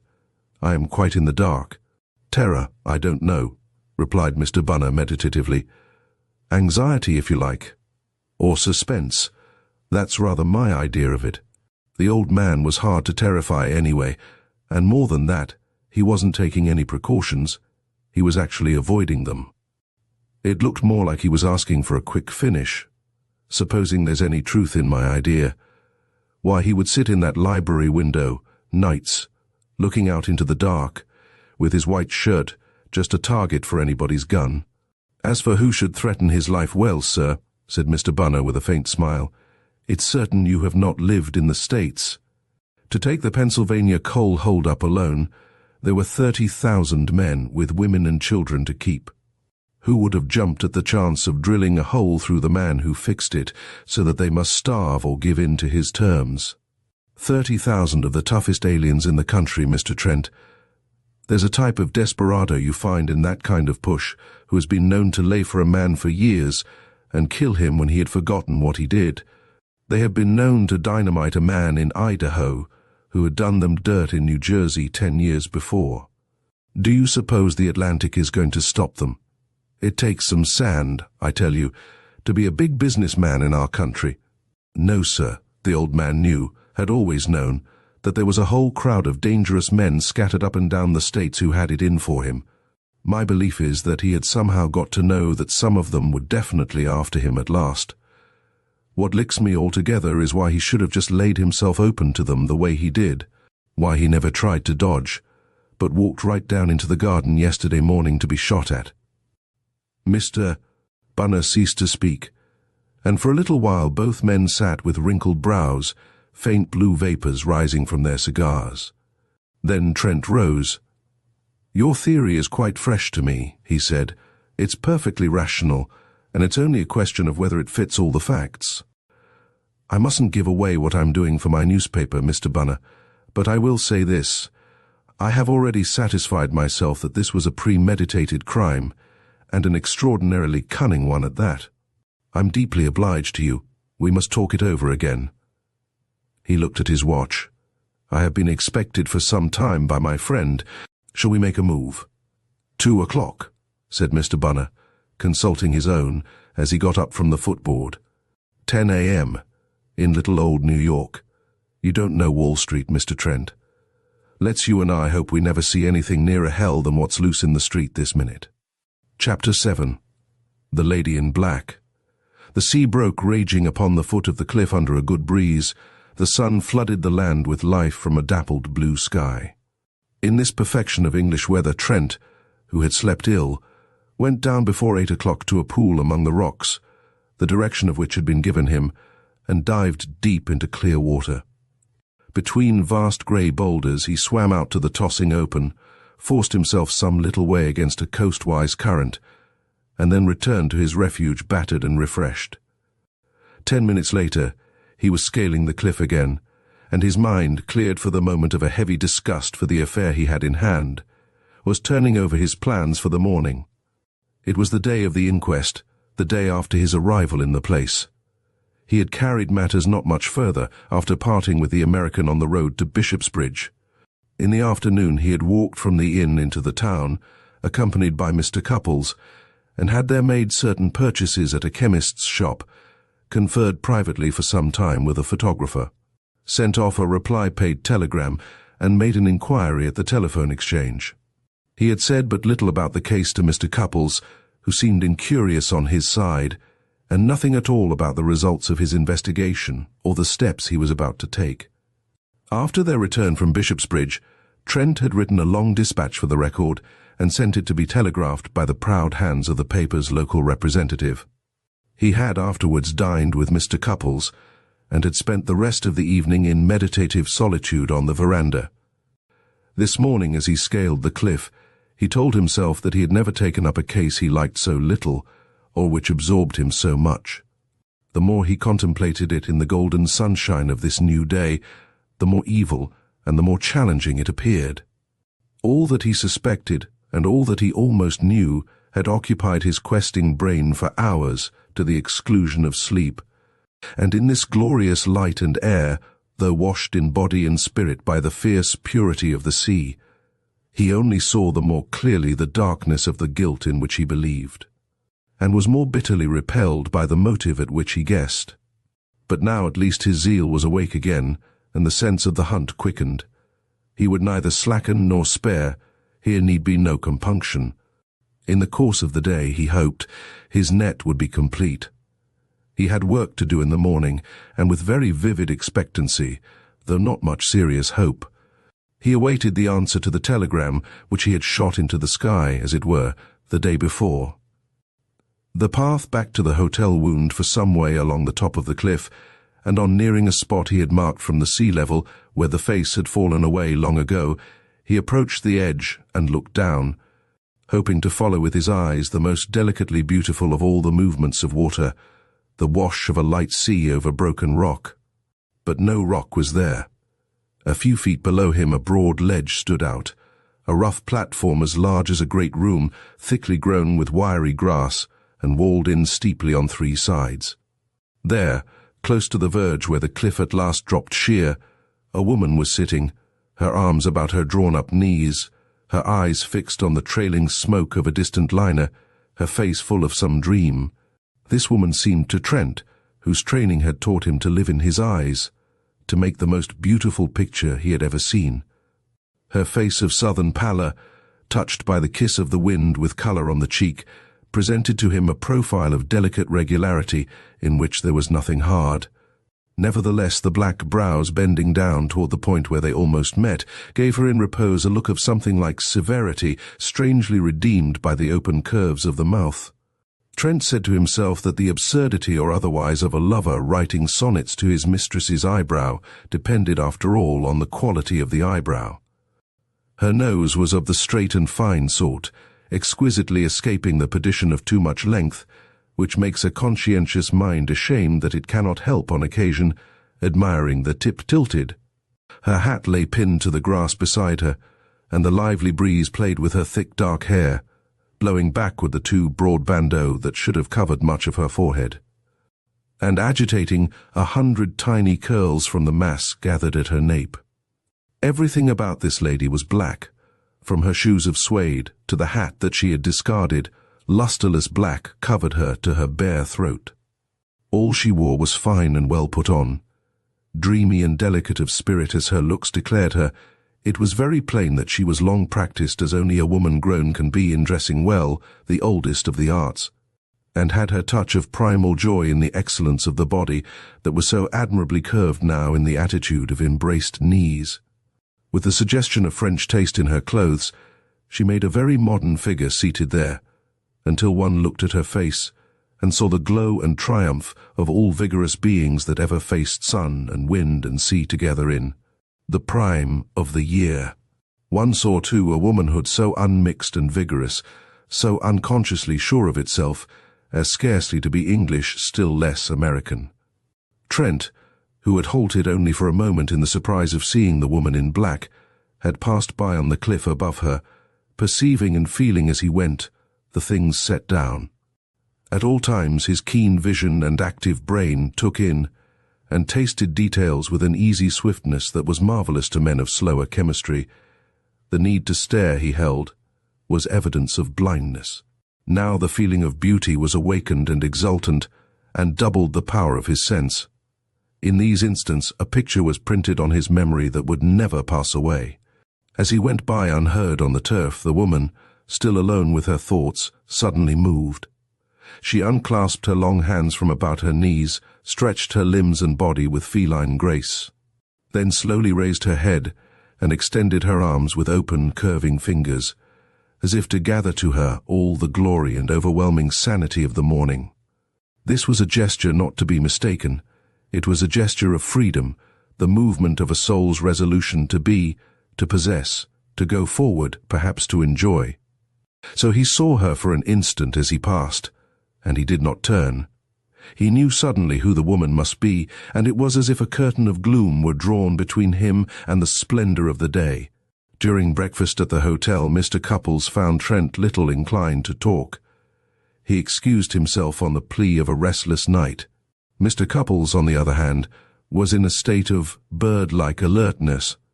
The prospect of the inquest seemed to enliven him. He entertained Trent with a disquisition upon the history of that most ancient and once busy tribunal, the coroner's court, and remarked upon the enviable freedom of its procedure from the shackles of rule and precedent. From this he passed to the case that was to come before it that morning. "Young Bunner mentioned to me last night," he said, "when I went up there after dinner, the hypothesis which he puts forward in regard to the crime. A very remarkable young man, Trent. His meaning is occasionally obscure, but in my opinion he is gifted with a clear-headed knowledge of the world, quite unusual in one of his apparent age. Indeed, his promotion by Manderson to the position of his principal lieutenant speaks for itself. He seems to have assumed with perfect confidence the control at this end of the wire, as he expresses it, of the complicated business situation caused by the death of his principal, and he has advised very wisely as to the steps I should take on Mabel's behalf, and the best course for her to pursue until effect has been given to the provisions of the will. I was accordingly less disposed than I might otherwise have been to regard his suggestion of an industrial vendetta as far-fetched. When I questioned him, he was able to describe a number of cases in which attacks of one sort or another, too often successful, had been made upon the lives of persons who had incurred the hostility of powerful labor organizations. This is a terrible time in which we live, my dear boy. There is none recorded in history, I think, in which the disproportion between the material and the moral constituents of society has been so great or so menacing to the permanence of the fabric. But nowhere, in my judgment, is the prospect so dark as it is in the United States. "I thought," said Trent listlessly, "that Puritanism was about as strong there as the money-getting craze." "Your remark," answered Mr. Cupples, with as near an approach to humor as was possible to him, "is not in the nature of a testimonial to what you call Puritanism, a convenient rather than an accurate term. For I need not remind you that it was invented to describe an Anglican party which aimed at the purging of the services and ritual of their church from certain elements repugnant to them. The sense of your observation, however, is none the less sound, and its truth is extremely well illustrated by the case of Manderson himself, who had, I believe, the virtues of purity, abstinence, and self-restraint in their strongest form. No, Trent, there are other and more worthy things among the moral constituents of which I spoke, and in our finite nature. The more we preoccupy ourselves with the bewildering complexity of external apparatus which science places in our hands, the less vigor have we left for the development of the holier purposes of humanity within us. Agricultural machinery has abolished the festival of the harvest home. Mechanical travel has abolished the inn, or all that was best in it. I need not multiply instances. The view I am expressing to you, pursued Mr. Cupples, placidly buttering a piece of toast, is regarded as fundamentally erroneous by many of those who think generally as I do about the deeper concerns of life, but I am nevertheless firmly persuaded of its truth. It needs epigrammatic expression, said Trent, rising from the table. If only it could be crystallized into some handy formula like no poppery or tax the foreigner, you would find multitudes to go to the stake for it. But you were planning to go to White Gables before the inquest, I think. You ought to be off if you are to get back to the court in time. I have something to attend to there myself, so we might walk up together. I will just go and get my camera. By all means, Mr. Cupples answered, and they set off at once in the ever-growing warmth of the morning. The roof of White Gables, a surly patch of dull red against the dark trees, seemed to harmonize with Trent's mood. He felt heavy, sinister, and troubled. If a blow must fall that might strike down that creature radiant of beauty and life whom he had seen that morning, he did not wish it to come from his hand. An exaggerated chivalry had lived in Trent since the first teachings of his mother, but at this moment the horror of bruising anything so lovely was almost as much the artist's revulsion as the gentleman's. On the other hand, was the hunt to end in nothing? The quality of the affair was such that the thought of forbearance was an agony. There never was such a case, and he alone, he was confident, held the truth of it under his hand. At least, he determined, that day should show whether what he believed was a delusion. He would trample his compunction underfoot until he was quite sure that there was any call for it. That same morning he would know. As they entered at the gate of the drive, they saw Marlowe and the American standing in talk before the front door. In the shadow of the porch was the lady in black. She saw them and came gravely forward over the lawn, moving as Trent had known that she would move, erect and balanced, stepping lightly. When she welcomed him on Mr. Cupples' presentation, her eyes of golden-flecked brown observed him kindly. In her pale composure, worn as the mask of distress, there was no trace of the emotion that had seemed a halo about her head on the ledge of the cliff. She spoke the appropriate commonplace in a low and even voice. After a few words to Mr. Cupples, she turned her eyes on Trent again. "I hope you will succeed," she said earnestly. "Do you think you will succeed?" He made his mind up as the words left her lips. He said, "I believe I shall do so, Mrs. Manderson. When I have the case sufficiently complete, I shall ask you to let me see you and tell you about it. It may be necessary to consult you before the facts are published." She looked puzzled, and distress showed for an instant in her eyes. "If it is necessary, of course you shall do so," she said. On the brink of his next speech, Trent hesitated. He remembered that the lady had not wished to repeat to him the story already given to the inspector, or to be questioned at all. He was not unconscious that he desired to hear her voice and watch her face a little longer, if it might be. But the matter he had to mention really troubled his mind. It was a queer thing that fitted nowhere into the pattern within whose corners he had by this time brought the other queer things in the case. It was very possible that she could explain it away in a breath. It was unlikely that anyone else could. He summoned his resolution. "You have been so kind," he said, "in allowing me access to the house and every opportunity of studying the case, that I am going to ask leave to put a question or two to yourself, nothing that you would rather not answer, I think. May I?" She glanced at him wearily. "It would be stupid of me to refuse. Ask your questions, Mr. Trent." "It's only this," said Trent hurriedly. "We know that your husband lately drew an unusually large sum of ready money from his London bankers and was keeping it here. It is here now, in fact. Have you any idea why he should have done that?" She opened her eyes in astonishment. "I cannot imagine," she said. "I did not know he had done so. I am very much surprised to hear it." "Why is it surprising?" "I thought my husband had very little money in the house. On Sunday night, just before he went out in the motor, he came into the drawing room where I was sitting. He seemed to be irritated about something, and asked me at once if I had any notes or gold I could let him have until next day. I was surprised at that. Because he was never without money, he made it a rule to carry £100 or so about him, always in a note case. I unlocked my escritoire and gave him all I had by me. It was nearly £30. "And he did not tell you why he wanted it?" "No. He put it in his pocket, and then said that Mr. Marlowe had persuaded him to go for a run in the motor by moonlight, and he thought it might help him to sleep. He had been sleeping badly, as perhaps you know. Then he went off with Mr. Marlowe. I thought it odd he should need money on Sunday night, but I soon forgot about it. I never remembered it again until now. It was curious, certainly, said Trent, staring into the distance.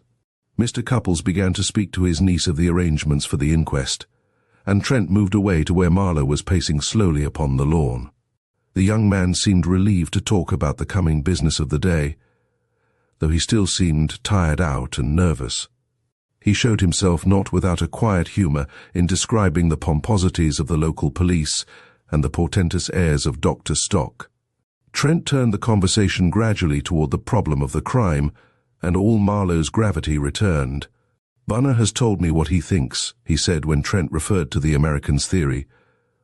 I don't find myself convinced by it, because it doesn't really explain some of the oddest facts.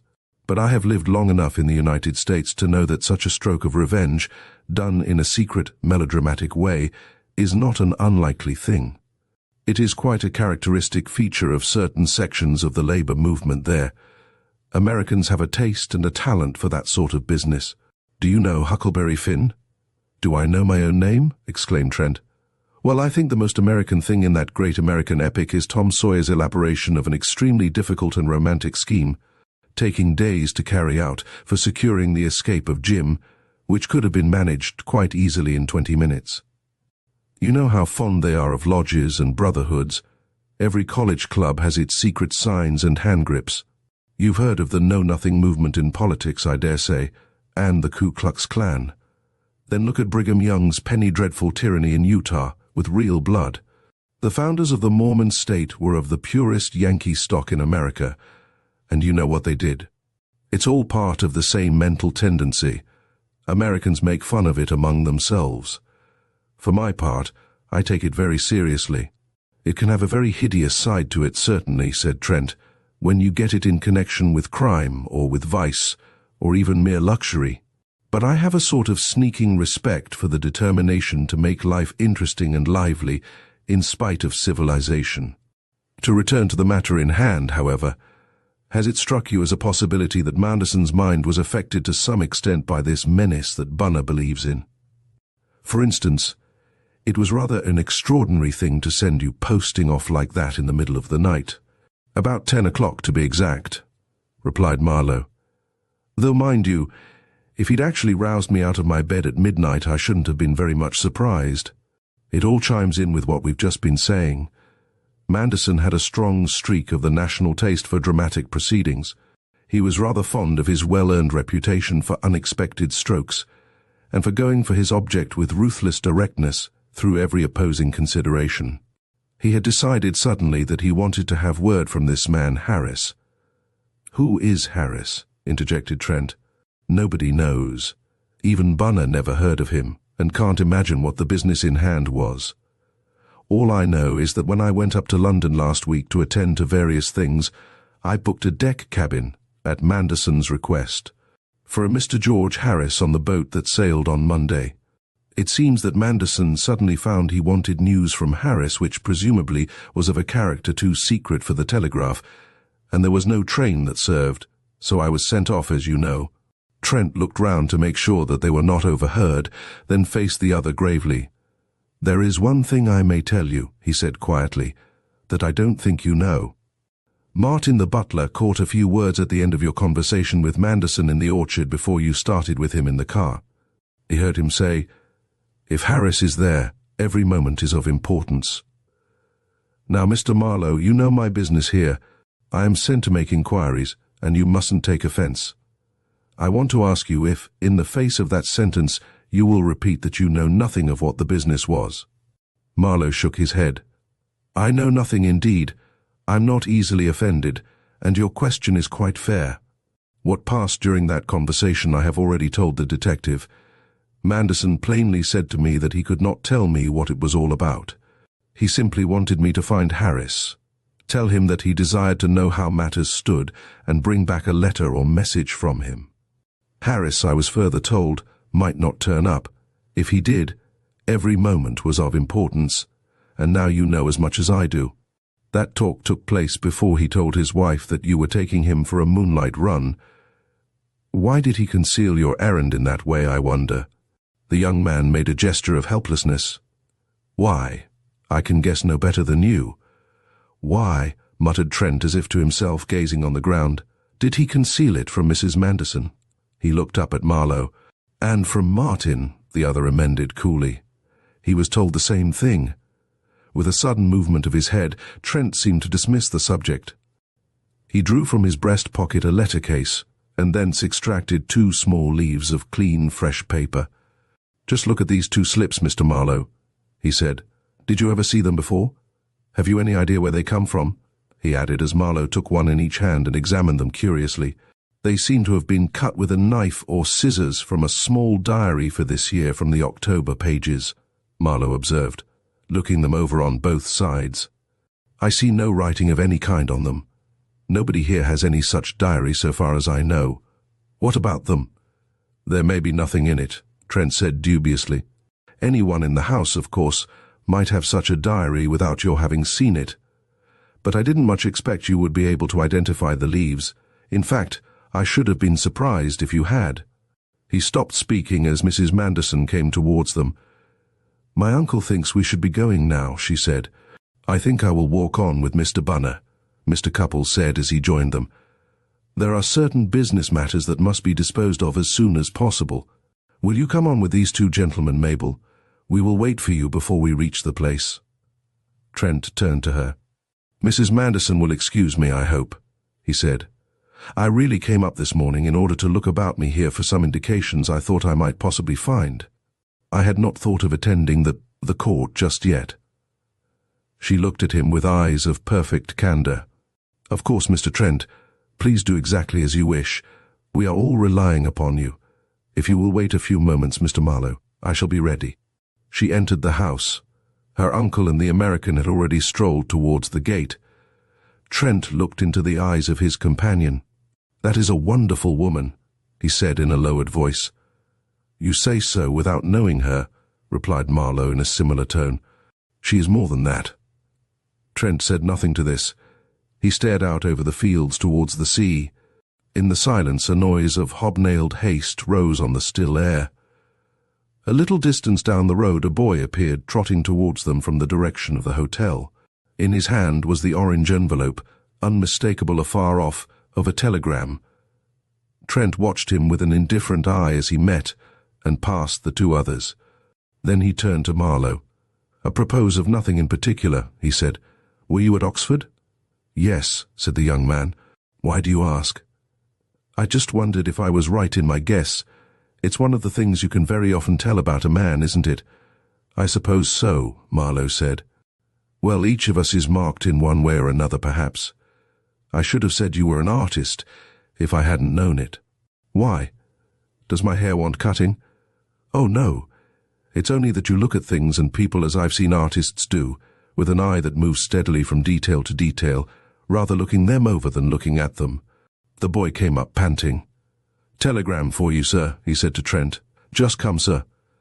Trent tore open the envelope with an apology, and his eyes lighted up so visibly as he read the slip that Marlowe's tired face softened in a smile. "It must be good news," he murmured half to himself. Trent turned on him a glance in which nothing could be read. "Not exactly news," he said. "It only tells me that another little guess of mine was a good one." Chapter 8.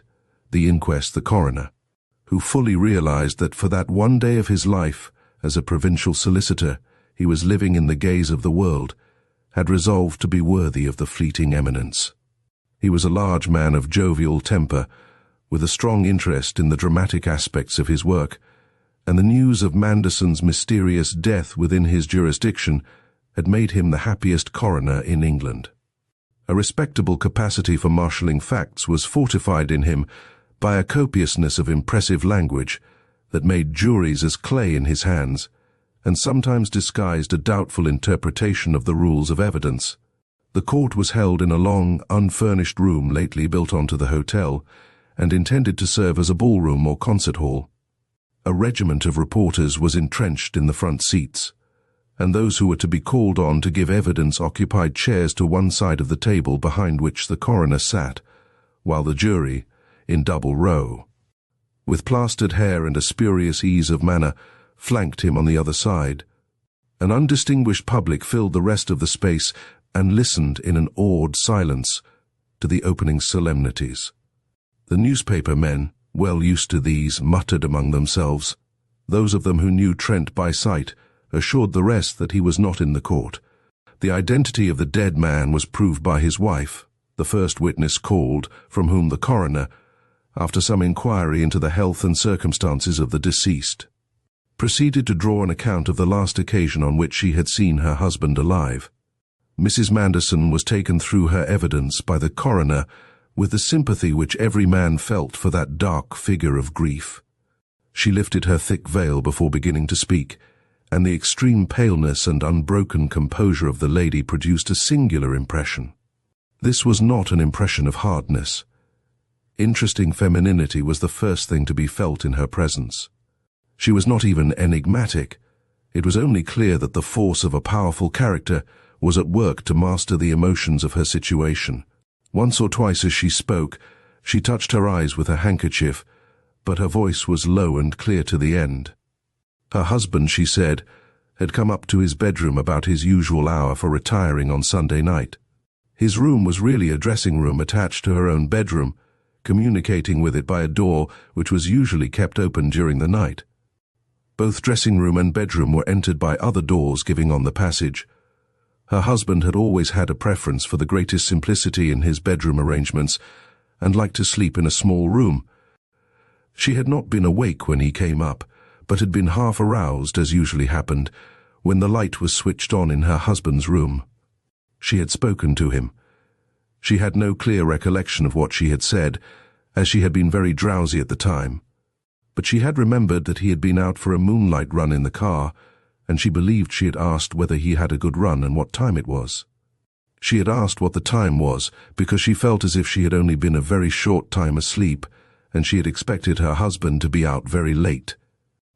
In answer to her question, he had told her it was 11:30, and had gone on to say that he had changed his mind about going for a run. "Did he say why?" the coroner asked. "Yes," replied the lady. "He did explain why. I remember very well what he said because—" She stopped with a little appearance of confusion. "Because," the coroner insisted gently, "because my husband was not as a rule communicative about his business affairs," answered the witness, raising her chin with a faint touch of defiance. "He did not think they would interest me, and as a rule referred to them as little as possible. That was why I was rather surprised when he told me that he had sent Mr. Marlowe to Southampton to bring back some important information from a man who was leaving for Paris by the next day's boat. He said that Mr. Marlowe could do it quite easily if he had no accident. He said that he had started in the car and then walked back home a mile or so and felt all the better for it." "Did he say any more?" "Nothing, as well as I remember," the witness said. "I was very sleepy and I dropped off again in a few moments. I just remember my husband turning his light out, and that is all. I never saw him again alive." "And you heard nothing in the night?" "No. I never woke until my maid brought my tea in the morning at 7 o'clock. She closed the door leading to my husband's room, as she always did, and I supposed him to be still there. He always needed a great deal of sleep. He sometimes slept until quite late in the morning. I had breakfast in my sitting room. It was about 10 when I heard that my husband's body had been found." The witness dropped her head and silently waited for her dismissal, but it was not to be yet. "Mrs. Manderson," the coroner's voice was sympathetic, but it had a hint of firmness in it now. "The question I am going to put to you must, in these sad circumstances, be a painful one, but it is my duty to ask it. Is it the fact that your relations with your late husband had not been, for some time past, relations of mutual affection and confidence? Is it the fact that there was an estrangement between you?" The lady drew herself up again and faced her questioner, the colour rising in her cheeks. "If that question is necessary," she said with cold distinctness, "I will answer it so that there shall be no misunderstanding. During the last few months of my husband's life, his attitude towards me had given me great anxiety and sorrow. He had changed towards me. He had become very reserved and seemed mistrustful. I saw much less of him than before. He seemed to prefer to be alone. I can give no explanation at all of the change. I tried to work against it. I did all I could with justice to my own dignity, as I thought. Something was between us. I did not know what, and he never told me. My own obstinate pride prevented me from asking what it was in so many words. I only made a point of being to him exactly as I had always been, so far as he would allow me. I suppose I shall never know now what it was. The witness, whose voice had trembled in spite of her self-control over the last few sentences, drew down her veil when she had said this, and stood erect and quiet. One of the jury asked a question, not without obvious hesitation. "Then was there never anything of the nature of what they call words between you and your husband, ma'am?" "Never." The word was colourlessly spoken, but everyone felt that a crass misunderstanding of the possibilities of conduct in the case of a person like Mrs. Manderson had been visited with some severity. Did she know, the coroner asked, of any other matter which might have been preying upon her husband's mind recently? Mrs. Manderson knew of none whatever. The coroner intimated that her ordeal was at an end, and the veiled lady made her way to the door. The general attention, which followed her for a few moments, was now eagerly directed upon Martin, whom the coroner had proceeded to call. It was at this moment that Trent appeared at the doorway and edged his way into the great room, but he did not look at Martin. He was observing the well-balanced figure that came quickly toward him along an opening path in the crowd, and his eye was gloomy. He started, as he stood aside from the door with a slight bow, to hear Mrs. Manderson address him by name in a low voice. He followed her a pace or two into the hall. "I wanted to ask you," she said in a voice now weak and oddly broken, "if you would give me your arm a part of the way to the house." I could not see my uncle near the door, and I suddenly felt rather faint. "I shall be better in the air." No, I cannot stay here, please, Mr. Trent," she said, as he began to make an obvious suggestion. "I must go to the house." Her hand tightened momentarily on his arm, as if, for all her weakness, she could drag him from the place. Then again she leaned heavily upon it, and with that support, and with bent head, she walked slowly from the hotel and along the oak-shaded path toward White Gables. Trent went in silence, his thoughts whirling, dancing insanely to a chorus of "Fool, fool." All that he alone knew, all that he guessed and suspected of this affair, rushed through his brain in a rout, but the touch of her unnerved hand upon his arm never for an instant left his consciousness, filling him with an exaltation that enraged and bewildered him. He was still cursing himself furiously behind the mask of conventional solicitude, that he turned to the lady when he had attended her to the house and seen her sink upon a couch in the morning-room. Raising her veil, she thanked him gravely and frankly, with a look of sincere gratitude in her eyes. She was much better now, she said, and a cup of tea would work a miracle upon her. She hoped she had not taken him away from anything important. She was ashamed of herself. She thought she could go through with it, but she had not expected those last questions. "I am glad you did not hear me," she said when he explained. "But of course you will read it all in the reports." "It shook me so to have to speak of that," she added simply, "and to keep from making an exhibition of myself took it out of me. And all those staring men by the door. Thank you again for helping me when I asked you. I thought I might," she ended queerly, with a little tired smile, and Trent took himself away, his hand still quivering from the cool touch of her fingers. The testimony of the servants and of the finder of the body brought nothing new to the reporter's net. That of the police was as colourless and cryptic as is usual at the inquest stage of affairs of the kind. Greatly to the satisfaction of Mr. Bunner, his evidence afforded the sensation of the day, and threw far into the background the interesting revelation of domestic difficulty made by the dead man's wife. He told the court in substance what he had already told Trent. The flying pencils did not miss a word of the young American's story. and it appeared with scarcely the omission of a sentence in every journal of importance in Great Britain and the United States. Public opinion next day took no note of the faint suggestion of the possibility of suicide, which the coroner, in his final address to the jury, had thought it right to make in connection with the lady's evidence. The weight of evidence, as the official had indeed pointed out, was against such a theory. He had referred with emphasis to the fact that no weapon had been found near the body. "This question, of course, is all-important, gentlemen," he had said to the jury. "It is, in fact, the main issue before you. You have seen the body for yourselves. You have just heard the medical evidence, but I think it would be well for me to read you my notes of it insofar as they bear on this point, in order to refresh your memories. Dr. Stock told you, I am going to omit all technical medical language and repeat to you merely the plain English of his testimony. That, in his opinion, death had taken place 6 or 8 hours previous to the finding of the body. He said that the cause of death was a bullet wound, the bullet having entered the left eye, which was destroyed, and made its way to the base of the brain, which was quite shattered. The external appearance of the wound, he said, did not support the hypothesis of its being self-inflicted, inasmuch as there were no signs of the firearm having been pressed against the eye, or even put very close to it. At the same time, it was not physically impossible that the weapon should have been discharged by the deceased with his own hand, at some small distance from the eye. Dr. Stock also told us that it was impossible to say with certainty, from the state of the body, whether any struggle had taken place at the time of death. That when seen by him, at which time he understood that it had not been moved since it was found, the body was lying in a collapsed position, such as might very well result from the shot alone. But that the scratches and bruises upon the wrists and the lower part of the arms had been very recently inflicted, and were, in his opinion, marks of violence. In connection with this same point, the remarkable evidence given by Mr. Bunner cannot be regarded, I think, as without significance.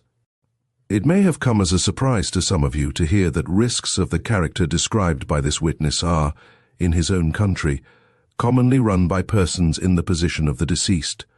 On the other hand, it may have been within the knowledge of some of you that in the industrial world of America, the discontent of labor often proceeds to lengths of which we in England happily know nothing. I have interrogated the witness somewhat fully upon this. At the same time, gentlemen, I am by no means suggesting that Mr. Bunner's personal conjecture as to the cause of death can fitly be adopted by you. That is emphatically not the case. What his evidence does is to raise 2 questions for your consideration. First, can it be said that the deceased was to any extent in the position of a threatened man, of a man more exposed to the danger of murderous attack than an ordinary person? Second, does the recent alteration in his demeanor, as described by this witness, justify the belief that his last days were overshadowed by a great anxiety? These points may legitimately be considered by you in arriving at a conclusion upon the rest of the evidence. Thereupon the coroner, having indicated thus clearly his opinion that Mr. Bunner had hit the right nail on the head, desired the jury to consider their verdict. Chapter 9. A Hot Scent. "Come in," called Trent. Mr. Cupples entered his sitting room at the hotel. It was the early evening of the day on which the coroner's jury, without leaving the box, had pronounced the expected denunciation of a person or persons unknown. Trent, with a hasty glance upward, continued his intense study of what lay in a photographic dish of enamelled metal, which he moved slowly about in the light of the window. He looked very pale, and his movements were nervous. "Sit on the sofa," he advised. "The chairs are a job lot bought at the sale after the suppression of the Holy Inquisition in Spain. This is a pretty good negative," he went on, holding it up to the light with his head at the angle of discriminating judgment. "Washed enough now, I think. Let us leave it to dry and get rid of all this mess." Mr. Cupples, as the other busily cleared the table of a confusion of basins, dishes, racks, boxes, and bottles, picked up first one and then another of the objects and studied them with innocent curiosity. "That is called hypo-eliminator," said Trent, as Mr. Cupples uncorked and smelt at one of the bottles. "Very useful when you're in a hurry with a negative. I shouldn't drink it, though, all the same. It eliminates sodium hypophosphite, but I shouldn't wonder if it would eliminate human beings, too. He found a place for the last of the litter on the crowded mantel shelf and came to sit before Mr. Cupples on the table. The great thing about a hotel sitting room is that its beauty does not distract the mind from work. It is no place for the mayfly pleasures of a mind at ease. Have you ever been in this room before, Cupples? I have, hundreds of times. It has pursued me all over England for years. I should feel lost without it if, in some fantastic far-off hotel, they were to give me some other sitting room. Look at this table cover. There is the ink I spilt on it when I had this room in Halifax. I burnt that hole in the carpet when I had it in Ipswich. But I see they have mended the glass over the picture of Silent Sympathy, which I threw a boot at in Banbury. I do all my best work here. This afternoon, for instance, since the inquest, I have finished several excellent negatives.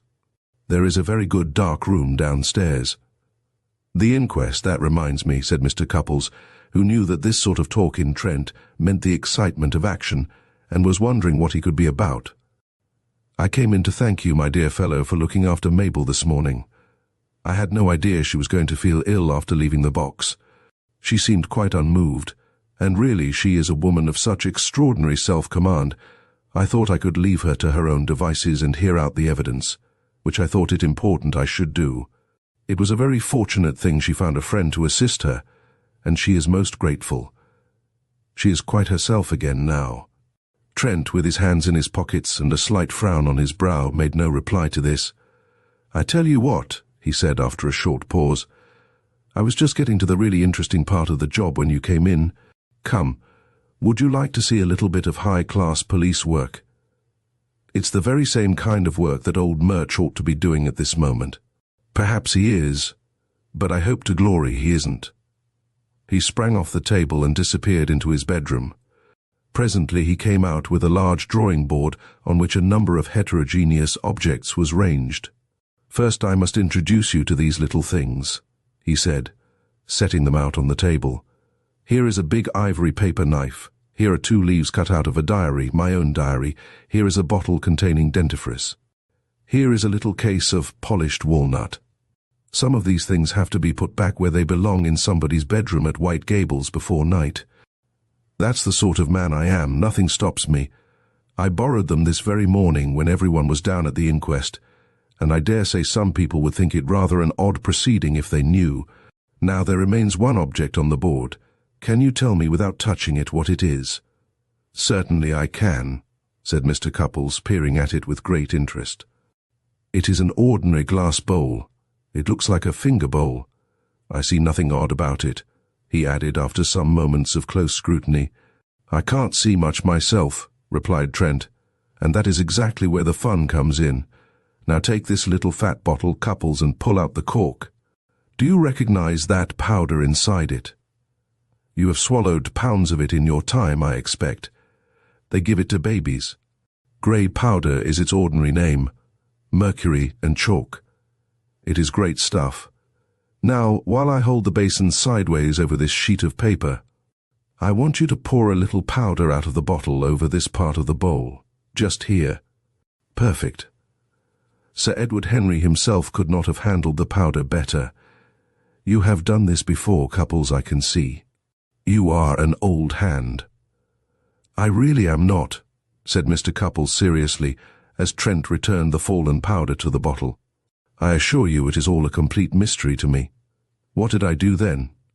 I brushed the powdered part of the bowl lightly with this camel hair brush. Now look at it again. You saw nothing odd about it before. Do you see anything now? Mr. Cupples peered again. How curious, he said. Yes, there are 2 large grey finger marks on the bowl. They were not there before. I am Hawkshaw the detective, observed Trent. Would it interest you to hear a short lecture on the subject of glass finger bowls? When you take one up with your hand, you leave traces upon it, usually practically invisible, which may remain for days or months. You leave the marks of your fingers. The human hand, even when quite clean, is never quite dry, and sometimes, in moments of great anxiety, for instance, Cupples, it is very moist. It leaves a mark on any cold, smooth surface it may touch. That bowl was moved by somebody with a rather moist hand quite lately. He sprinkled the powder again. Here on the other side, you see, is the thumb mark. Very good impressions, all of them. He spoke without raising his voice, but Mr. Cupples could perceive that he was ablaze with excitement as he stared at the faint grey marks. This one should be the index finger. I need not tell a man of your knowledge of the world that the pattern of it is a single spiral wall, with deltas symmetrically disposed. This, the print of the second finger, is a simple loop, with a staple core and 15 counts. I know there are 15, because I have just the same 2 prints on this negative, which I have examined in detail. Look! He held one of the negatives up to the light of the declining sun and demonstrated with a pencil point. You can see they're the same. You see the bifurcation of that ridge. There it is in the other. You see that little scar near the center. There it is in the other. There are a score of ridge characteristics on which an expert would swear in the witness box that the marks on that bowl and the marks I have photographed on this negative were made by the same hand. And where did you photograph them? What does it all mean? Asked Mr. Cupples, wide-eyed. I found them on the inside of the left-hand leaf of the front window in Mrs. Manderson's bedroom. As I could not bring the window with me, I photographed them, sticking a bit of black paper on the other side of the glass for the purpose. The bowl comes from Manderson's room. It is the bowl in which his false teeth were placed at night. I could bring that away, so I did. But those cannot be Mabel's finger marks. I should think not, said Trent with decision. They are twice the size of any print Mrs. Manderson could make. Then they must be her husband's. Perhaps they are. Now shall we see if we can match them once more? I believe we can. Whistling faintly, and very white in the face, Trent opened another small squat bottle containing a dense black powder. Lamp black, he explained. Hold a bit of paper in your hand for a second or two, and this little chap will show you the pattern of your fingers. He carefully took up with a pair of tweezers one of the leaves cut from his diary, and held it out for the other to examine. No marks appeared on the leaf. He tilted some of the powder out upon one surface of the paper, then, turning it over, upon the other, then shook the leaf gently to rid it of the loose powder. He held it out to Mr. Cupples in silence. On one side of the paper appeared unmistakably, clearly printed in black, the same 2 fingerprints that he had already seen on the bowl and on the photographic plate. He took up the bowl and compared them. Trent turned the paper over, and on the other side was a bold black replica of the thumb mark that was printed in grey on the glass in his hand. Same man, you see, Trent said with a short laugh. I felt that it must be so, and now I know. He walked to the window and looked out. Now I know, he repeated in a low voice, as if to himself. His tone was bitter.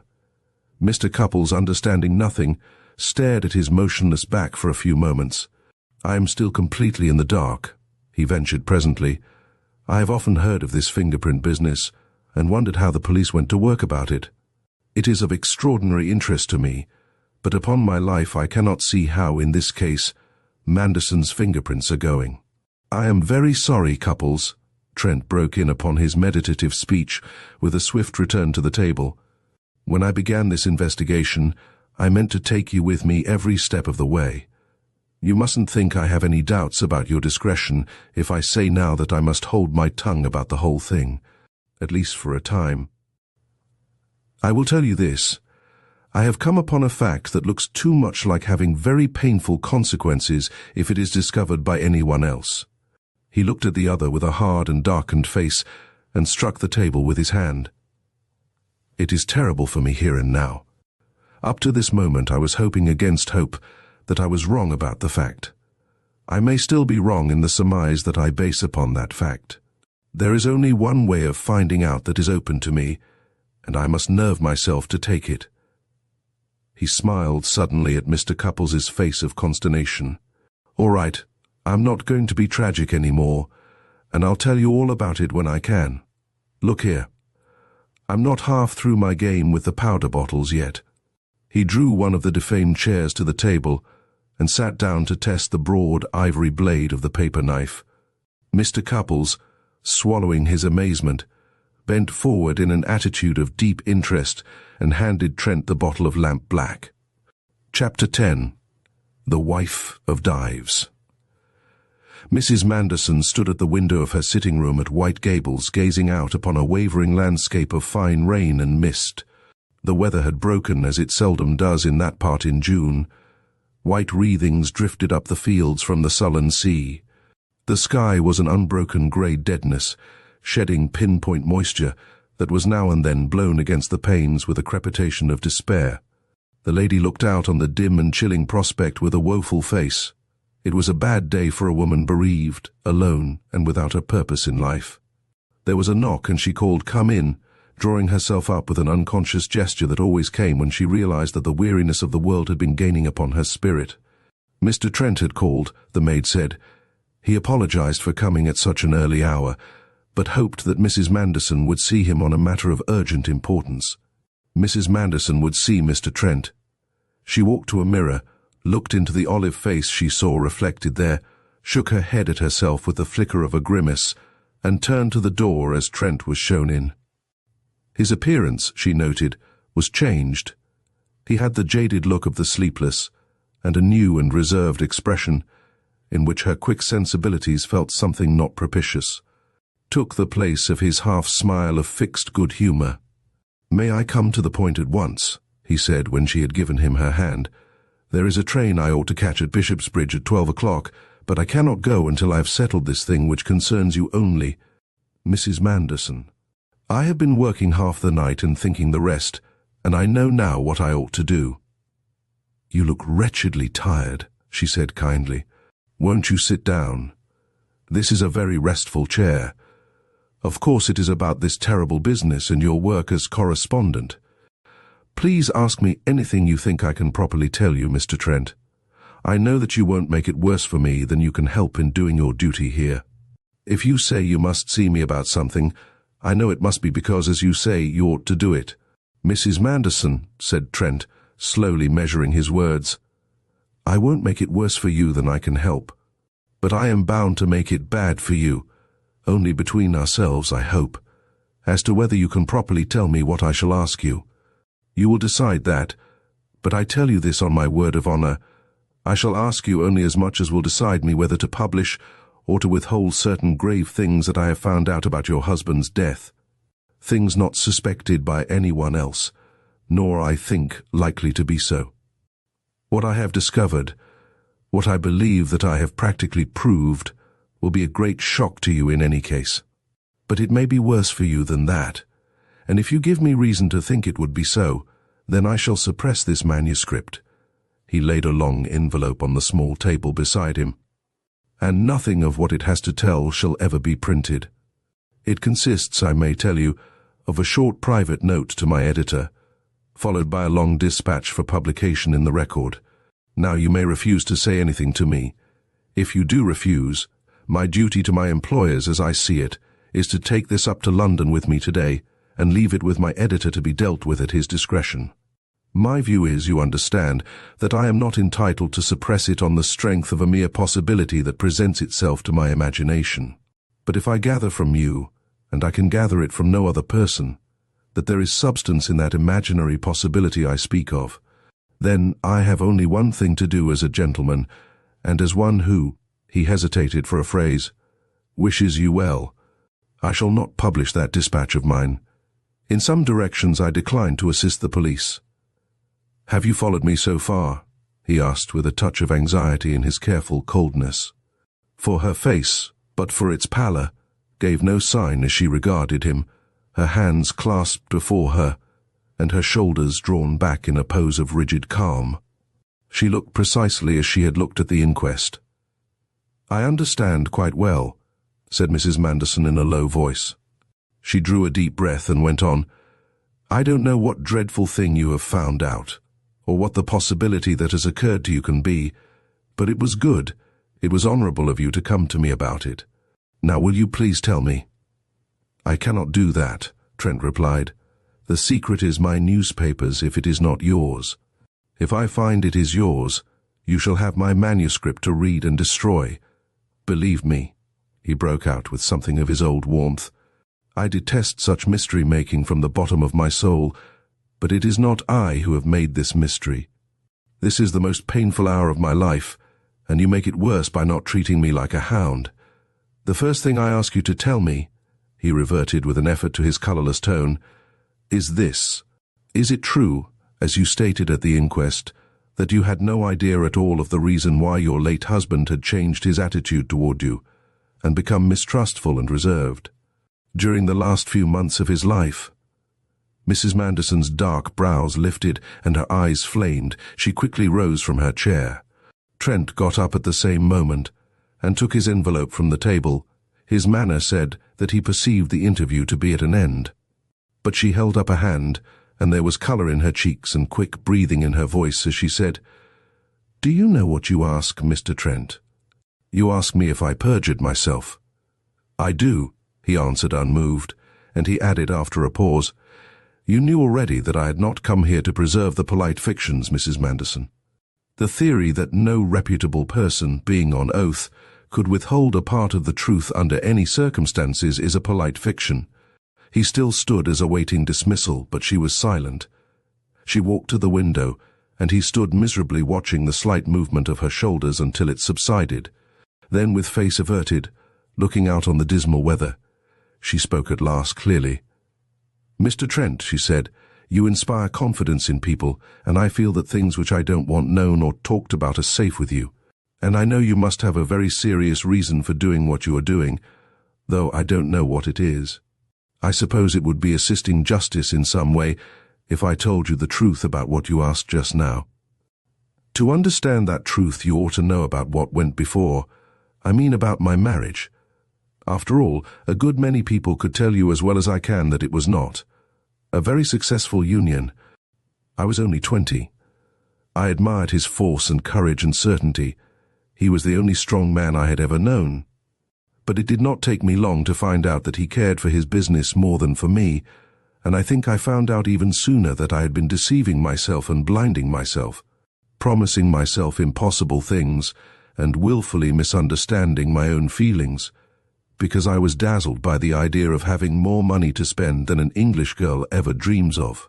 I have been despising myself for that for 5 years.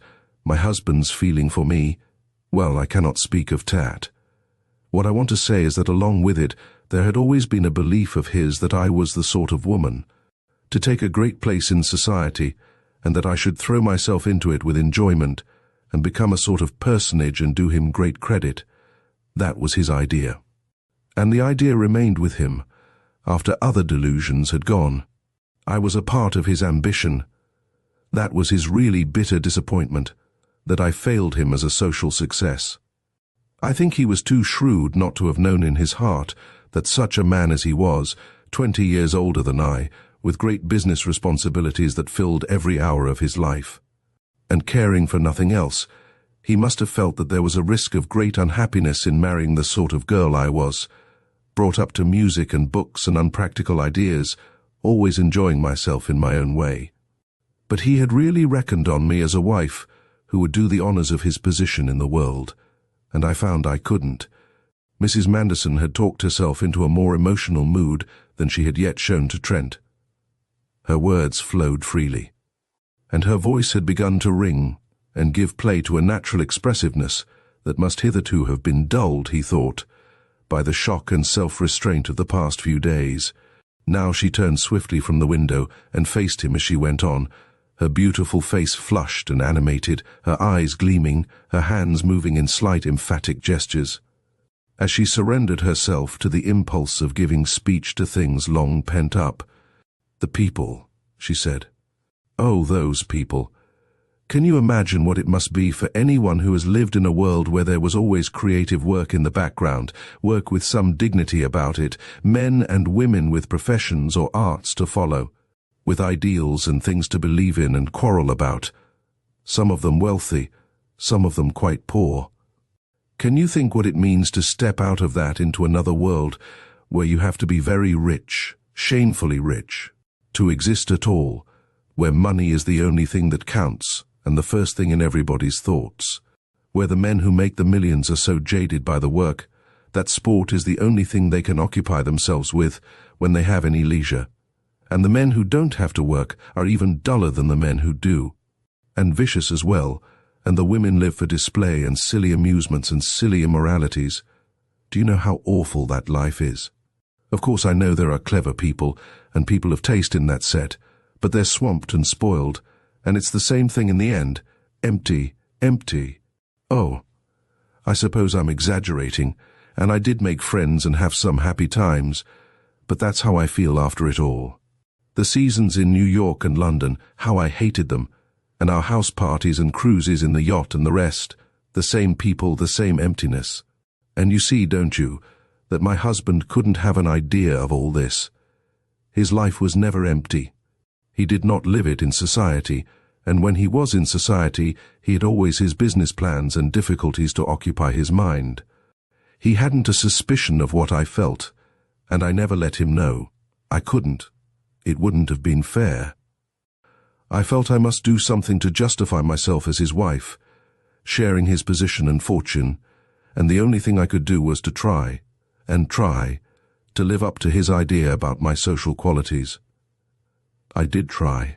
I acted my best, and it became harder year by year. I never was what they call a popular hostess. How could I be? I was a failure, but I went on trying.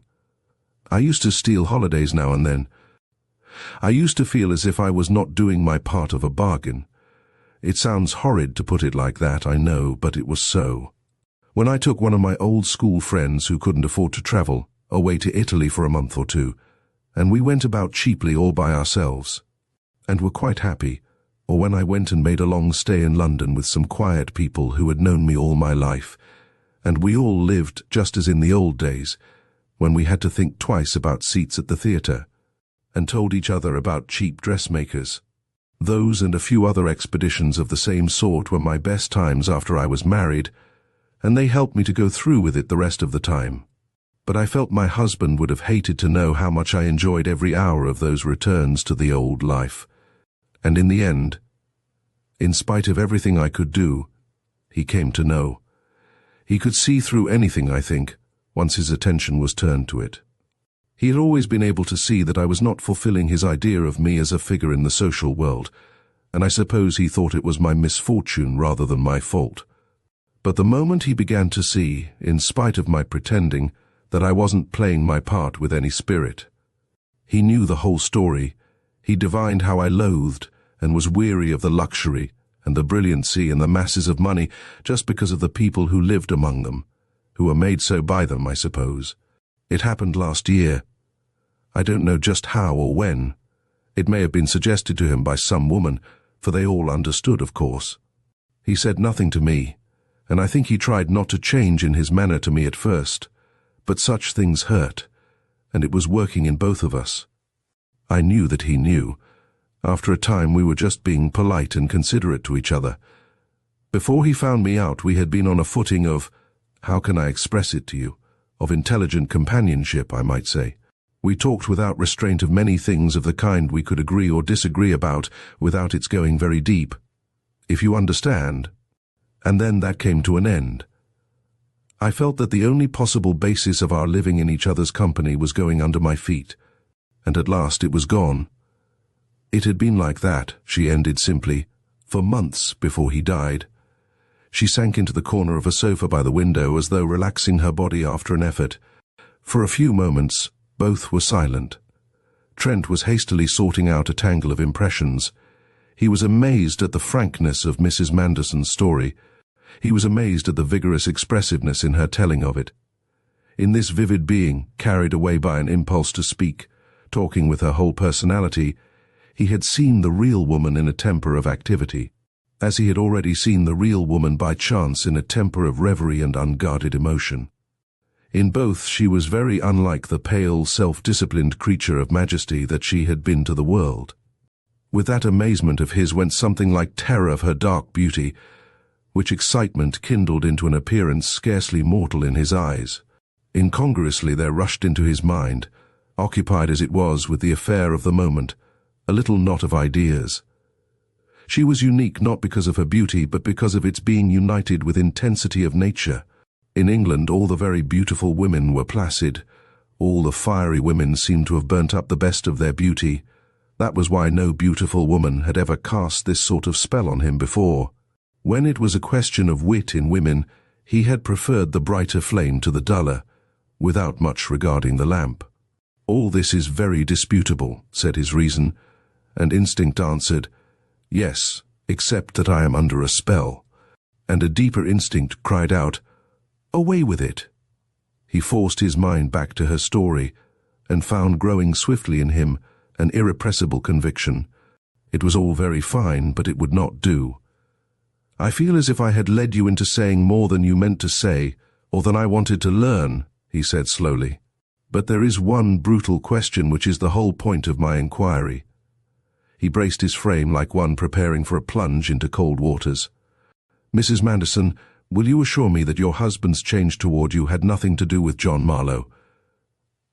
And what he had dreaded came. "Oh!" she cried with a sound of anguish, her face thrown up and open hands stretched out as if for pity. And then the hands covered the burning face, and she flung herself aside among the cushions at her elbow, so that he saw nothing but her heavy crown of black hair, and her body moving with sobs that stabbed his heart. And a foot turned inward gracelessly in an abandonment of misery. Like a tall tower suddenly breaking apart, she had fallen in ruins, helplessly weeping. Trent stood up, his face white and calm. With a senseless particularity, he placed his envelope exactly in the center of the little polished table. He walked to the door, closed it noiselessly as he went out, and in a few minutes was tramping through the rain out of sight of White Gables, going nowhere, seeing nothing. His soul shaken in the fierce effort to kill and trample the raving impulse that had seized him in the presence of her shame, that clamored to him to drag himself before her feet, to pray for pardon, to pour out words, he knew not what words, but he knew that they had been straining at his lips, to wreck his self-respect forever, and hopelessly defeat even the crazy purpose that had almost possessed him. By drowning her wretchedness in disgust, by babbling with the tongue of infatuation to a woman with a husband not yet buried, to a woman who loved another man. Such was the magic of her tears, quickening in a moment the thing which, as his heart had known, he must not let come to life. For Philip Trent was a young man, younger in nature even than his years, and a way of life that kept his edge keen and his spirit volcanic had prepared him very ill for the meeting that comes once in the early manhood of most. Of us, usually, as in his case, he told himself harshly, to no purpose but the testing of virtue and the power of the will. Chapter 11. Hitherto Unpublished.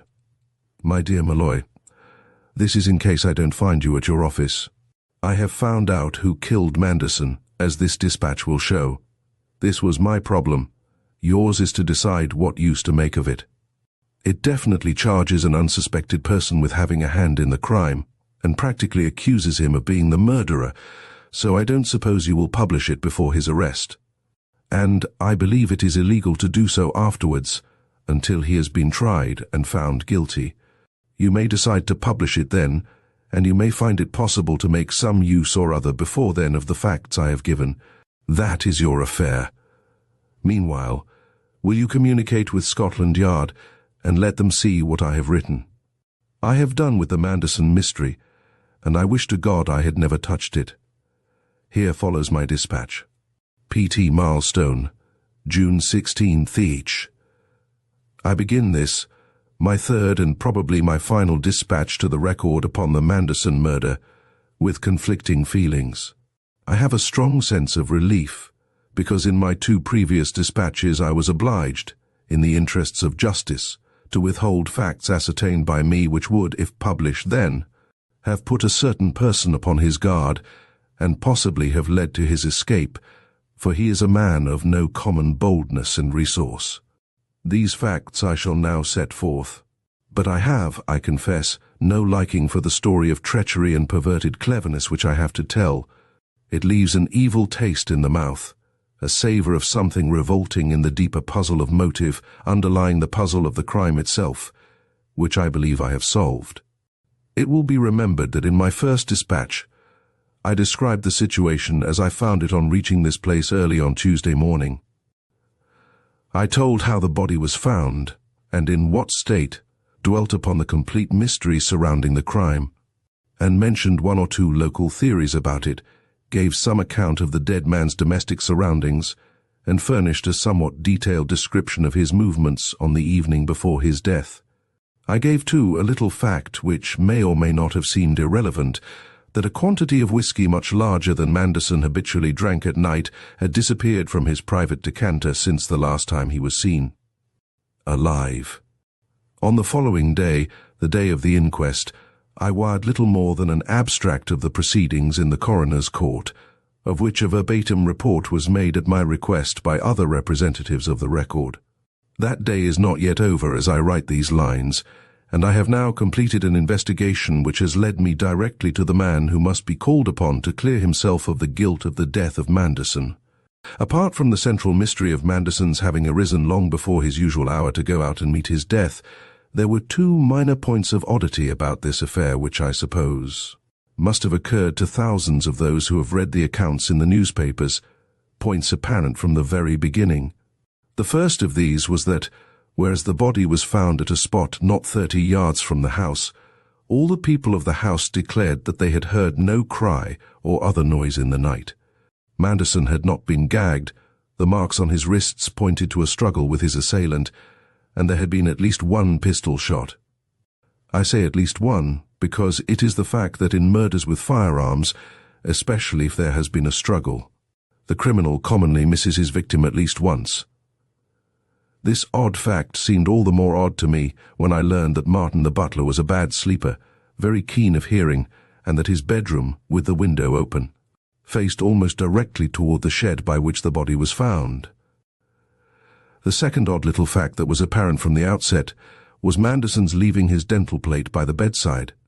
It appeared that he had risen and dressed himself fully down to his necktie and watch and chain, and had gone out of doors without remembering to put in this plate, which he had carried in his mouth every day for years, and which contained all the visible teeth of the upper jaw. It had evidently not been a case of frantic hurry, and even if it had been, he would have been more likely to forget almost anything than this denture. Anyone who wears such a removable plate will agree that the putting it in on rising is a matter of second nature. Speaking as well as eating, to say nothing of appearances, depend upon it. Neither of these queer details, however, seemed to lead to anything at the moment. They only awakened in me a suspicion of something lurking in the shadows, something that lent more mystery to the already mysterious question how and why, and through whom Manderson met his end. With this much of preamble, I come at once to the discovery which, in the first few hours of my investigation, set me upon the path which so much ingenuity had been directed to concealing. I have already described Manderson's bedroom. The rigorous simplicity of its furnishing contrasted so strangely with the multitude of clothes and shoes, and the manner of its communication with Mrs. Manderson's room. On the upper of the two long shelves on which the shoes were ranged, I found, where I had been told I should find them, the pair of patent leather shoes which Manderson had worn on the evening before his death. I had glanced over the row, not with any idea of their giving me a clue, but merely because it happens that I am a judge of shoes, and all these shoes were of the very best workmanship. But my attention was at once caught by a little peculiarity in this particular pair. They were the lightest kind of lace-up dress shoes, very thin in the sole, without toe caps, and beautifully made, like all the rest. These shoes were old and well worn, but being carefully polished and fitted, as all the shoes were, upon their trees, they looked neat enough. What caught my eye was a slight splitting of the leather in that part of the upper known as the vamp, a splitting at the point where the two laced parts of the shoe rise from the upper. It is at this point that the strain comes when a tight shoe of this sort is forced upon the foot, and it is usually guarded with a strong stitching across the bottom of the opening. In both the shoes I was examining, the stitching had parted, and the leather below had given way.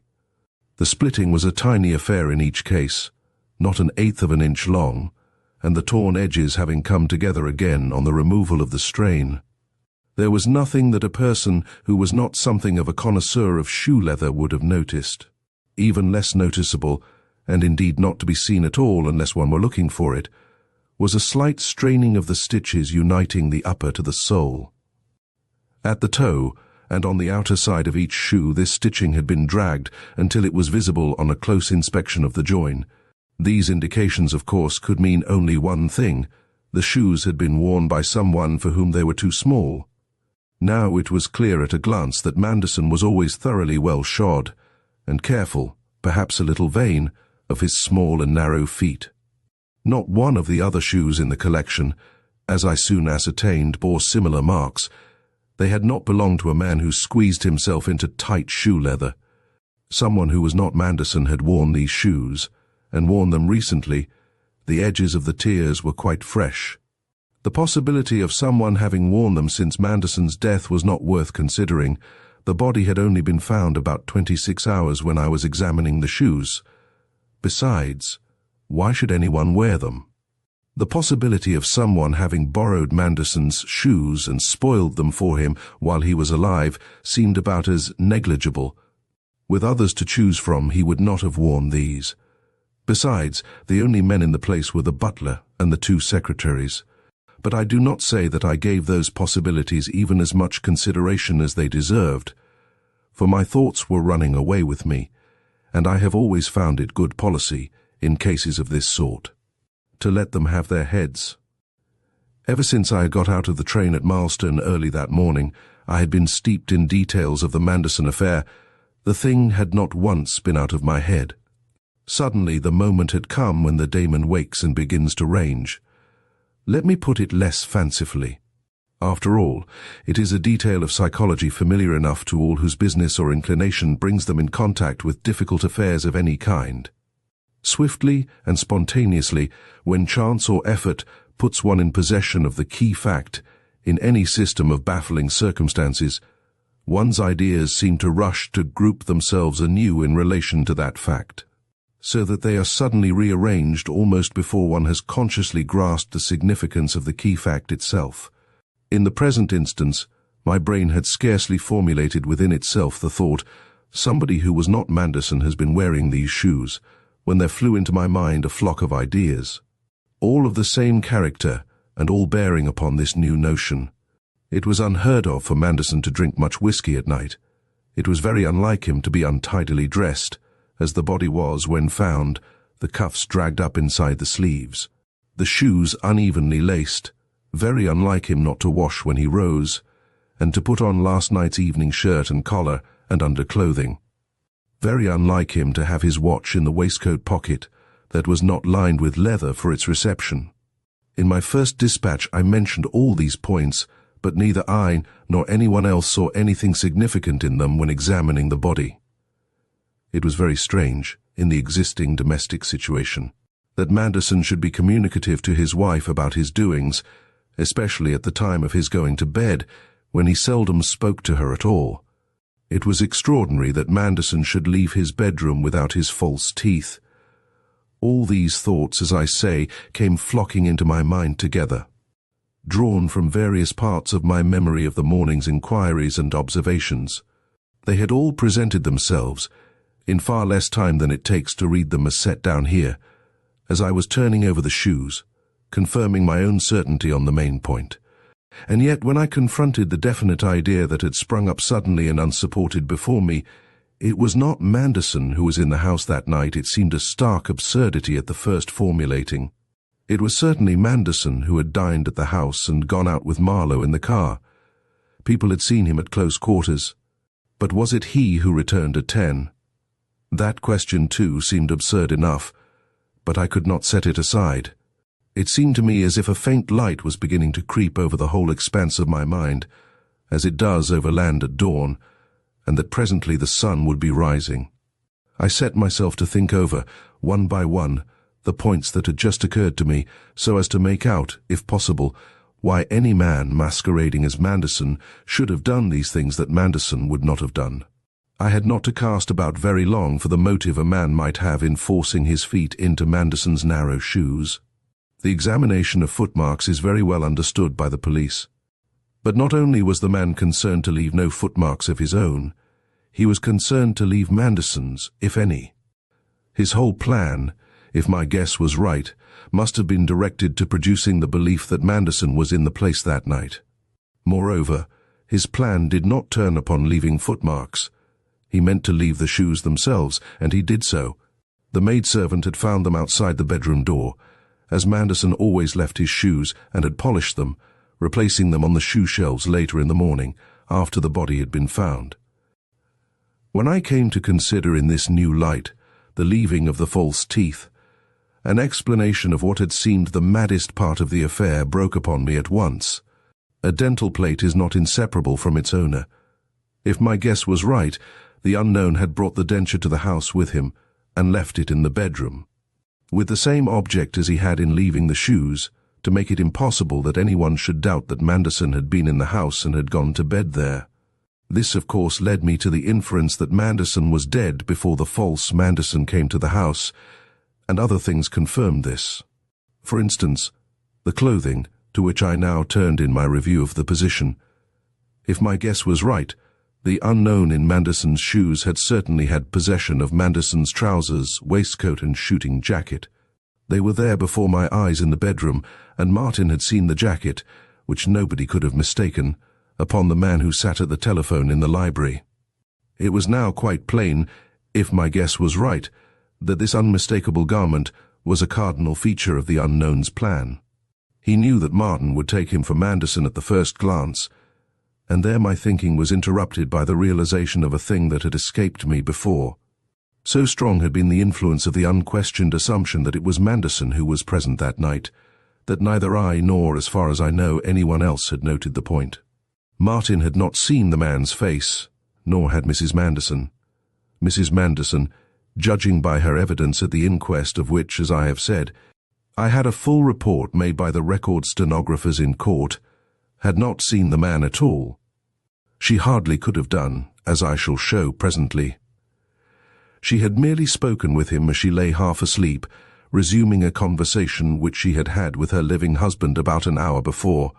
Martin, I perceived, could only have seen the man's back, as he sat crouching over the telephone.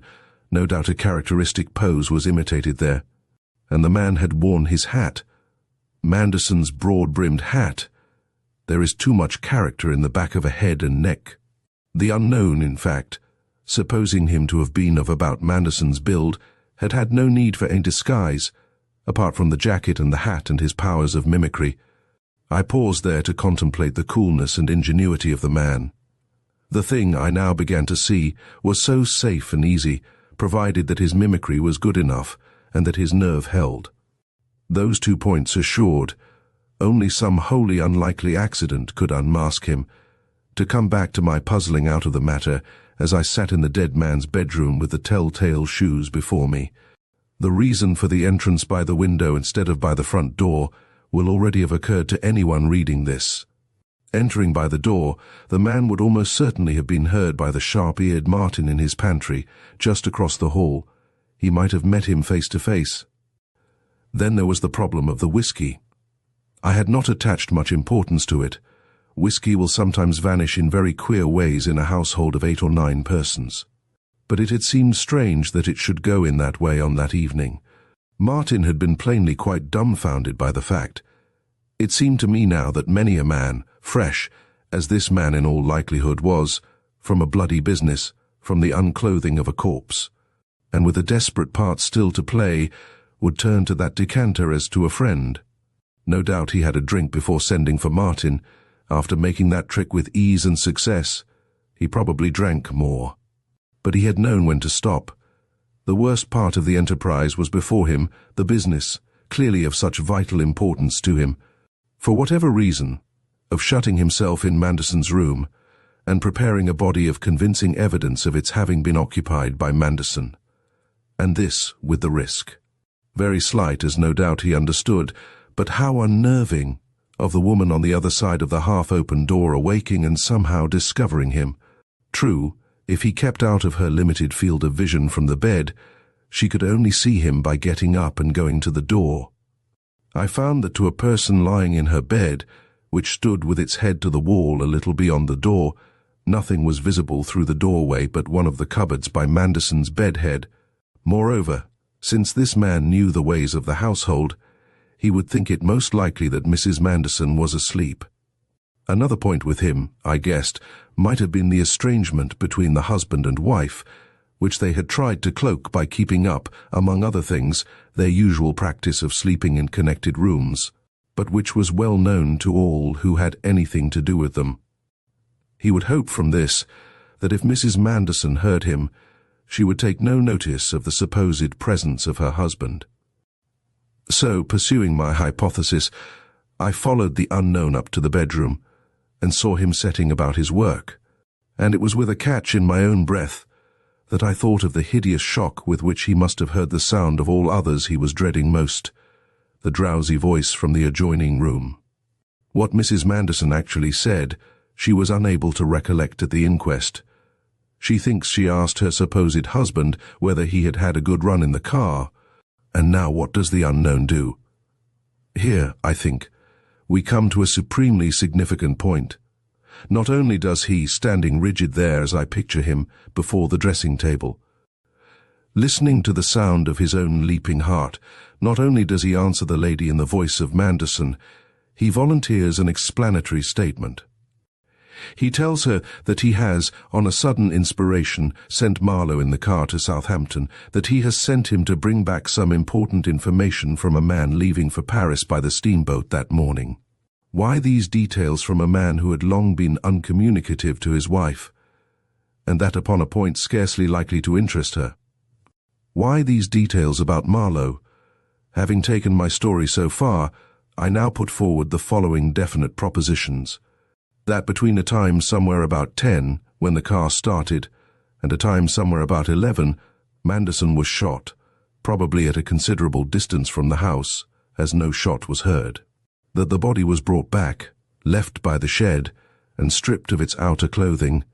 That at some time round about 11 o'clock, a man who was not Manderson, wearing Manderson's shoes, hat, and jacket, entered the library by the garden window, that he had with him Manderson's black trousers, waistcoat, and motor coat, the denture taken from Manderson's mouth, and the weapon with which he had been murdered, that he concealed these, rang the bell for the butler, and sat down at the telephone with his hat on and his back to the door, that he was occupied with the telephone all the time Martin was in the room, that on going up to the bedroom floor, he quietly entered Marlowe's room, and placed the revolver with which the crime had been committed, Marlowe's revolver, in the case on the mantelpiece from which it had been taken, and that he then went to Manderson's room, placed Manderson's shoes outside the door, threw Manderson's garments on a chair, placed the denture in the bowl by the bedside, and selected a suit of clothes, a pair of shoes, and a tie from those in the bedroom.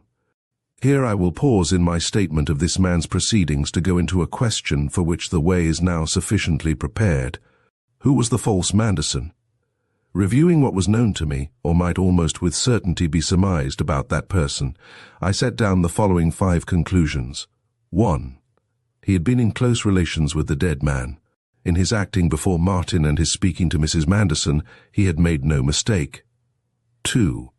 He was of a build not unlike Manderson's, especially as to height and breadth of shoulder, which mainly determine the character of the back of a seated figure when the head is concealed and the body loosely clothed. But his feet were larger, though not greatly larger than Manderson's. 3. He had considerable aptitude for mimicry and acting, probably some experience too. 4. He had a minute acquaintance with the ways of the Manderson household. 5. He was under a vital necessity of creating the belief that Manderson was alive and in that house until some time after midnight on the Sunday night. So much I took as either certain or next door to it. It was as far as I could see, and it was far enough. I proceed to give, in an order corresponding with the numbered paragraphs above, such relevant facts as I was able to obtain about Mr. John Marlowe. From himself and other sources. 1. He had been Mr. Manderson's private secretary, upon a footing of great intimacy for nearly 4 years. 2. The two men were nearly of the same height, about 5 feet 11 inches, Both were powerfully built and heavy in the shoulder.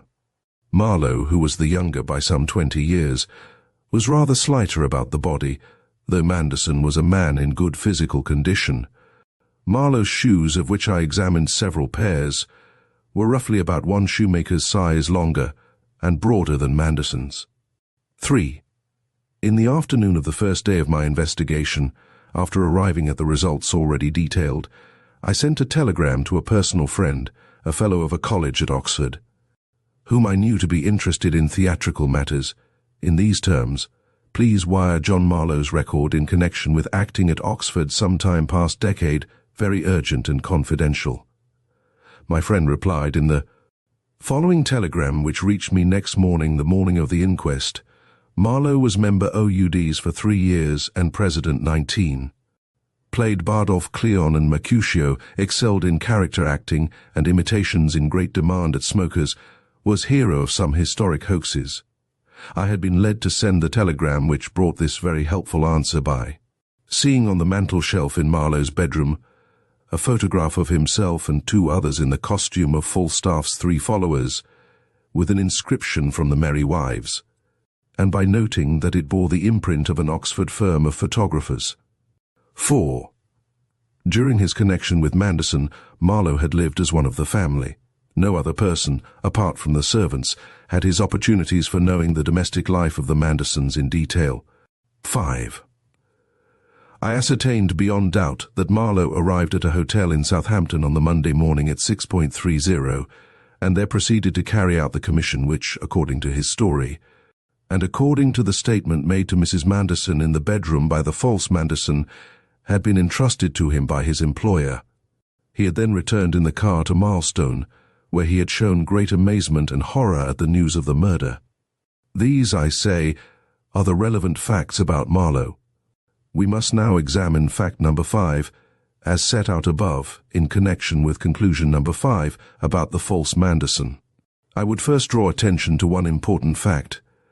The only person who professed to have heard Manderson mention Southampton at all before he started in the car was Marlowe. His story, confirmed to some extent by what the butler overheard, was that the journey was all arranged in a private talk before they set out, and he could not say, when I put the question to him, why Manderson should have concealed his intentions by giving out that he was going with Marlowe for a moonlight drive. This point, however, attracted no attention. Marlowe had an absolutely airtight alibi in his presence at Southampton by 6:30. Nobody thought of him in connection with a murder which must have been committed after 12:30, the hour at which Martin the butler had gone to bed. But it was the Manderson who came back from the drive, who went out of his way to mention Southampton openly to 2 persons. He even went so far as to ring up a hotel at Southampton and ask questions which bore out Marlowe's story of his errand. This was the call he was busy with when Martin was in the library. Now let us consider the alibi. If Manderson was in the house that night, and if he did not leave it until some time after 12:30, Marlowe could not by any possibility have had a direct hand in the murder. It is a question of the distance between Milestone and Southampton. If he had left Milestone in the car at the hour when he is supposed to have done so, between 10 and 10:30, with a message from Manderson, the run would be quite an easy one to do in the time. But it would be physically impossible for the car, a 15 hours P 4-cylinder Northumberland, an average medium power car, to get to Southampton by 6:30 unless it left Milestone by midnight at latest.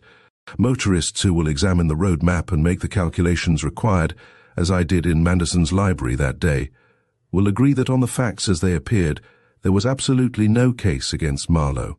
But even if they were not as they appeared, if Manderson was dead by 11 o'clock, and if at about that time Marlowe impersonated him at White Gables, if Marlowe retired to Manderson's bedroom, how can all this be reconciled with his appearance next morning at Southampton?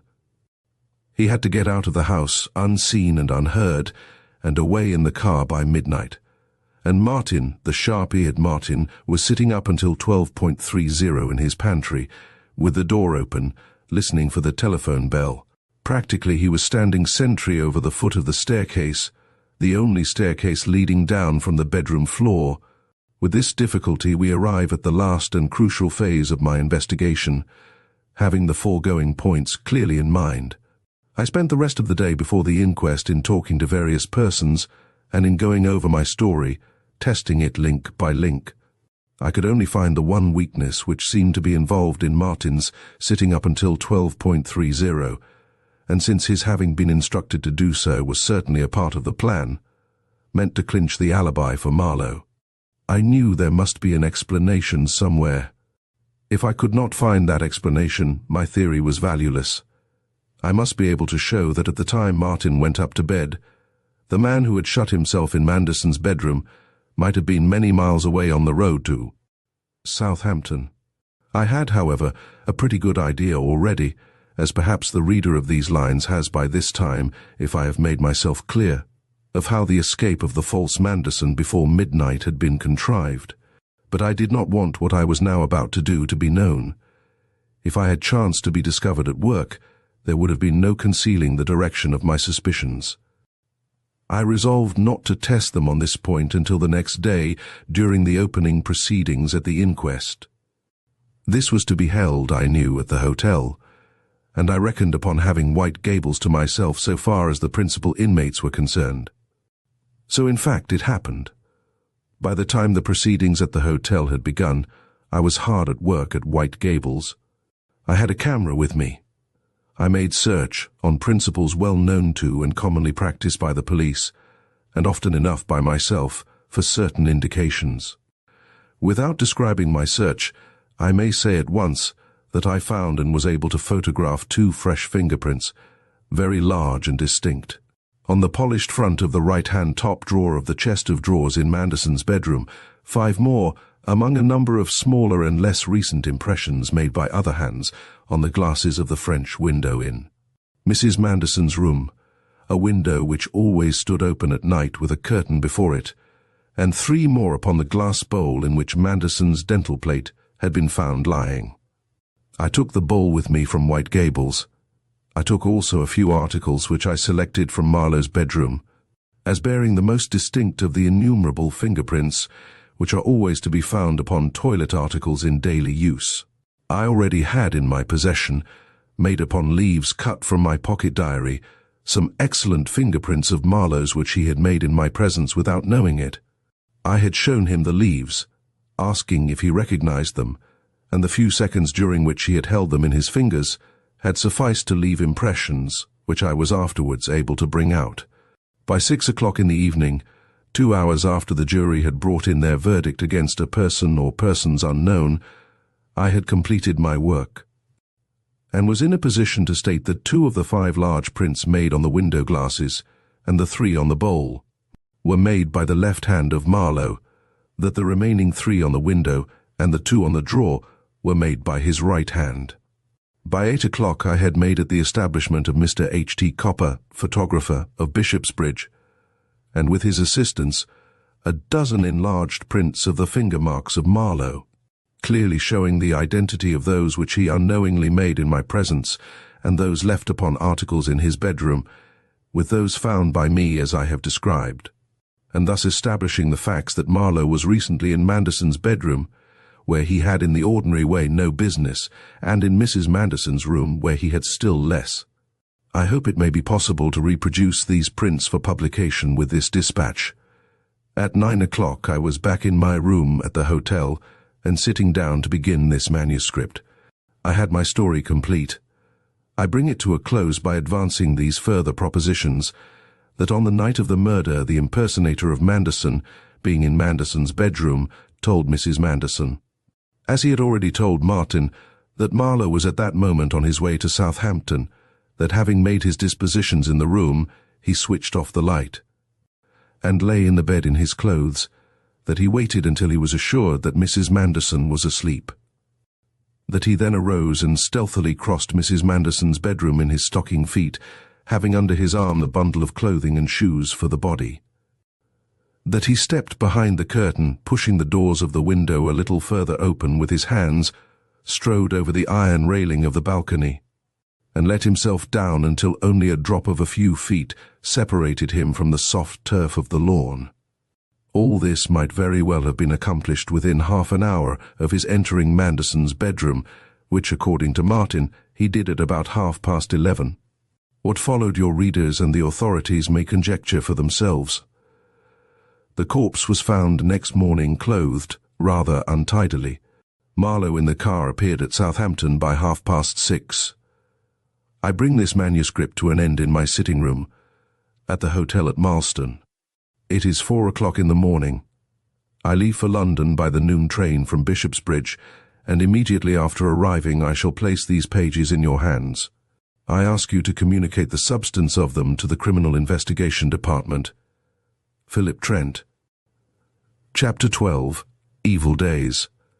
I am returning the cheque you sent for what I did on the Manderson case, Trent wrote to Sir James Molloy from Munich, whither he had gone immediately after handing in at the record office a brief dispatch bringing his work on the case to an unexciting close.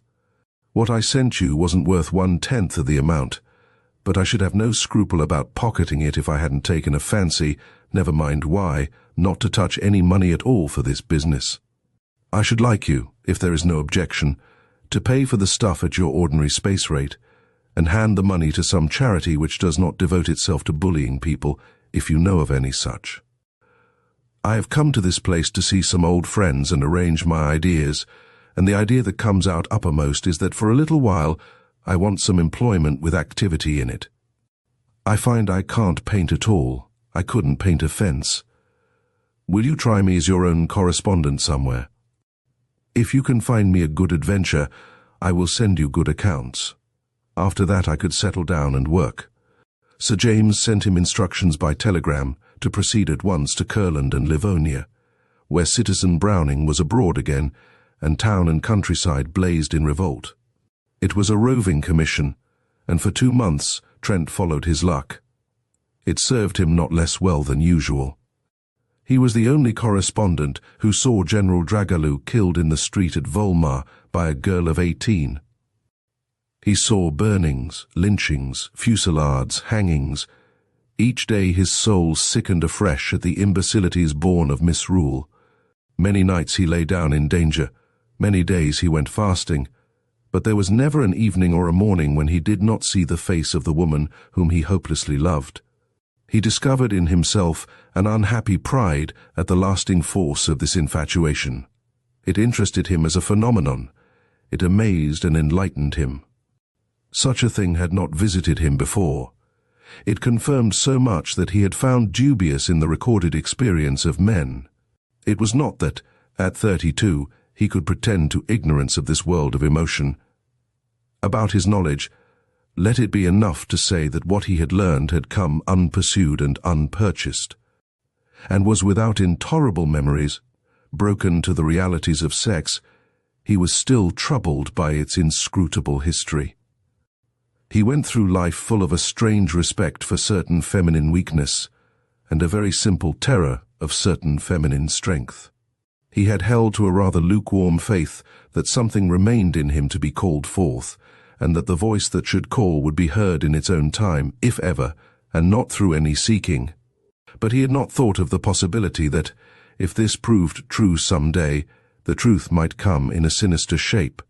The two things that had taken him utterly by surprise in the matter of his feeling towards Mabel Manderson were the insane suddenness of its uprising in full strength and its extravagant hopelessness. Before it came, he had been much disposed to laugh at the permanence of unrequited passion as a generous boyish delusion. He knew now that he had been wrong, and he was living bitterly in the knowledge.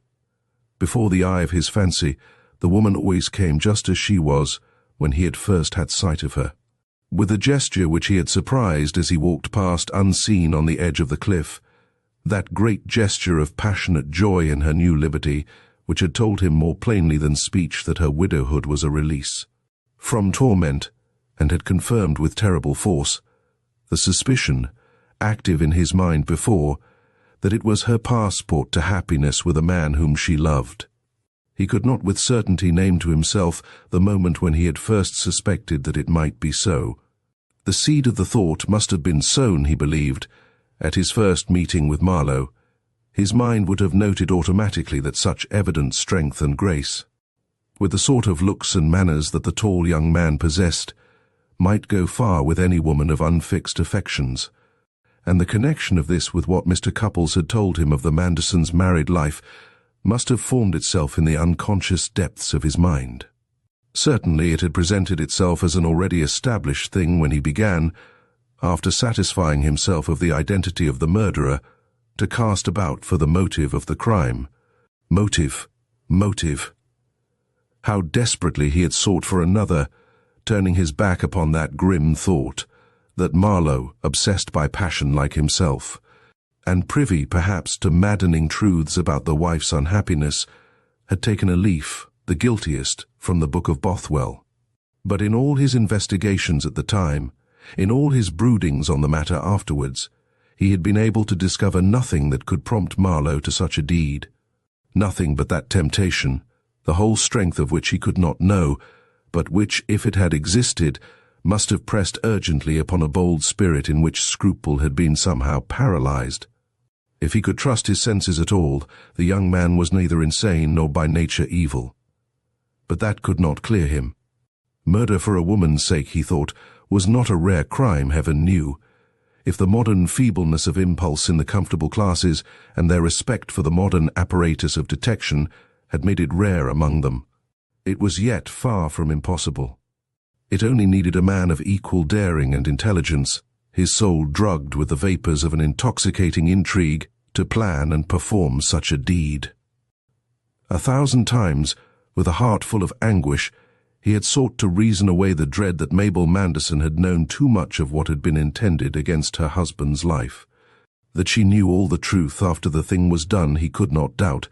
Her unforgettable collapse in his presence, when the question about Marlowe was suddenly and bluntly put, had swept away his last hope that there was no love between the pair, and had seemed to him, moreover, to speak of dread of discovery. In any case, she knew the truth after reading what he had left with her, and it was certain that no public suspicion had been cast upon Marlowe since. She had destroyed his manuscript then, and taken him at his word to keep the secret that threatened her lover's life. But it was the monstrous thought that she might have known murder was brewing, and guiltily kept silence, that haunted Trent's mind. She might have suspected, have guessed something. Was it conceivable that she was aware of the whole plot, that she connived? He could never forget that his first suspicion of Marlowe's motive in the crime had been roused by the fact that his escape was made through the ladies' room. At that time, when he had not yet seen her, he had been ready enough to entertain the idea of her equal guilt and her cooperation. He had figured to himself some passionate hysterique, merciless as a cat in her hate and her love, a zealous abettor, perhaps even the ruling spirit in the crime. Then he had seen her, had spoken with her, had helped her in her weakness, and such suspicions, since their first meeting, had seemed the vilest of infamy. He had seen her eyes and her mouth, he had breathed the woman's atmosphere. Trent was one of those who fancy they can scent true wickedness in the air. In her presence, he had felt an inward certainty of her ultimate goodness of heart, and it was nothing against this, that she had abandoned herself a moment, that day on the cliff, to the sentiment of relief at the ending of her bondage, of her years of starved sympathy and unquickened motherhood, that she had turned to Marlowe in her destitution he believed, that she had any knowledge of his deadly purpose he did not believe. And yet, morning and evening the sickening doubts returned, and he recalled again that it was almost in her presence that Marlowe had made his preparations in the bedroom of the murdered man, that it was by the window of her own chamber that he had escaped from the house. Had he forgotten his cunning and taken the risk of telling her then? Or had he, as Trent thought more likely, still played his part with her then, and stolen off while she slept? He did not think she had known of the masquerade when she gave evidence at the inquest. It read like honest evidence. Or, the question would never be silenced, though he scorned it. Had she lain expecting the footsteps in the room and the whisper that should tell her that it was done? Among the foul possibilities of human nature, was it possible that black ruthlessness and black deceit as well were hidden behind that good and straight and gentle seeming? These thoughts would scarcely leave him when he was alone.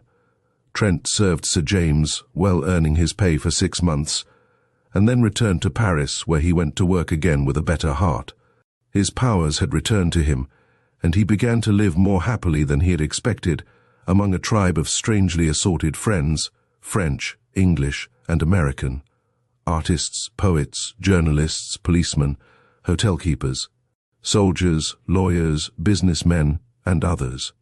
His old faculty of sympathetic interest in his fellows won for him, just as in his student days, privileges seldom extended to the Briton. He enjoyed again the rare experience of being taken into the bosom of a Frenchman's family. He was admitted to the momentous confidence of les jeunes, and found them as sure that they had surprised the secrets of art and life as the departed jeunes of 10 years before had been.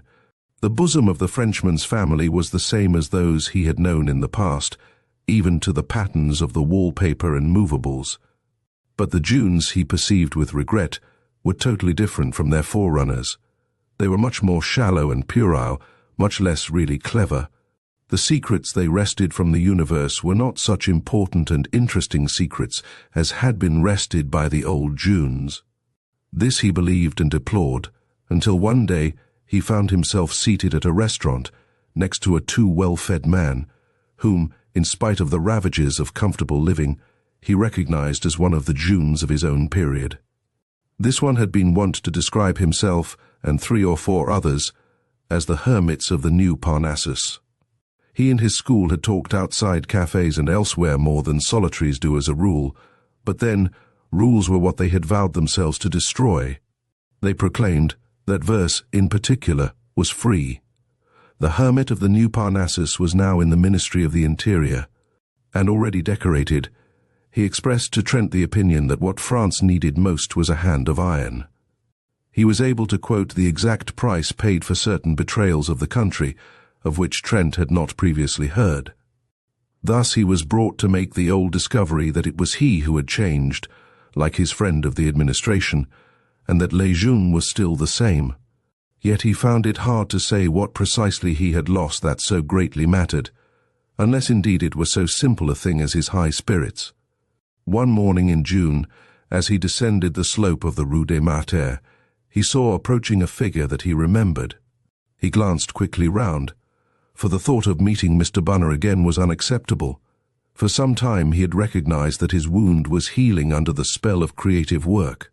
He thought less often of the woman he loved, and with less pain.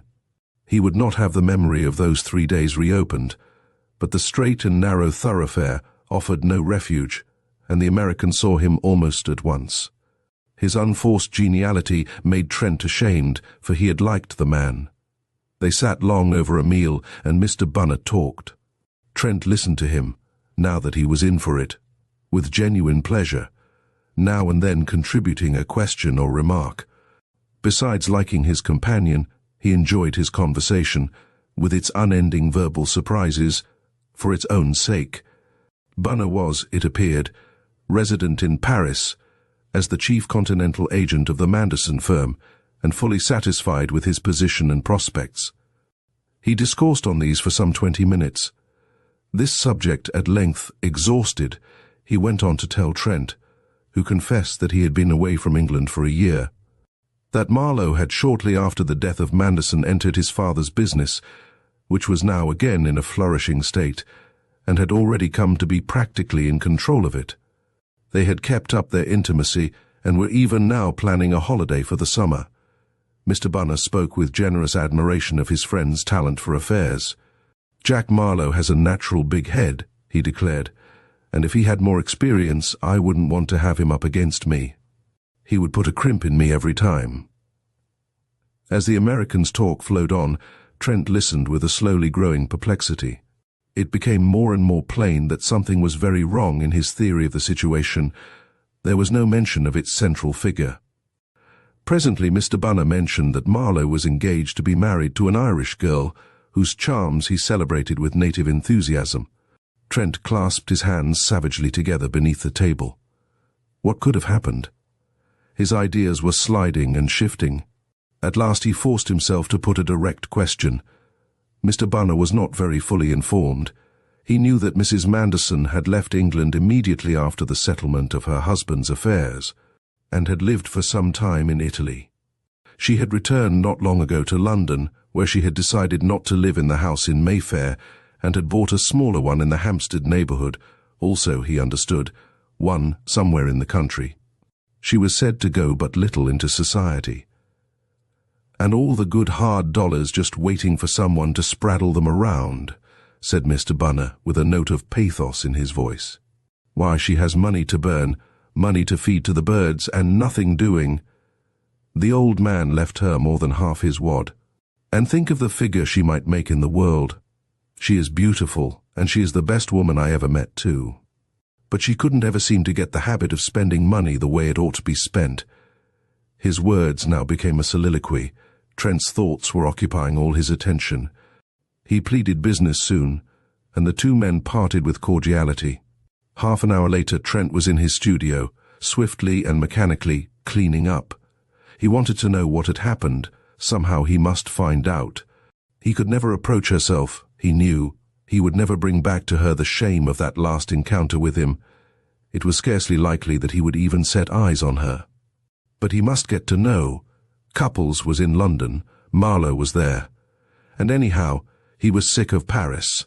Such thoughts came and went, and below them all strained the fibres of an unseen cord that dragged mercilessly at his heart, and that he cursed bitterly in the moments when he could not deny to himself that it was there. The folly, the useless, pitiable folly of it. In 24 hours his feeble roots in Paris had been torn out. He was looking over a leaden sea at the shining fortress wall of the Dover cliffs. But though he had instinctively picked out the lines of a set purpose from among the welter of promptings in his mind, he found it delayed at the very outset. He had decided that he must first see Mr. Cupples, who would be in a position to tell him much more than the American knew. But Mr. Cupples was away on his travels, not expected to return for a month, and Trent had no reasonable excuse for hastening his return. Marlowe he would not confront until he had tried at least to reconnoitre the position. He constrained himself not to commit the crowning folly of seeking out Mrs. Manderson's house in Hampstead. He could not enter it, and the thought of the possibility of being seen by her lurking in its neighbourhood brought the blood to his face. He stayed at an hotel, took a studio, and while he awaited Mr. Couples's return, attempted vainly to lose himself in work. At the end of a week he had an idea that he acted upon with eager precipitancy. She had let fall some word at their last meeting of a taste for music. Trent went that evening, and thenceforward regularly, to the opera. He might see her, and if, in spite of his caution, she caught sight of him. They could be blind to each other's presence. Anybody might happen to go to the opera. So he went alone each evening, passing as quickly as he might through the people in the vestibule, and each evening he came away knowing that she had not been in the house. It was a habit that yielded him a sort of satisfaction, along with the guilty excitement of his search, for he too loved music, and nothing gave him so much peace while its magic endured. One night as he entered, hurrying through the brilliant crowd, he felt a touch on his arm. Flooded with an incredible certainty at the touch, he turned. It was she, so much more radiant in the absence of grief and anxiety, in the fact that she was smiling, and in the allurement of evening dress, that he could not speak. She too breathed a little quickly, and there was a light of daring in her eyes and cheeks as she greeted him. Her words were few. "I wouldn't miss a note if she said, 'Nor must you. Come and see me in the interval.'" She gave him the number of the box. Chapter 13. Eruption. The following 2 months were a period in Trent's life that he has never since remembered without shuddering. He met Mrs. Manderson half a dozen times, and each time her cool friendliness, a nicely calculated mean between mere acquaintance and the first stage of intimacy, baffled and maddened him.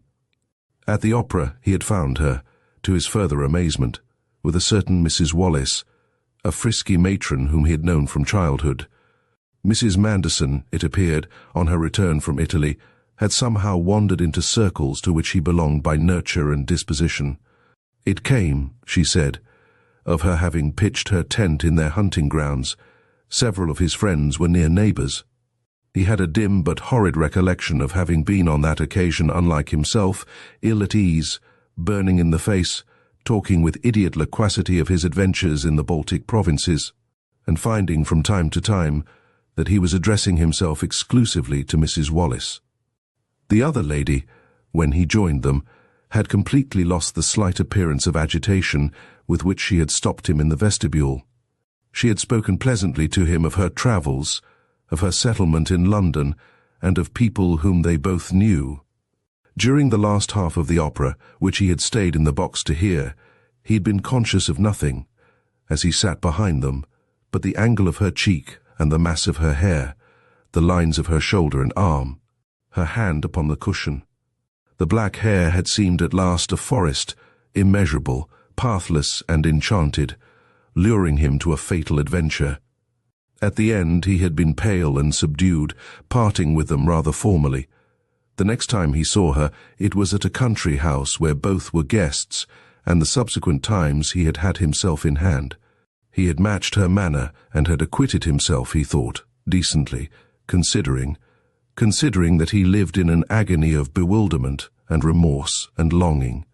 He could make nothing, absolutely nothing, of her attitude. That she had read his manuscript and understood the suspicion indicated in his last question to her at White Gables was beyond the possibility of doubt. Then how could she treat him thus and frankly, as she treated all the world of men who had done no injury? For it had become clear to his intuitive sense, for all the absence of any shade of differentiation in her outward manner, that an injury had been done, and that she had felt it.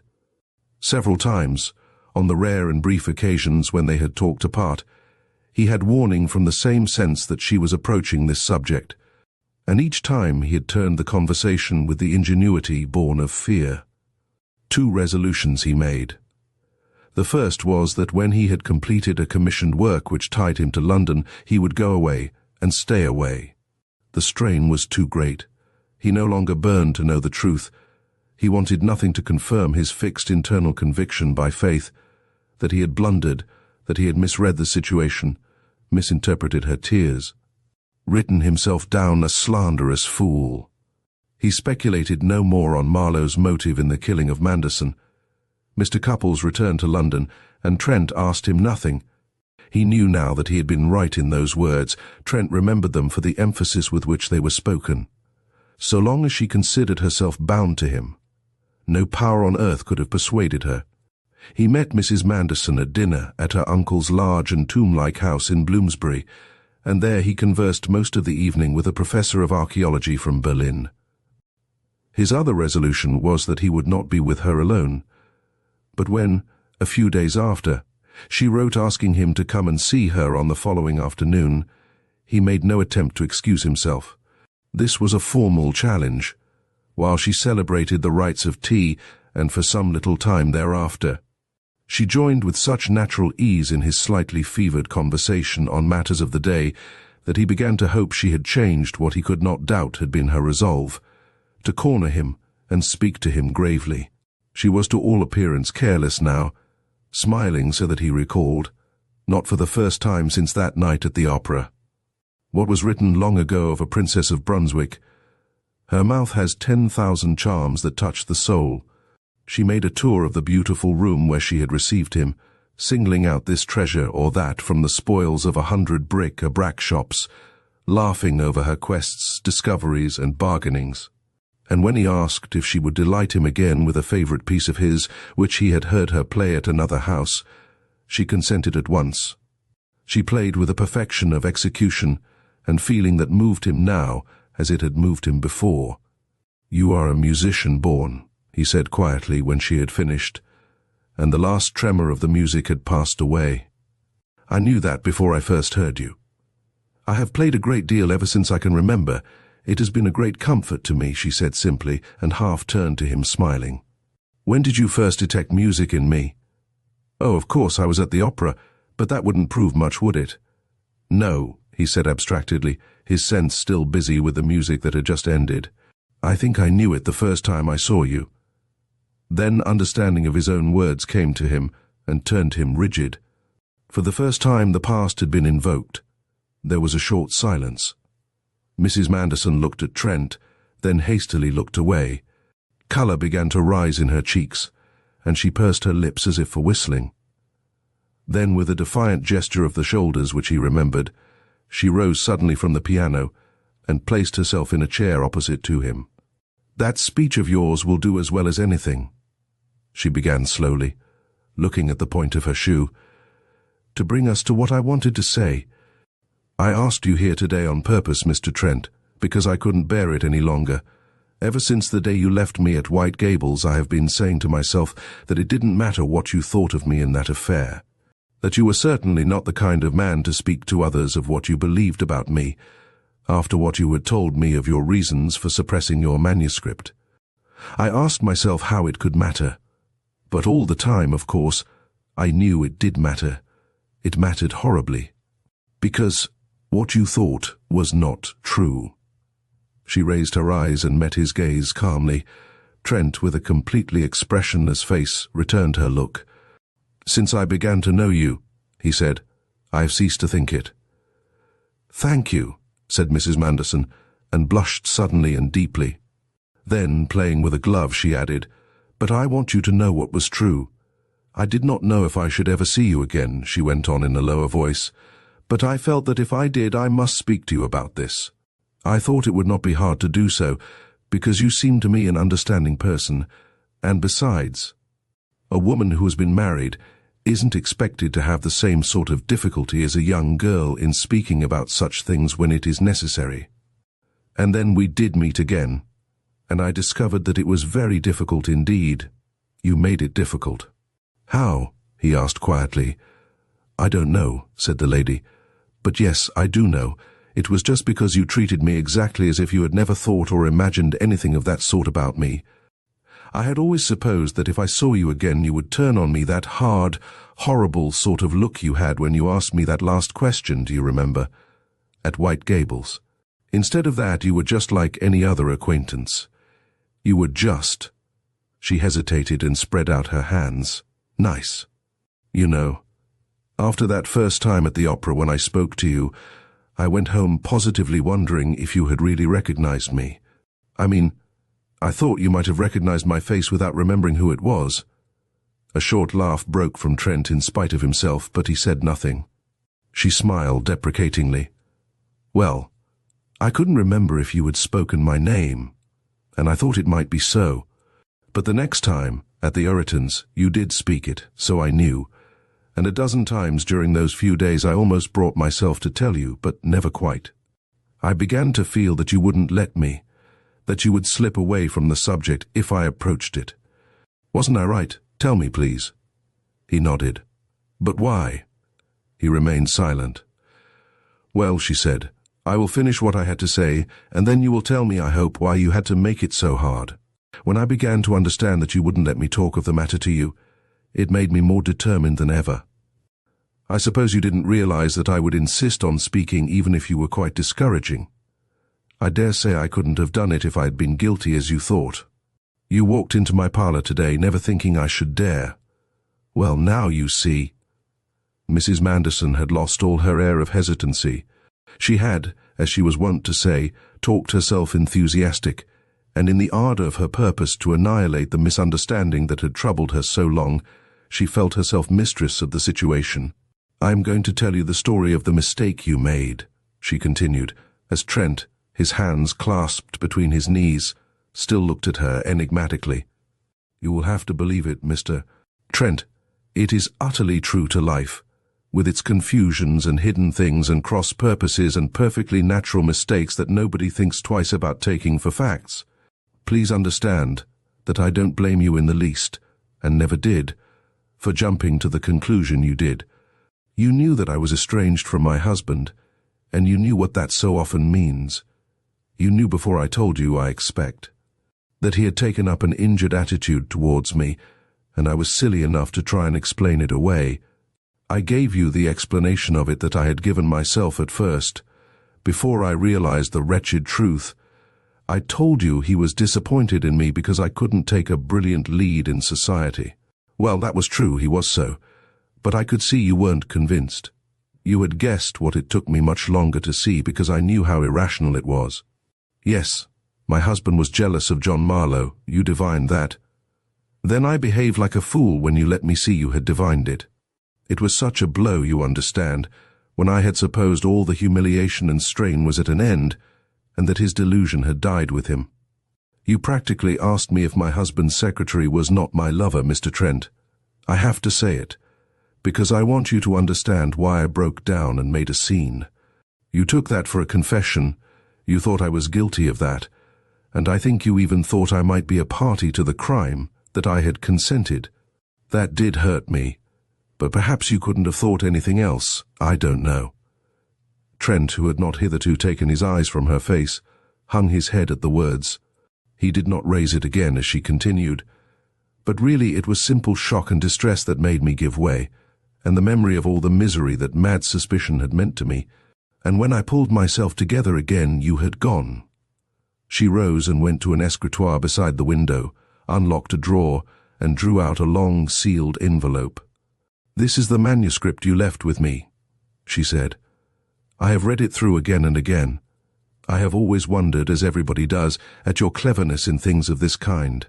A faintly mischievous smile flashed upon her face and was gone. "I thought it was splendid, Mr. Trent. I almost forgot that the story was my own, I was so interested.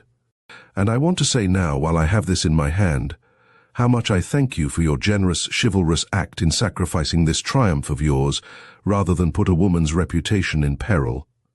If all had been as you supposed, the facts must have come out when the police took up the case you put in their hands. Believe me, I understood just what you had done, and I never ceased to be grateful, even when I felt most crushed by your suspicion."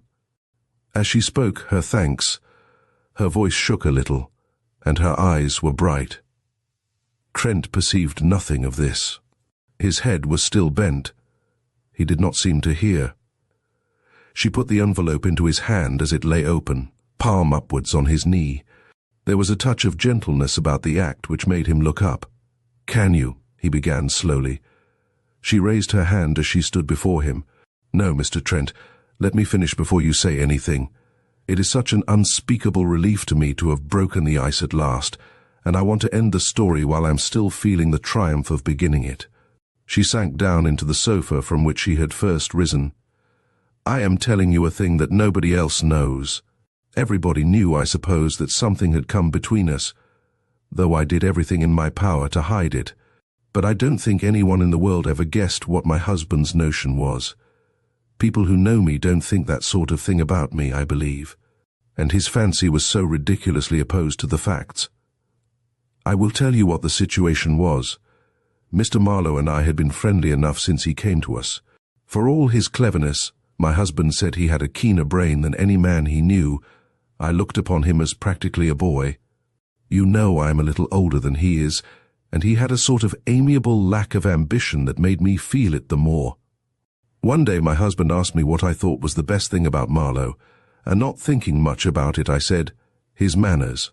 He surprised me very much by looking black at that, and after a silence he said, "Yes, Marlowe is a gentleman, that's so," not looking at me.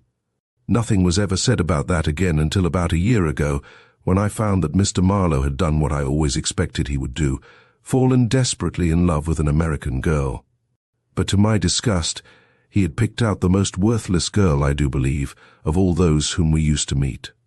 She was the daughter of wealthy parents, and she did as she liked with them, very beautiful, well-educated, very good at games, what they call a woman athlete, and caring for nothing on earth but her own amusement.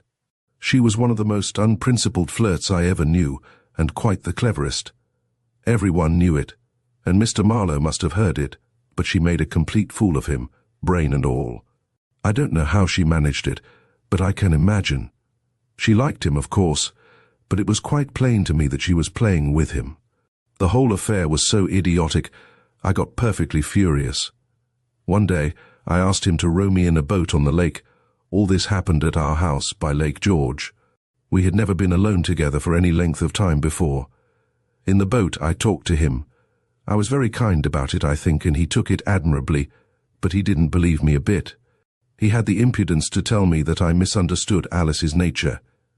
When I hinted at his prospects, I knew he had scarcely anything of his own. He said that if she loved him, he could make himself a position in the world. I dare say that was true. With his abilities and his friends, he is rather well connected, you know, as well as popular. But his enlightenment came very soon after that. My husband helped me out of the boat when we got back.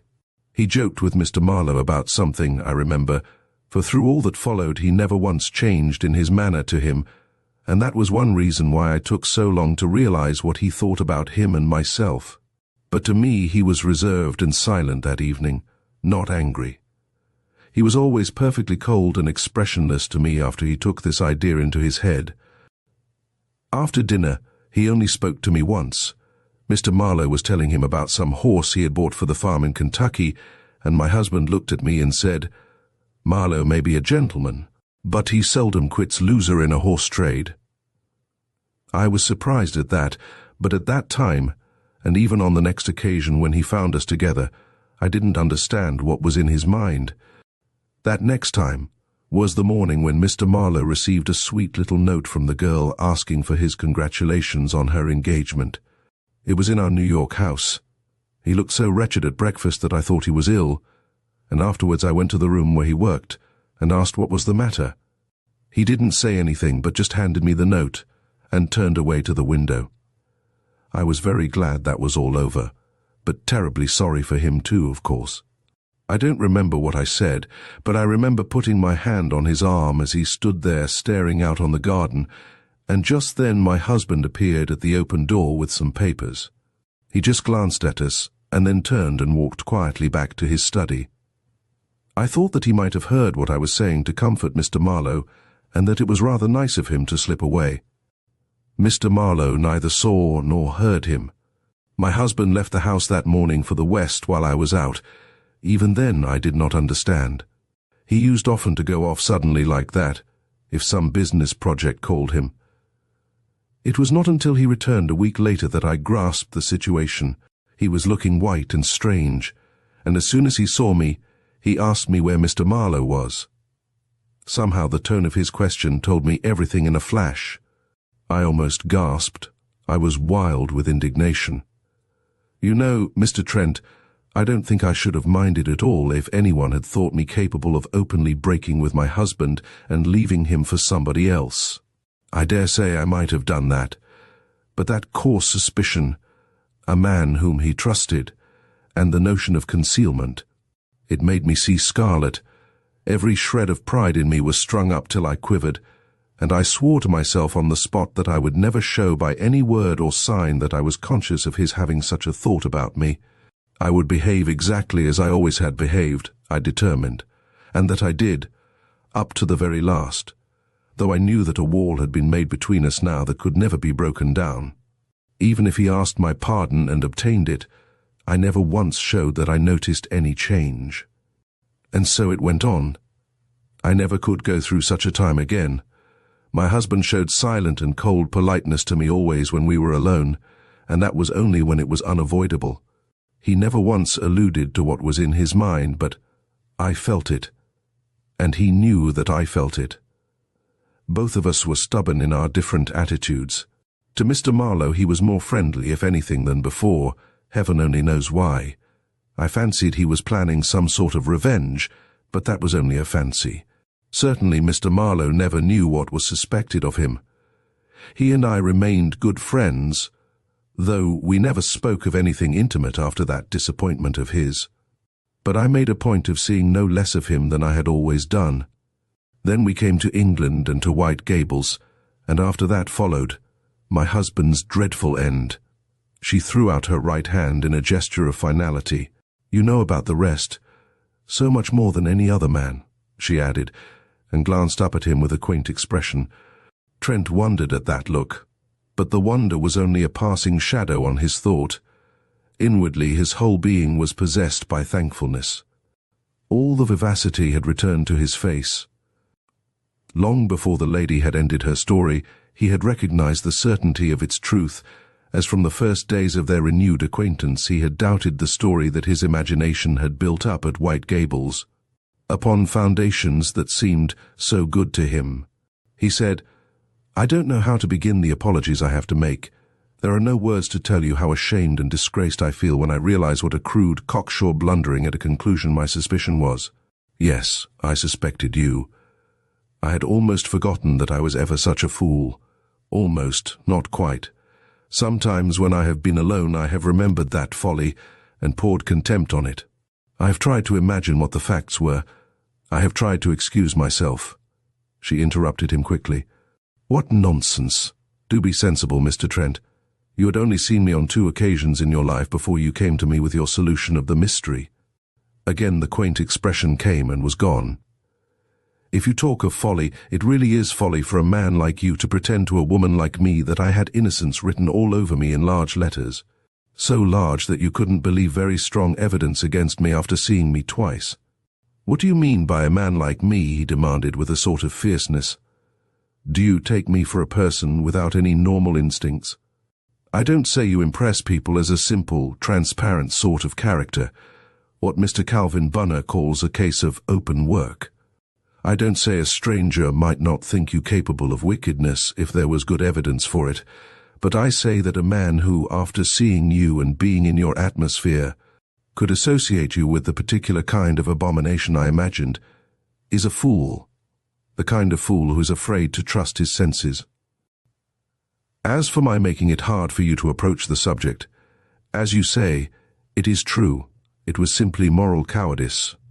I understood that you wished to clear the matter up, and I was revolted at the notion of my injurious blunder being discussed. I tried to show you by my actions that it was as if it had never been. I hoped you would pardon me without any words. I can't forgive myself, and I never shall. And yet if you could know—" He stopped short, and then added quietly, "Well, will you accept all that as an apology? The very scrubbiest sackcloth made, and the grittiest ashes on the heap." "I didn't mean to get worked up," he ended lamely. Mrs. Manderson laughed, and her laugh carried him away with it. He knew well by this time that sudden rush of cascading notes of mirth, the perfect expression of enjoyment. He had many times tried to amuse her merely for his delight in the sound of it. "But I love to see you worked up," she said. "The bump with which you always come down as soon as you realize that you are up in the air at all is quite delightful. Oh, we're actually both laughing. What a triumphant end to our explanations after all my dread of the time when I should have it out with you. And now it's all over. And you know. And we'll never speak of it any more." "I hope not," Trent said in sincere relief. "If you're resolved to be so kind as this about it, I am not high-principled enough to insist on your blasting me with your lightnings. And now, Mrs. Manderson, I had better go. Changing the subject after this would be like playing puss in the corner after an earthquake." He rose to his feet. "You are right," she said. "But no, wait. There is another thing, part of the same subject, and we ought to pick up all the pieces now while we are about it. Please sit down." She took the envelope containing Trent's manuscript dispatch from the table where he had laid it. "I want to speak about this." His brows bent, and he looked at her questioningly. "So do I, if you do," he said slowly. "I want very much to know one thing. Tell me. Since my reason for suppressing that information was all a fantasy, why did you never make any use of it? When I began to realize that I had been wrong about you, I explained your silence to myself by saying that you could not bring yourself to do a thing that would put a rope round a man's neck, whatever he might have done. I can quite understand that feeling. Was that what it was? Another possibility I thought of was that you knew of something that was by way of justifying or excusing Marlowe's act. Or I thought you might have a simple horror, quite apart from humanitarian scruples, of appearing publicly in connection with a murder trial. Many important witnesses in such cases have to be practically forced into giving their evidence. They feel there is defilement, even in the shadow of the scaffold." Mrs. Manderson tapped her lips with the envelope without quite concealing a smile. "You didn't think of another possibility, I suppose, Mr. Trent," she said. "No." He looked puzzled. "I mean the possibility of your having been wrong about Mr. Marlowe as well as about me. No. You needn't tell me that the chain of evidence is complete. I know it is. But evidence of what? Of Mr. Marlowe having impersonated my husband that night and having escaped by way of my window and built up an alibi. I have read your dispatch again and again, Mr. Trent, and I don't see that those things can be doubted. Trent gazed at her with narrowed eyes. He said nothing to fill the brief pause that followed. Mrs. Manderson smoothed her skirt with a preoccupied air, as one collecting her ideas. I did not make any use of the facts found out by you, she slowly said at last, because it seemed to me very likely that they would be fatal to Mr. Marlowe. I agree with you, Trent remarked in a colourless tone. And, pursued the lady, looking up at him with a mild reasonableness in her eyes, as I knew that he was innocent, I was not going to expose him to that risk. There was another little pause. Trent rubbed his chin, with an affectation of turning over the idea. Inwardly he was telling himself, somewhat feebly, that this was very right and proper, that it was quite feminine, and that he liked her to be feminine. It was permitted to her, more than permitted, to set her loyal belief in the character of a friend above the clearest demonstrations of the intellect. Nevertheless, it chafed him. He would have had her declaration of faith a little less positive in form. It was too irrational to say she knew. In fact, he put it to himself bluntly, it was quite unlike her. If to be unreasonable when reason led to the unpleasant was a specially feminine trait, and if Mrs. Manderson had it, she was accustomed to wrap it up better than any woman he had known. You suggest, he said at length, that Marlowe constructed an alibi for himself, by means which only a desperate man would have attempted to clear himself of a crime he did not commit. Did he tell you he was innocent? She uttered a little laugh of impatience. So you think he has been talking me round? No, that is not so. I am merely sure he did not do it. Ah, I see you think that absurd, but see how unreasonable you are, Mr. Trent. Just now you were explaining to me quite sincerely that it was foolishness in you to have a certain suspicion of me after seeing me and being in my atmosphere, as you said. Trent started in his chair. She glanced at him and went on, Now I and my atmosphere are much obliged to you, but we must stand up for the rights of other atmospheres. I know a great deal more about Mr. Marlowe's atmosphere than you know about mine even now. I saw him constantly for several years. I don't pretend to know all about him, but I do know that he is incapable of a crime of bloodshed. The idea of his planning a murder is as unthinkable to me as the idea of your picking a poor woman's pocket, Mr. Trent. I can imagine you killing a man, you know. If the man deserved it and had an equal chance of killing you, I could kill a person myself in some circumstances. But Mr. Marlowe was incapable of doing it. I don't care what the provocation might be. He had a temper that nothing could shake, and he looked upon human nature with a sort of cold magnanimity that would find excuses for absolutely anything. It wasn't a pose. You could see it was a part of him. He never put it forward, but it was there always. It was quite irritating at times. Now and then in America, I remember, I have heard people talking about lynching, for instance, when he was there. He would sit quite silent and expressionless, appearing not to listen, but you could feel disgust coming from him in waves. He really loathed and hated physical violence. He was a very strange man in some ways, Mr. Trent. He gave one a feeling that he might do unexpected things. Do you know that feeling one has about some people? What part he really played in the events of that night I have never been able to guess. But nobody who knew anything about him could possibly believe in his deliberately taking a man's life. Again the movement of her head expressed finality, and she leaned back in the sofa, calmly regarding him. Then, said Trent, who had followed this with earnest attention, we are forced back on two other possibilities, which I had not thought worth much consideration until this moment.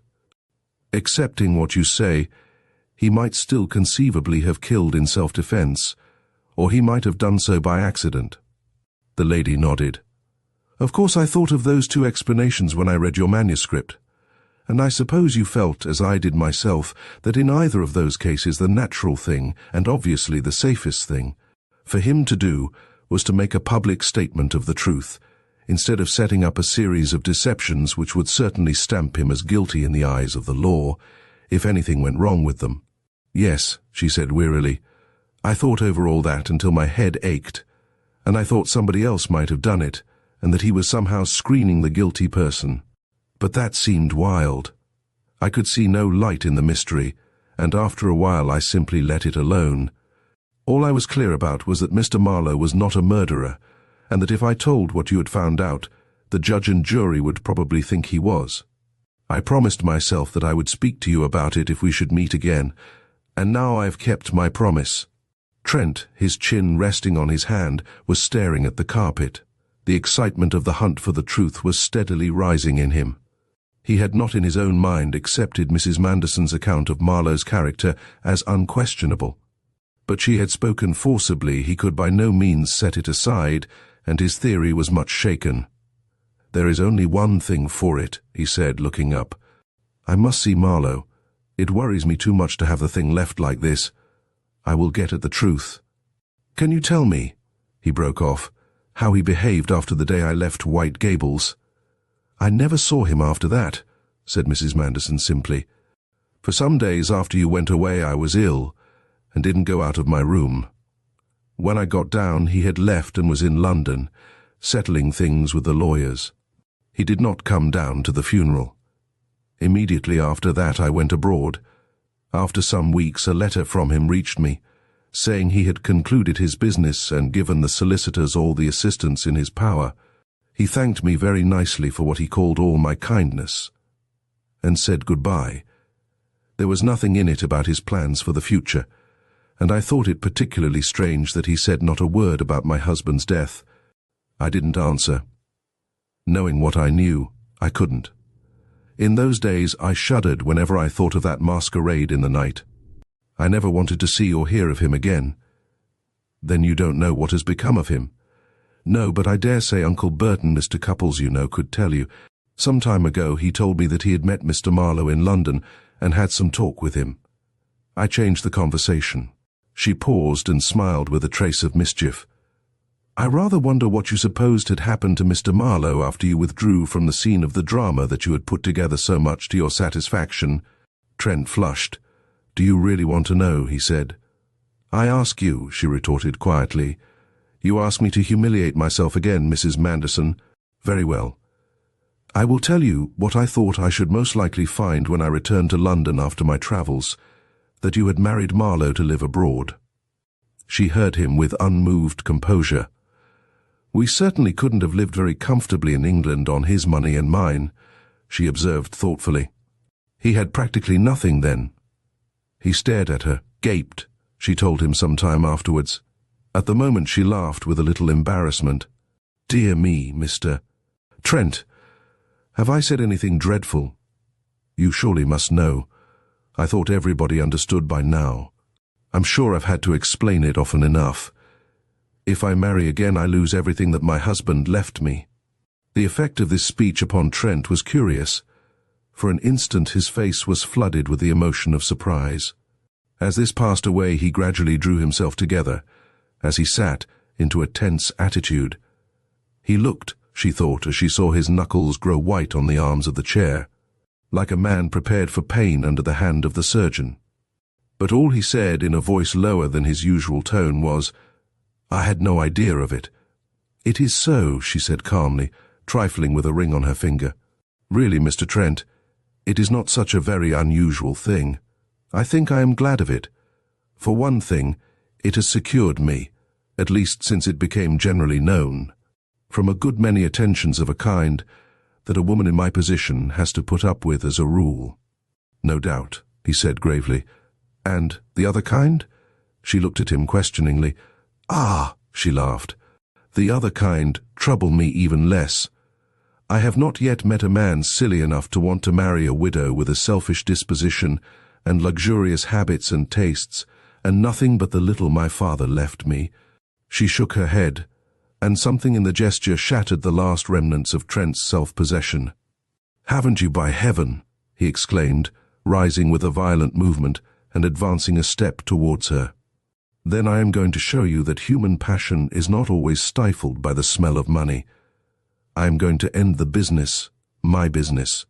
I am going to tell you what I dare say scores of better men have wanted to tell you, but couldn't summon up what I have summoned up, the infernal cheek to do it. They were afraid of making fools of themselves.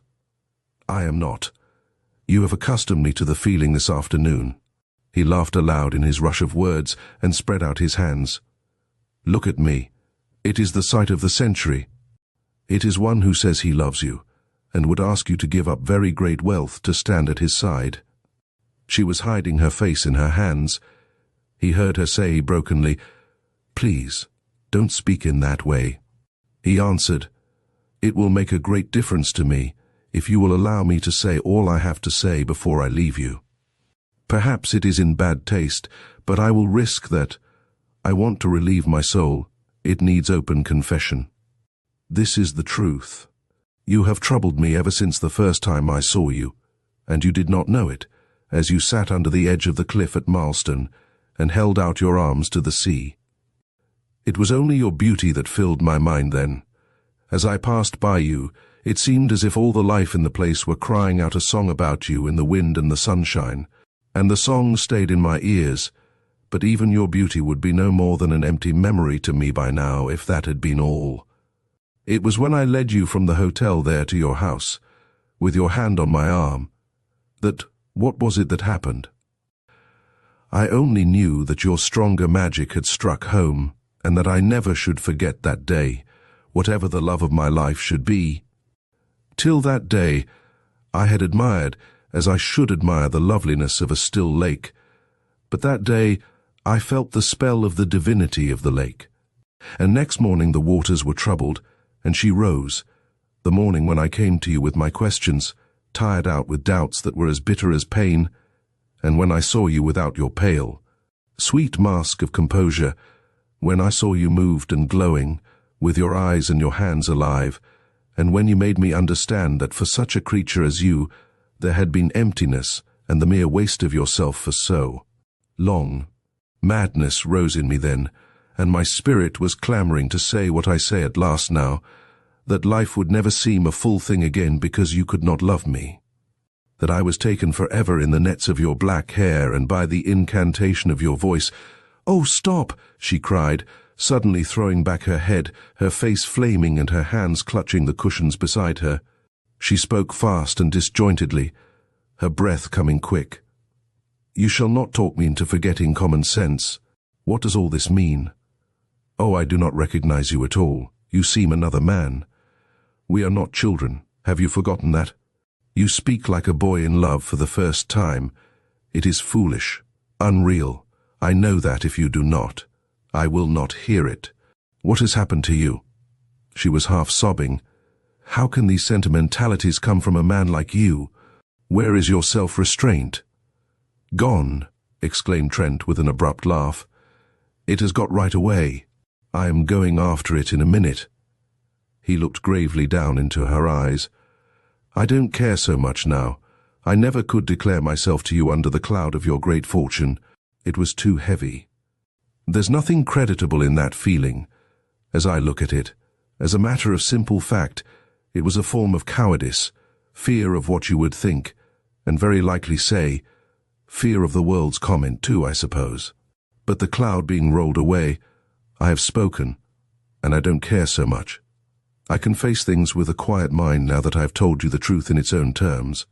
You may call it sentimentality or any other nickname you like. It is quite true that it was not intended for a scientific statement. Since it annoys you, let it be extinguished. But please believe that it was serious to me if it was comedy to you. I have said that I love you and honor you, and would hold you dearest of all the world. Now give me leave to go." But she held out her hands to him. Chapter 14. Writing a Letter. "If you insist," Trent said, "I suppose you will have your way. But I had much rather write it when I am not with you. However, if I must, bring me a tablet whiter than a star, or hand of hymning angel. I mean a sheet of notepaper not stamped with your address. Don't underestimate the sacrifice I am making. I never felt less like correspondence in my life." She rewarded him. "What shall I say?" he inquired, his pen hovering over the paper. Shall I compare him to a summer's day? What shall I say? Say what you want to say, she suggested helpfully. He shook his head. What I want to say, what I have been wanting for the past 24 hours to say to every man, woman, and child I met is, Mabel and I are betrothed, and all is gas and gaiters. But that wouldn't be a very good opening for a letter of strictly formal, not to say sinister character. I have got as far as, Dear Mr. Marlowe. What comes next? I am sending you a manuscript, she prompted, which I thought you might like to see. Do you realize, he said, that in that sentence there are only 2 words of more than 1 syllable? This letter is meant to impress, not to put him at his ease. We must have long words. I don't see why, she answered. I know it is usual, but why is it? I've had a great many letters from lawyers and business people, and they always begin with reference to our communication, or some such mouthful, and go on like that all the way through. Yet when I see them, they don't talk like that. It seems ridiculous to me. It is not at all ridiculous to them. Trent laid aside the pen with an appearance of relief and rose to his feet. Let me explain. A people like our own, not very fond of using its mind, gets on in the ordinary way, with a very small and simple vocabulary. Long words are abnormal, and like everything else that is abnormal, they are either very funny or tremendously solemn. Take the phrase intelligent anticipation, for instance.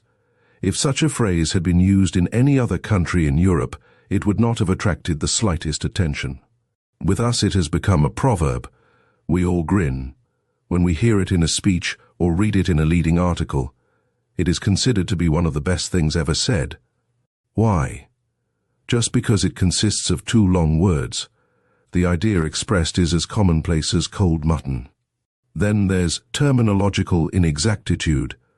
How we all roared and are still roaring at that. And the whole of the joke is that the words are long. It's just the same when we want to be very serious. We mark it by turning to long words.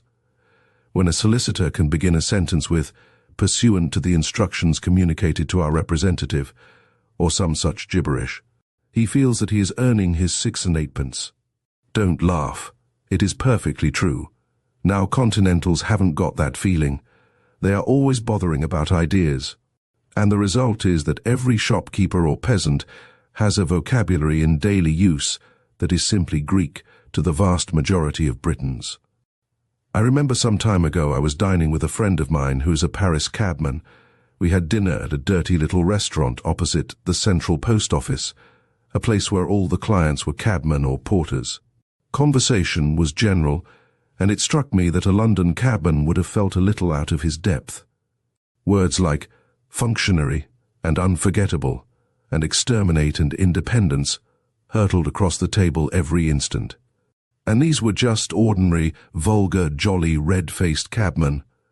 Mind you, he went on hurriedly as the lady crossed the room and took up his pen, I merely mention this to illustrate my point.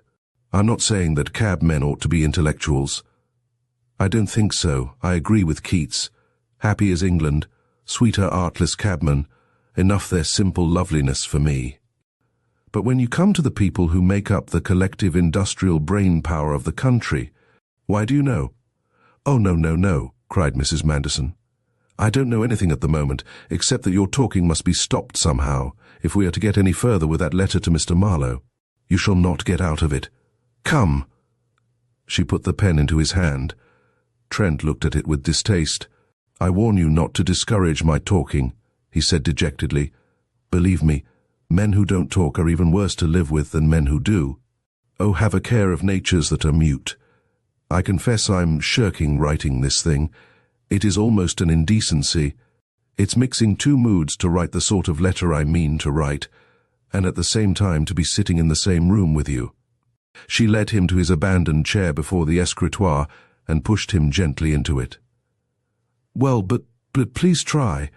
I want to see what you write, and I want it to go to him at once.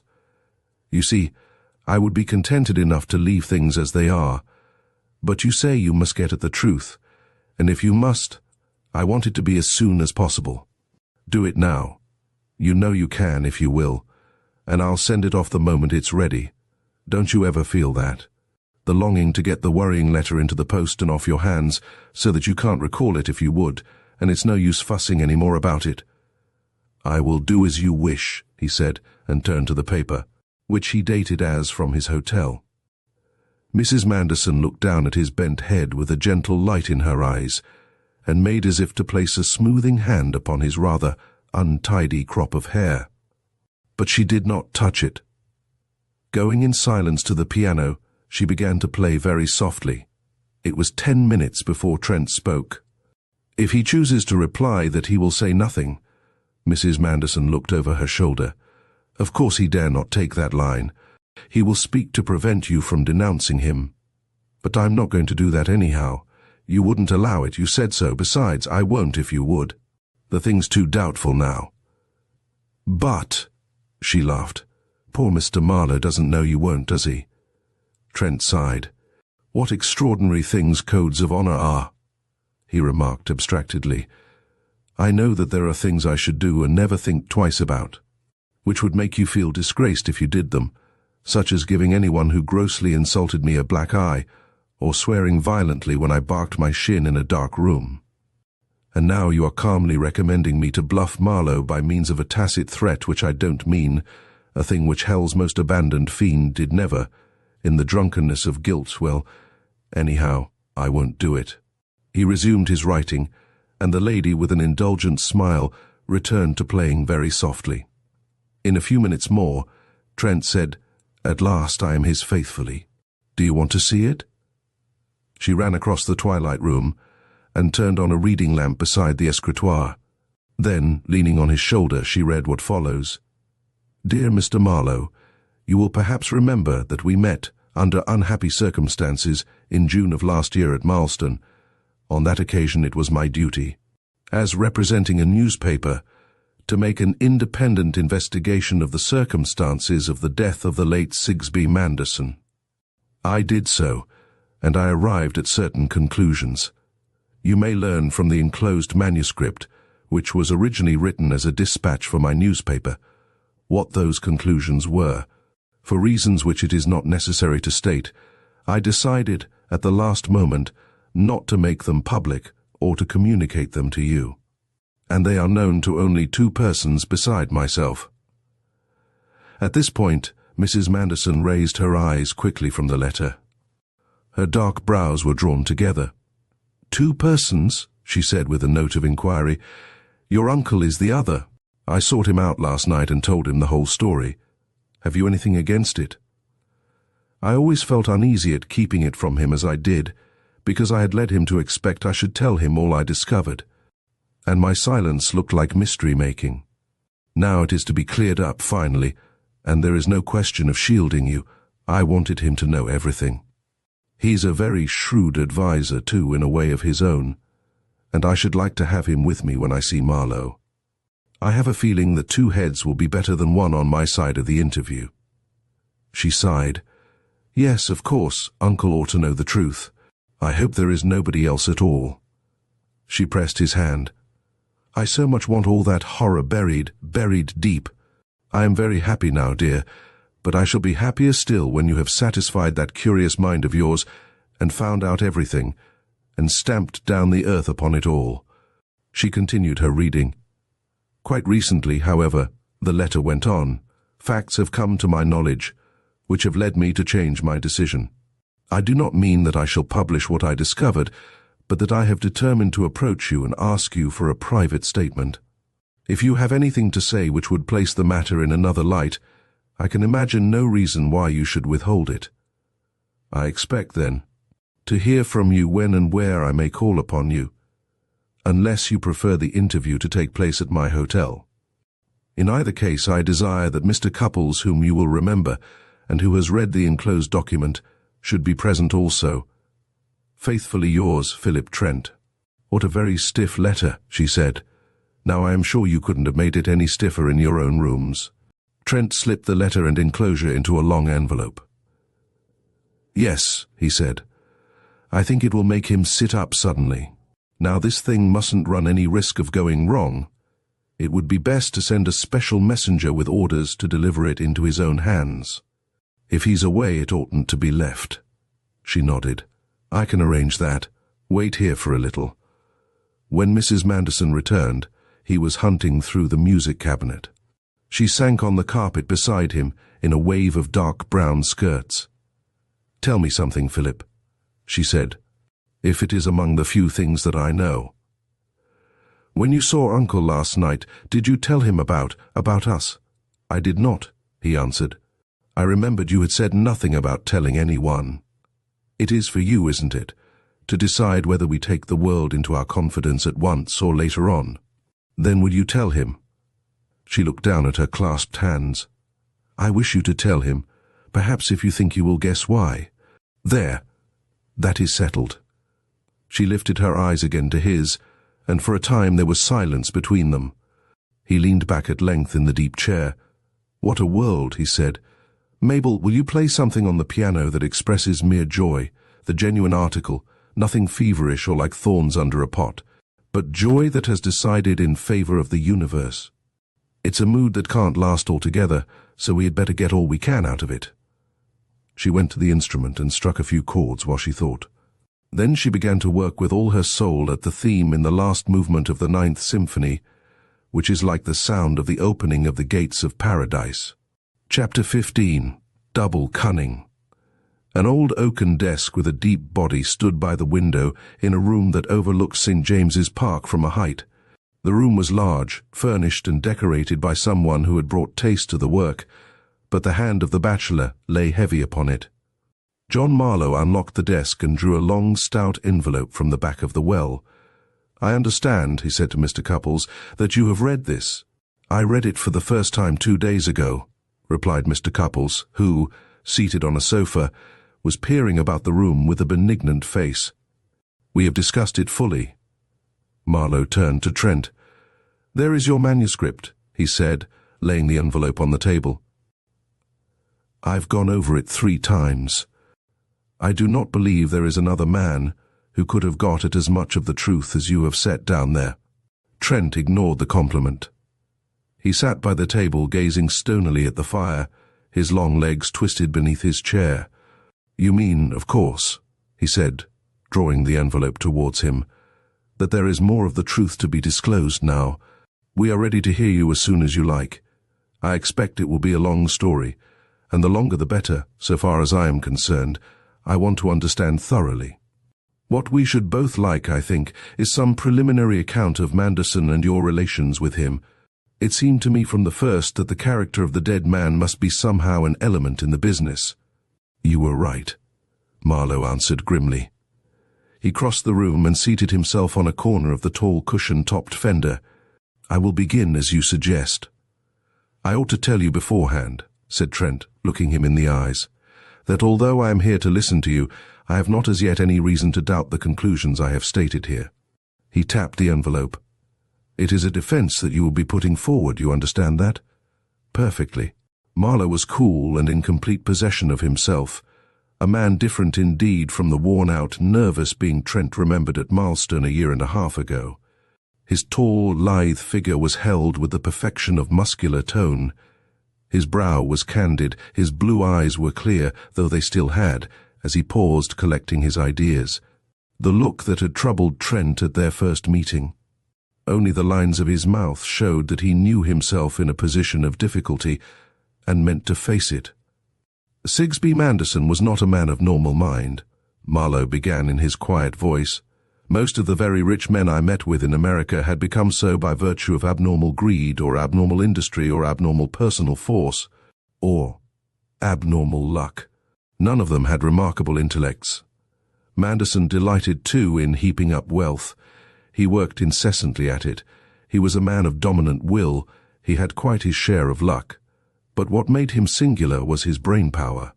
In his own country they would perhaps tell you that it was his ruthlessness in pursuit of his aims that was his most striking characteristic. But there are hundreds of them who would have carried out his plans with just as little consideration for others if they could have formed the plans. I'm not saying Americans aren't clever. They are 10 times cleverer than we are, as a nation, but I never met another who showed such a degree of sagacity and foresight, such gifts of memory and mental tenacity, such sheer force of intelligence, as there was behind everything Manderson did in his money-making career. They called him the Napoleon of Wall Street, often enough in the papers, but few people knew so well as I did how much truth there was in the phrase. He seemed never to forget a fact that might be of use to him in the first place, and he did systematically with the business facts that concerned him what Napoleon did, as I have read, with military facts. He studied them in special digests, which were prepared for him at short intervals, and which he always had at hand, so that he could take up his report on coal or wheat or railways or whatever it might be, in any unoccupied moment. Then he could make a bolder and cleverer plan than any man of them all. People got to know that Manderson would never do the obvious thing, but they got no further. The thing he did do was almost always a surprise, and much of his success flowed from that. The street got rattled, as they used to put it, when it was known that the old man was out with his gun, and often his opponents seemed to surrender as easily as Colonel Crockett's rival in the story. The scheme I am going to describe to you would have occupied most men long enough. Manderson could have plotted the thing, down to the last detail, while he shaved himself. I used to think that his strain of Indian blood, remote as it was, might have something to do with the cunning and ruthlessness of the man. Strangely enough, its existence was unknown to anyone but himself and me. It was when he asked me to apply my taste for genealogical work to his own obscure family history that I made the discovery that he had in him a share of the blood of the Iroquois chief Montour and his French wife, a terrible woman who ruled the savage politics of the tribes of the wilderness 200 years ago.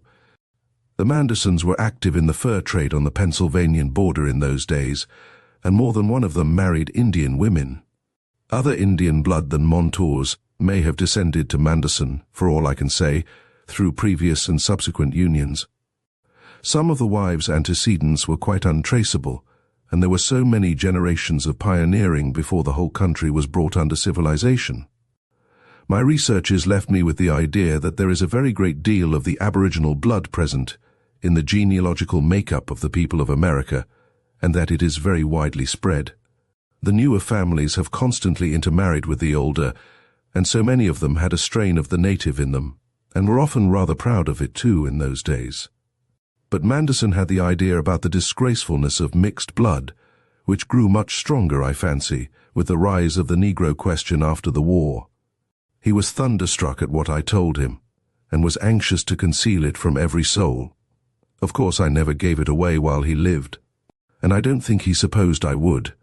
But I have thought since that his mind took a turn against me from that time onward. It happened about a year before his death. Had Manderson, asked Mr. Cupples, so unexpectedly that the others started, any definable religious attitude? Marlowe considered a moment. None that ever I heard of, he said. Worship and prayer were quite unknown to him so far as I could see, and I never heard him mention religion. I should doubt if he had any real sense of God at all, or if he was capable of knowing God through the emotions. But I understood that as a child he had had a religious upbringing with a strong moral side to it. His private life was, in the usual limited sense, blameless. He was almost ascetic in his habits, except as to smoking. I lived with him 4 years without ever knowing him to tell a direct verbal falsehood, constantly as he used to practice deceit in other forms. Can you understand the soul of a man who never hesitated to take steps that would have the effect of hoodwinking people, who would use every trick of the markets to mislead, and who was at the same time scrupulous never to utter a direct lie on the most insignificant matter? Manderson was like that, and he was not the only one. I suppose you might compare the state of mind to that of a soldier who is personally a truthful man, but who will stick at nothing to deceive the enemy. The rules of the game allow it, and the same may be said of business as many businessmen regard it. Only with them, it is always wartime. It is a sad world, observed Mr. Cupples. As you say, Marlowe agreed. Now I was saying that one could always take Manderson's word if he gave it in a definite form. The first time I ever heard him utter a downright lie was on the night he died, and hearing it, I believe, saved me from being hanged as his murderer. Marlowe stared at the light above his head, and Trent moved impatiently in his chair. "Before we come to that," he said, "will you tell us exactly on what footing you were with Manderson during the years you were with him?" "We were on very good terms from beginning to end," answered Marlowe. "Nothing like friendship. He was not a man for making friends, but the best of terms as between a trusted employee and his chief. I went to him as private secretary just after getting my degree at Oxford. I was to have gone into my father's business, where I am now, but my father suggested that I should see the world for a year or two. So I took this secretaryship, which seemed to promise a good deal of varied experience, and I had let the year or two run on to 4 years before the end came. The offer came to me through the last thing in the world I should have put forward as a qualification for a salaried post, and that was chess." At the word, Trent struck his hands together with a muttered exclamation. The others looked at him in surprise. "Chess," repeated Trent. "Do you know," he said, rising and approaching Marlowe, "what was the first thing I noted about you at our first meeting?" "It was your eye, Mr. Marlowe. I couldn't place it then, but I know now where I had seen your eyes before. They were in the head of no less a man than the great Nikolai Korchagin, with whom I once sat in the same railway carriage for 2 days. I thought I should never forget the chess eye after that, but I could not put a name to it when I saw it in you. I beg your pardon," he ended suddenly, resuming his marmoreal attitude in his chair. "I have played the game from my childhood, and with good players," said Marlowe simply. "It is an hereditary gift, if you can call it a gift. At the university, I was nearly as good as anybody there, and I gave most of my brains to that and the OUDS and playing about generally. At Oxford, as I dare say you know, inducements to amuse oneself at the expense of one's education are endless, and encouraged by the authorities. Well, one day toward the end of my last term, Dr. Munro of Queen's, whom I had never defeated, sent for me. He told me that I played a fairish game of chess. I said it was very good of him to say so. Then he said, 'They tell me you hunt too.' I said, 'Now and then.' He asked, 'Is there anything else you can do?' 'No,' I said, not much liking the tone of the conversation. The old man generally succeeded in putting people's backs up. He grunted fiercely, and then told me that inquiries were being made on behalf of a wealthy American man of business who wanted an English secretary.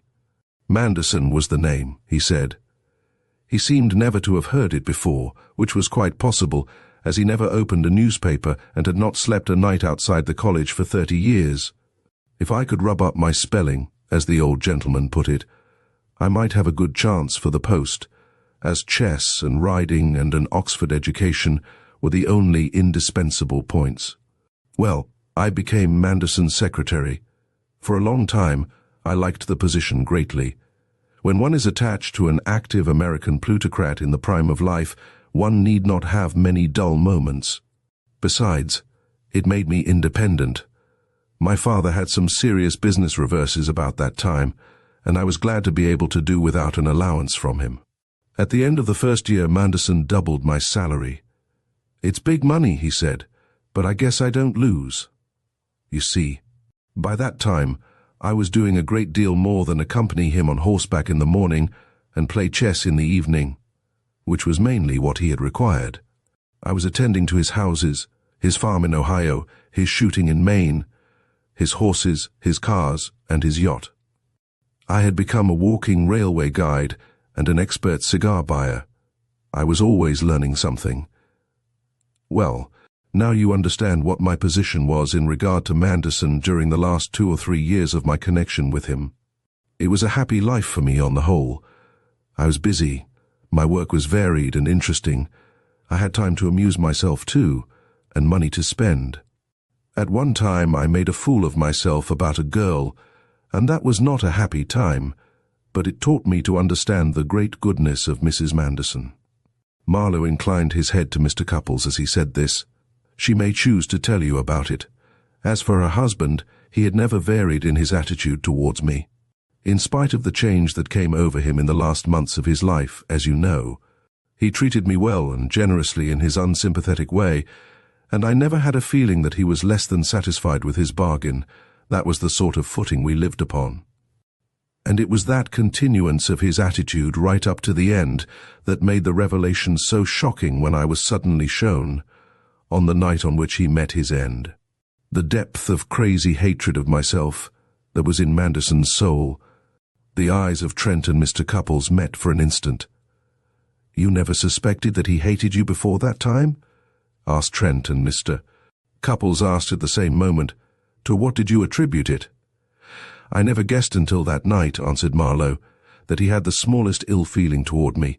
How long it had existed I do not know. I cannot imagine why it was there.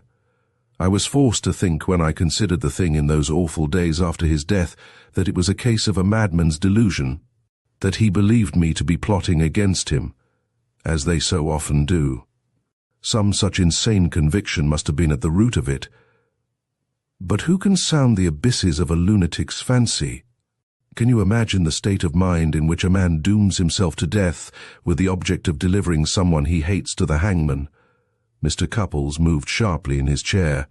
"You say Manderson was responsible for his own death?" he asked.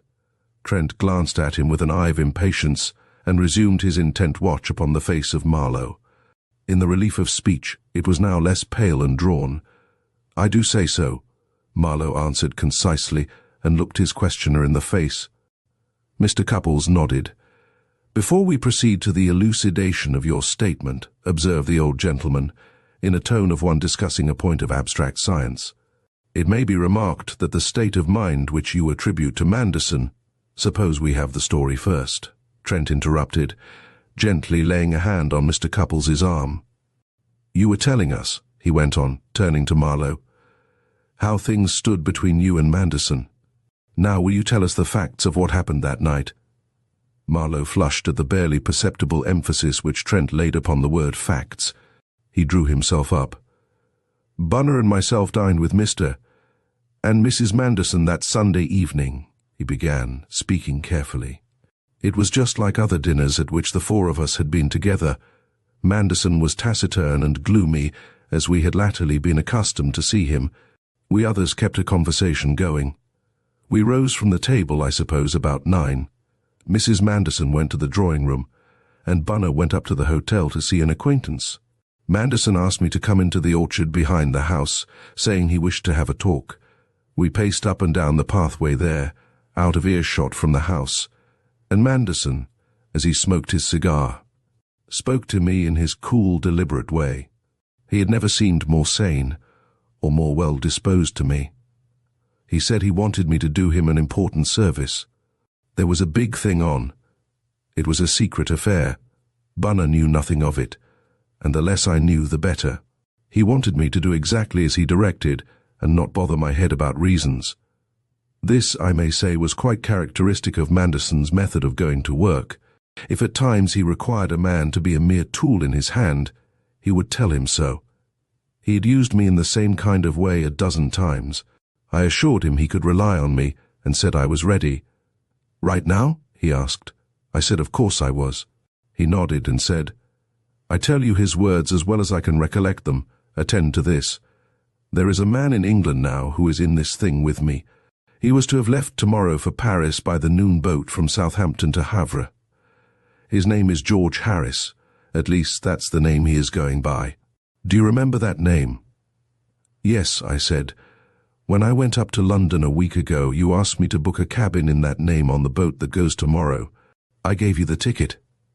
"Here it is," he said, producing it from his pocket. "Now," Manderson said to me, poking his cigar butt at me with each sentence in a way he used to have, "George Harris cannot leave England tomorrow. I find I shall want him where he is, and I want Bunner where he is, but somebody has got to go by that boat and take certain papers to Paris, or else my plan is going to fall to pieces. Will you go?" I said, "Certainly. I'm here to obey orders." He bit his cigar and said, "That's all right, but these are not just ordinary orders. Not the kind of thing one can ask of a man in the ordinary way of his duty to an employer. The point is this. The deal I am busy with is one in which neither myself nor anyone known to be connected with me must appear as yet. That is vital. But these people I am up against know your face as well as they know mine. If my secretary is known in certain quarters to have crossed to Paris at this time, and to have interviewed certain people, and that would be known as soon as it happened, then the game is up." He threw away his cigar end and looked at me questioningly. I didn't like it much, but I liked failing Manderson at a pinch still less. I spoke lightly. I said I supposed I should have to conceal my identity, and I would do my best. I told him I used to be pretty good at makeup. He nodded in approval. He said, "That's good. I judged you would not let me down." Then he gave me my instructions. "You take the car right now," he said, "and start for Southampton. There's no train that will fit in. You'll be driving all night. Barring accidents, you ought to get there by 6 in the morning. But whenever you arrive, drive straight to the Bedford Hotel and ask for George Harris. If he's there, tell him you are to go over instead of him, and ask him to telephone me here. It is very important he should know that at the earliest moment possible. But if he isn't there, that means he has got the instructions I wired today, and hasn't gone to Southampton. In that case, you don't want to trouble about him anymore, but just wait for the boat. You can leave the car at a garage under a fancy name. Mine must not be given. See about changing your appearance, I don't care how, so you do it well. Travel by the boat as George Harris. Let on to be anything you like, but be careful, and don't talk much to anybody. When you arrive, take a room at the Hotel St. Petersburg. You will receive a note or message there, addressed to George Harris, telling you where to take the wallet I shall give you. The wallet is locked, and you want to take good care of it. Have you got that all clear?" I repeated the instructions. I asked if I should return from Paris after handing over the wallet. "As soon as you like," he said. "And mind this, whatever happens, don't communicate with me at any stage of the journey. If you don't get the message in Paris at once, just wait until you do, days if necessary. But not a line of any sort to me. Understand? Now get ready as quick as you can. I'll go with you in the car a little way. Hurry." That is, as far as I can remember, the exact substance of what Manderson said to me that night. I went to my room, changed into day clothes, and hastily threw a few necessaries into a kit bag. My mind was in a whirl, not so much at the nature of the business as at the suddenness of it. "I think I remember telling you the last time we met," he turned to Trent, "that Manderson shared the national fondness for doing things in a storybook style. Other things being equal, he delighted in a bit of mystification and melodrama, and I told myself that this was Manderson all over. I hurried downstairs with my bag and rejoined him in the library. He handed me a stout leather letter case about 8 inches by 6, fastened with a strap with a lock on it. I could just squeeze it into my side pocket. Then I went to get the car from the garage behind the house. As I was bringing it round to the front, a disconcerting thought struck me. I remembered that I had only a few shillings in my pocket. For some time past I had been keeping myself very short of cash, and for this reason, which I tell you because it is a vital point, as you shall see in a minute, I was living temporarily on borrowed money. I had always been careless about money while I was with Manderson, and being a gregarious animal, I had made many friends, some of them belonging to a New York set that had little to do but get rid of the large incomes given them by their parents. Still, I was very well paid, and I was too busy even to attempt to go very far with them in that amusing occupation. I was still well on the right side of the ledger until I began, merely out of curiosity, to play at speculation. It's a very old story, particularly in Wall Street. I thought it was easy. I was lucky at first. I would always be prudent, and so on. Then came the day when I went out of my depth. In 1 week I was separated from my toll, as Bunner expressed it when I told him, and I owed money too. I had had my lesson. Now in this pass I went to Manderson and told him what I had done and how I stood. He heard me with a very grim smile, and then, with the nearest approach to sympathy I had ever found in him, he advanced me a sum on account of my salary that would clear me. "Don't play the markets any more," was all he said. Now on that Sunday night, Manderson knew that I was practically without any money in the world. He knew that Bunner knew it too. He may have known that I had even borrowed a little more from Bunner for pocket money until my next check was due, which, owing to my anticipation of my salary, would not have been a large one. Bear this knowledge of Manderson's in mind. As soon as I had brought the car round, I went into the library and stated the difficulty to Manderson. What followed gave me, slight as it was, my first impression of something odd being afoot. As soon as I mentioned the word expenses, his hand went mechanically to his left hip pocket, where he always kept a little case containing notes to the value of about £100 in our money. This was such a rooted habit in him that I was astonished to see him check the movement suddenly. Then, to my greater amazement, he swore under his breath. I had never heard him do this before, but Bunner had told me that of late he had often shown irritation in this way when they were alone. Has he mislaid his note case? Was the question that flashed through my mind. But it seemed to me that it could not affect his plan at all, and I will tell you why. The week before, when I had gone up to London to carry out various commissions, including the booking of a berth for Mr. George Harris, I had drawn £1,000 for Manderson from his bankers, and all, at his request, in notes of small amounts.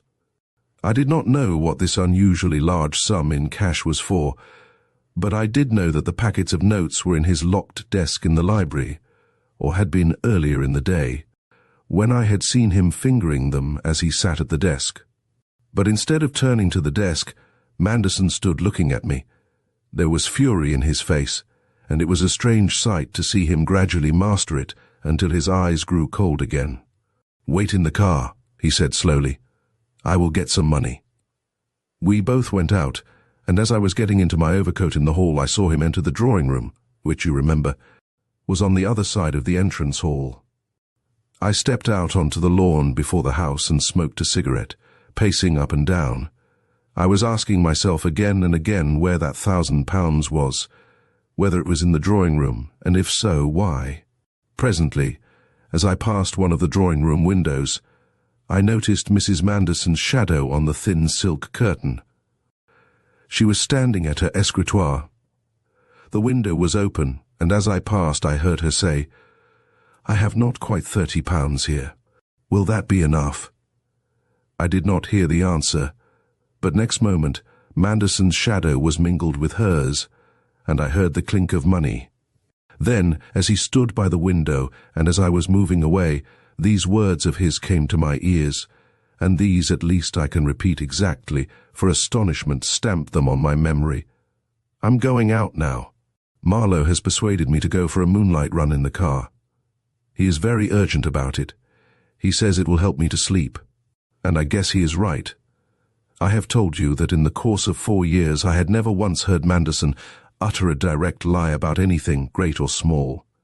I believe that I understood the man's queer, skin-deep morality, and I could have sworn that if he was firmly pressed with a question that could not be evaded, he would either refuse to answer or tell the truth. But what had I just heard? No answer to any question. A voluntary statement, precise in terms, that was utterly false.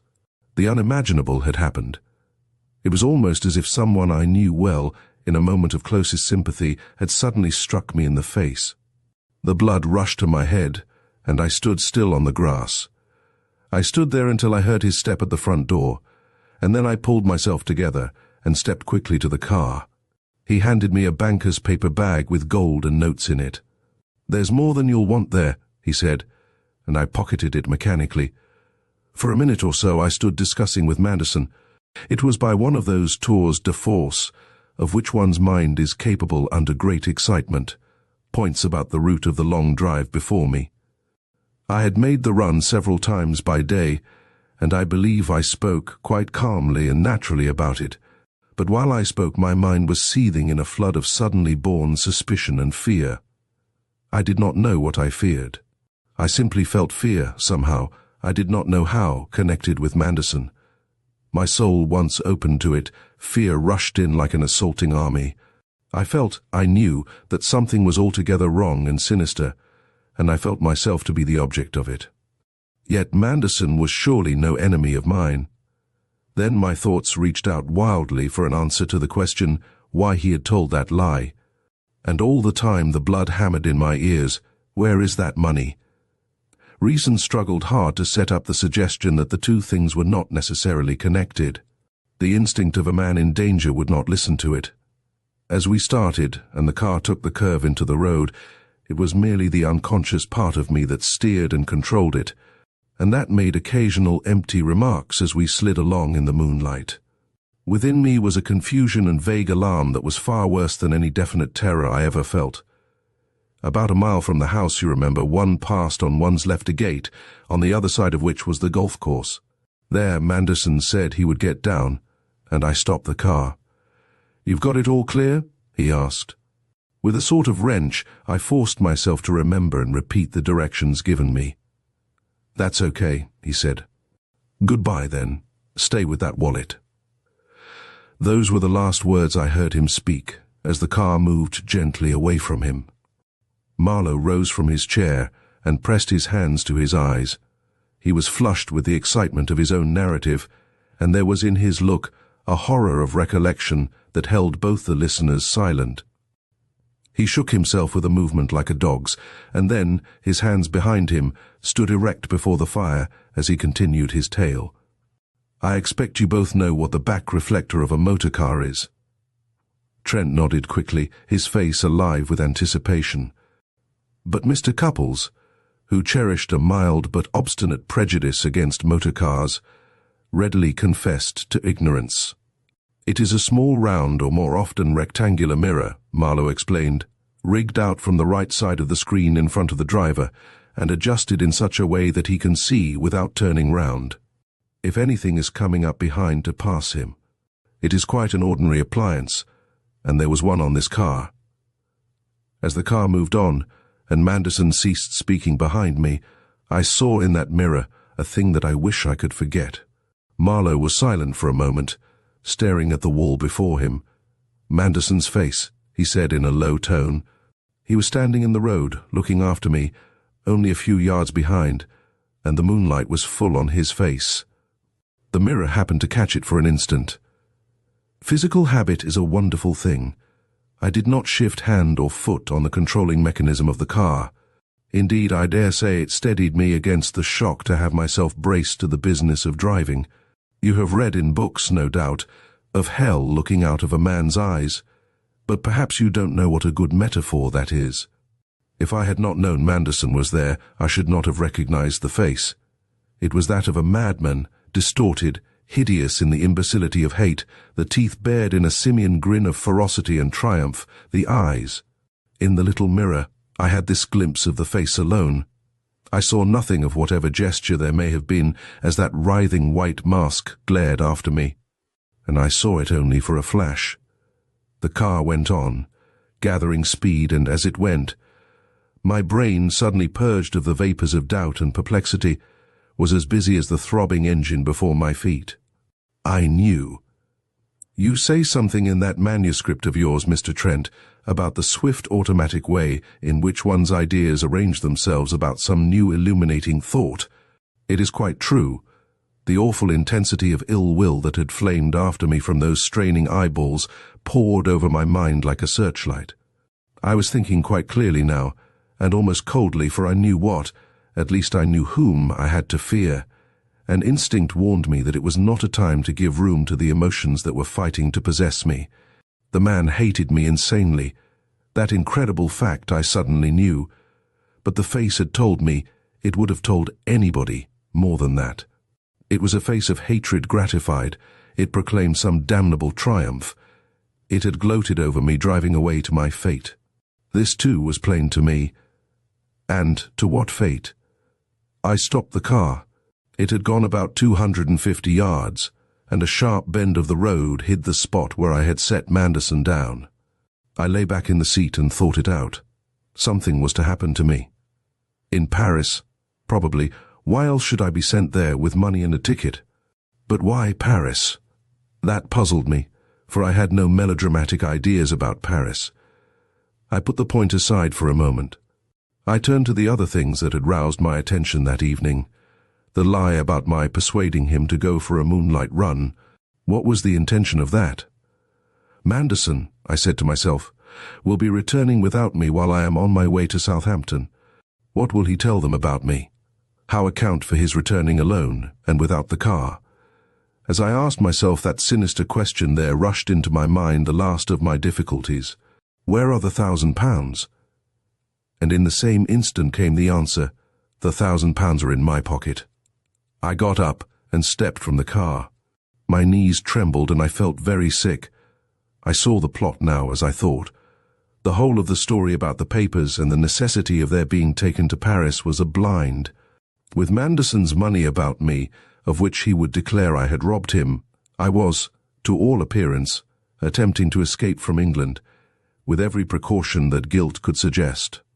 He would communicate with the police at once, and would know how to put them on my track. I should be arrested in Paris, if I got so far, living under a false name, after having left the car under a false name, disguised myself, and travelled in a cabin which I had booked in advance, also under a false name. It would be plainly the crime of a man without money, and for some reason desperately in want of it. As for my account of the affair, it would be too preposterous. As this ghastly array of incriminating circumstances rose up before me, I dragged the stout letter case from my pocket. In the intensity of the moment, I never entertained the faintest doubt that I was right, and that the money was there. It would easily hold the packets of notes, but as I felt it, and weighed it in my hands, it seemed to me there must be more than this. It was too bulky. What more was to be laid to my charge? After all, £1,000 was not much to tempt a man like myself to run the risk of penal servitude. In this new agitation, scarcely knowing what I did, I caught the surrounding strap in my fingers just above the fastening and tore the staple out of the lock. Those locks, you know, are pretty flimsy as a rule. Here Marlowe paused and walked to the oaken desk before the window. Opening a drawer full of miscellaneous objects, he took out a box of odd keys and selected a small one distinguished by a piece of pink tape. He handed it to Trent. I keep that by me as a sort of morbid memento. It is the key to the lock I smashed. I might have saved myself the trouble if I had known that this key was at that moment in the left-hand side pocket of my overcoat. Manderson must have slipped it in, either while the coat was hanging in the hall, or while he sat at my side in the car. I might not have found the tiny thing there for weeks. As a matter of fact, I did find it 2 days after Manderson was dead, but a police search would have found it in 5 minutes. And then I with the case and its contents in my pocket, my false name and my sham spectacles and the rest of it. I should have had no explanation to offer but the highly convincing one that I didn't know the key was there. Trent dangled the key by its tape idly. Then, "How do you know this is the key of that case?" he asked quickly. I tried it. As soon as I found it, I went up and fitted it to the lock. I knew where I had left the thing. So do you, I think, Mr. Trent. Don't you? There was a faint shade of mockery in Marlowe's voice. Trent said with a dry smile, "I found a large empty letter case with a burst lock lying with other odds and ends on the dressing table in Manderson's room. Your statement is that you put it there. I could make nothing of it." He closed his lips. "There was no reason for hiding it," said Marlowe. "But to get back to my story, I burst the lock of the strap. I opened the case before one of the lamps of the car. The first thing I found in it I ought to have expected, of course, but I hadn't." He paused and glanced at Trent. "It was," began Trent mechanically, and then stopped himself. "Try not to bring me in any more, if you don't mind," he said, meeting the other's eye. "I have complimented you already in that document on your cleverness. You need not prove it by making the judge help you out with your evidence." "All right," agreed Marlowe. "I couldn't resist just that much. If you had been in my place, you would have known before I did that Manderson's little pocket case was there.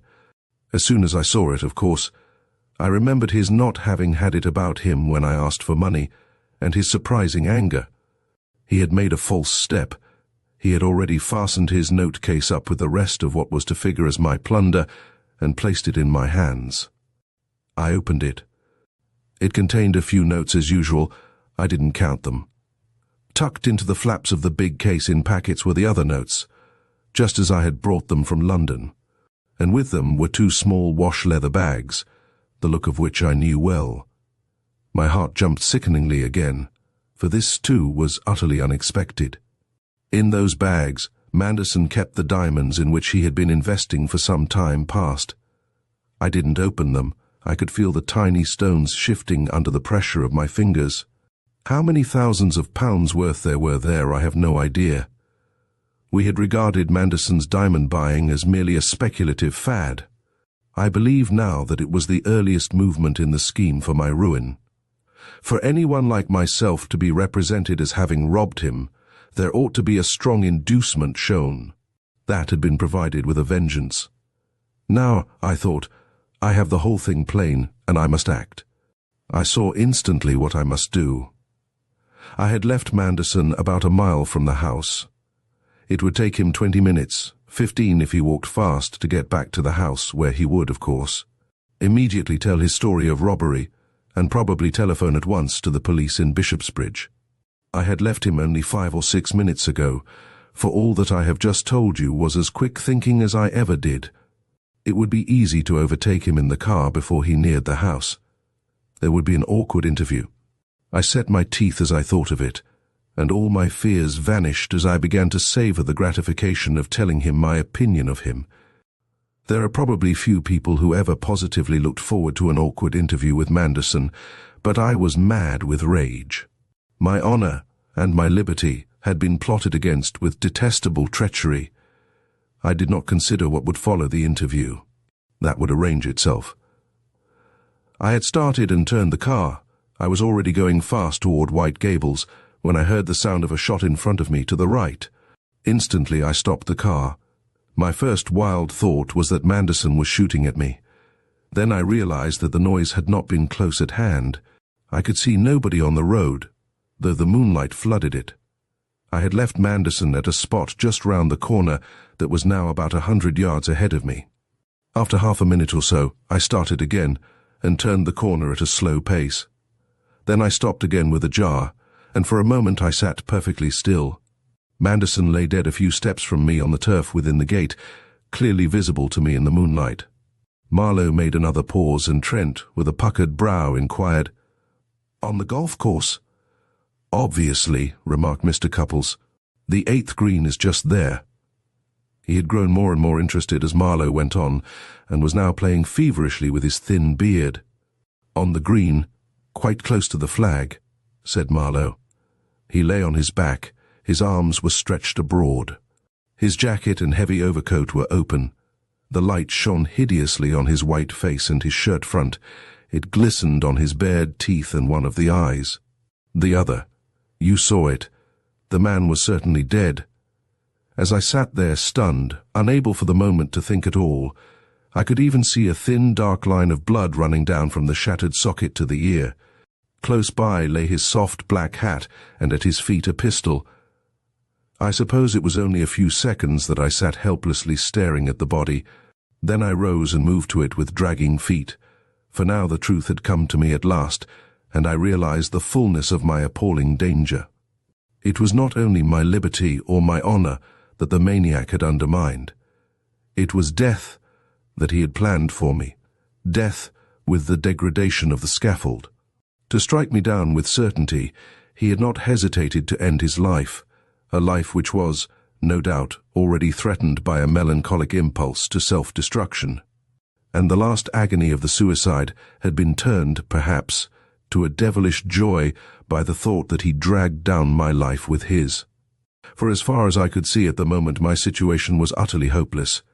If it had been desperate on the assumption that Manderson meant to denounce me as a thief, what was it now that his corpse denounced me as a murderer? I picked up the revolver and saw, almost without emotion, that it was my own. Manderson had taken it from my room, I suppose, while I was getting out the car. At the same moment I remembered that it was by Manderson's suggestion that I had it engraved with my initials, to distinguish it from a precisely similar weapon which he had of his own. I bent over the body and satisfied myself that there was no life left in it. I must tell you here that I did not notice then or afterwards the scratches and marks on the wrists, which were taken as evidence of a struggle with an assailant. But I have no doubt that Manderson deliberately injured himself in this way before firing the shot. It was a part of his plan. Though I never perceived that detail, however, it was evident enough as I looked at the body that Manderson had not forgotten, in his last act on Earth, to tie me tighter by putting out of court the question of suicide. He had clearly been at pains to hold the pistol at arm's length, and there was not a trace of smoke or of burning on the face. The wound was absolutely clean, and was already ceasing to bleed outwardly. I rose and paced the green, reckoning up the points in the crushing case against me. I was the last to be seen with Manderson. I had persuaded him, so he had lied to his wife, and as I afterwards knew, to the butler, to go with me for the drive from which he never returned. My pistol had killed him. It was true that by discovering his plot, I had saved myself from heaping up further incriminating facts, flight, concealment, the possession of the treasure. But what need of them, after all? As I stood, what hope was there? What could I do? Marlowe came to the table and leaned forward with his hands upon it. "I want," he said very earnestly, "to try to make you understand what was in my mind when I decided to do what I did. I hope you won't be bored, because I must do it. You may both have thought I acted like a fool. But after all, the police never suspected me. I walked that green for a quarter of an hour, I suppose, thinking the thing out like a game of chess. I had to think ahead and think coolly, for my safety depended on upsetting the plans of one of the longest-headed men who ever lived. And remember that, for all I knew, there were details of the scheme still hidden from me, waiting to crush me. Two plain courses presented themselves at once. Either of them, I thought, would certainly prove fatal. I could, in the first place, do the completely straightforward thing. Take back the dead man, tell my story, hand over the notes and diamonds, and trust to the saving power of truth and innocence. I could have laughed as I thought of it.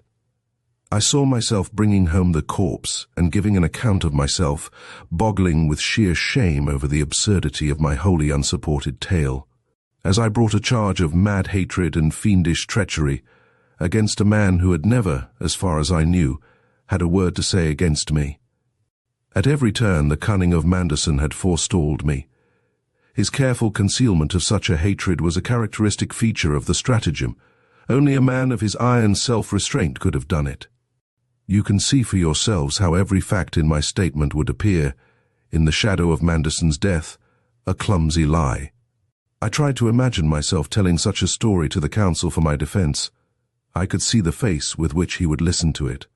I could read in the lines of it his thought, that to put forward such an impudent farrago would mean merely the disappearance of any chance there might be of a commutation of the capital sentence. True, I had not fled. I had brought back the body. I had handed over the property. But how did that help me? It would only suggest that I had yielded to a sudden funk after killing my man, and had no nerve left to clutch at the fruits of the crime.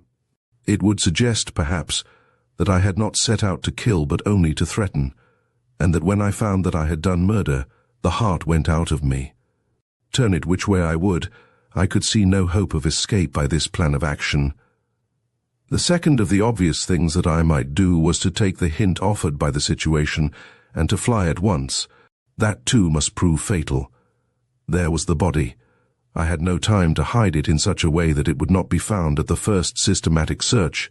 But whatever I should do with the body, Manderson's not returning to the house would cause uneasiness in 2 or 3 hours at most. Martin would suspect an accident to the car and would telephone to the police.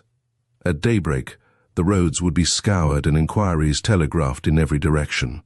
The police would act on the possibility of there being foul play. They would spread their nets with energy in such a big business as the disappearance of Manderson. Ports and railway termini would be watched. Within 24 hours the body would be found, and the whole country would be on the alert for me, all Europe. Scarcely less, I did not believe there was a spot in Christendom where the man accused of Manderson's murder could pass unchallenged, with every newspaper crying the fact of his death into the ears of all the world. Every stranger would be suspect. Every man, woman, and child would be a detective. The car, wherever I should abandon it, would put people on my track. If I had to choose between two utterly hopeless courses, I decided, I would take that of telling the preposterous truth. But now I cast about desperately for some tale that would seem more plausible than the truth. Could I save my neck by a lie? One after another came into my mind. I need not trouble to remember them now.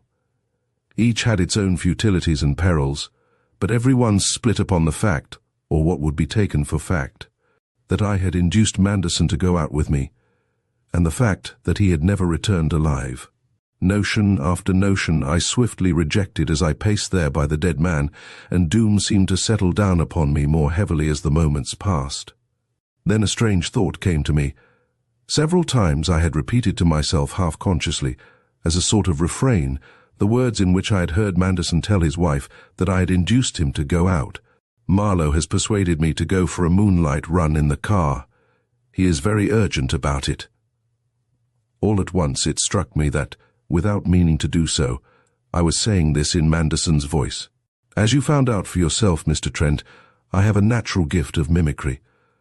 I had imitated Manderson's voice many times so successfully as to deceive even Bunner, who had been much more in his company than his own wife. It was, you remember, Marlowe turned to Mr. Cupples, a strong metallic voice, of great carrying power, so unusual as to make it a very fascinating voice to imitate, and at the same time very easy. I said the words carefully to myself again, like this. He uttered them, and Mr. Cupples opened his eyes in amazement, and then I struck my hand upon the low wall beside me. Manderson never returned alive, I said aloud, but Manderson shall return alive. In 30 seconds the bare outline of the plan was complete in my mind. I did not wait to think over details. Every instant was precious now. I lifted the body and laid it on the floor of the car, covered with a rug. I took the hat and the revolver. Not one trace remained on the green, I believe, of that night's work. As I drove back to White Gables, my design took shape before me with a rapidity and ease that filled me with a wild excitement. I should escape yet. It was all so easy if I kept my pluck. Putting aside the unusual and unlikely, I should not fail. I wanted to shout, to scream. Nearing the house, I slackened speed and carefully reconnoitered the road. Nothing was moving. I turned the car into the open field on the other side of the road, about 20 paces short of the little door at the extreme corner of the grounds. I brought it to rest behind a stack. When, with Manderson's hat on my head and the pistol in my pocket, I had staggered with the body across the moonlit road, and through that door I left much of my apprehension behind me. With swift action and an unbroken nerve I thought I ought to succeed. With a long sigh, Marlowe threw himself into one of the deep chairs at the fireside and passed his handkerchief over his damp forehead. Each of his hearers, too, drew a deep breath, but not audibly. "Everything else you know," he said. He took a cigarette from a box beside him and lighted it. Trent watched the very slight quiver of the hand that held the match, and privately noted that his own was at the moment not so steady. "The shoes that betrayed me to you," pursued Marlowe after a short silence, "were painful all the time I wore them, but I never dreamed that they had given anywhere. I knew that no footstep of mine must appear by any accident in the soft ground about the hut where I laid the body, or between the hut and the house. So I took the shoes off and crammed my feet into them as soon as I was inside the little door. I left my own shoes, with my own jacket and overcoat, near the body, ready to be resumed later. I made a clear footmark on the soft gravel outside the French window, and several on the drugget round the carpet. The stripping off of the outer clothing of the body, and the dressing of it afterwards in the brown suit and shoes, and putting the things into the pockets, was a horrible business, and getting the teeth out of the mouth was worse. The head, but you don't want to hear about it. I didn't feel it much at the time. I was wriggling my own head out of a noose, you see. I wish I had thought of pulling down the cuffs, and had tied the shoes more neatly, and putting the watch in the wrong pocket was a bad mistake. It had all to be done so hurriedly. You were wrong, by the way, about the whiskey. After one stiffish drink I had no more, but I filled up a flask that was in the cupboard, and pocketed it. I had a night of peculiar anxiety and effort in front of me, and I didn't know how I should stand it. I had to take some once or twice during the drive. Speaking of that, you give rather a generous allowance of time in your document for doing that run by night. You say that to get to Southampton by 6:30 in that car, under the conditions, a man must, even if he drove like a demon, have left Marston by 12 at latest. I had not got the body dressed in the other suit, with tie and watch chain and so forth, until nearly 10 minutes past, and then I had to get to the car and start it going. But then I don't suppose any other man would have taken the risks I did in that car at night, without a headlight. It turns me cold to think of it now. There's nothing much to say about what I did in the house. I spent the time after Martin had left me in carefully thinking over the remaining steps in my plan, while I unloaded and thoroughly cleaned the revolver, using my handkerchief and a pen holder from the desk. I also placed the packets of notes, the note case, and the diamonds in the roll-top desk, which I opened and relocked with Manderson's key. When I went upstairs, it was a trying moment, for though I was safe from the eyes of Martin, as he sat in his pantry, there was a faint possibility of somebody being about on the bedroom floor. I had sometimes found the French maid wandering about there when the other servants were in bed. Bunner, I knew, was a deep sleeper. Mrs. Manderson, I had gathered from things I had heard her say, was usually asleep by 11. I had thought it possible that her gift of sleep had helped her to retain all her beauty and vitality in spite of a marriage which, we all knew, was an unhappy one. Still, it was uneasy work mounting the stairs and holding myself ready to retreat to the library again at the least sound from above. But nothing happened. The first thing I did on reaching the corridor was to enter my room and put the revolver and cartridges back in the case. Then I turned off the light and went quietly into Manderson's room. What I had to do there, you know.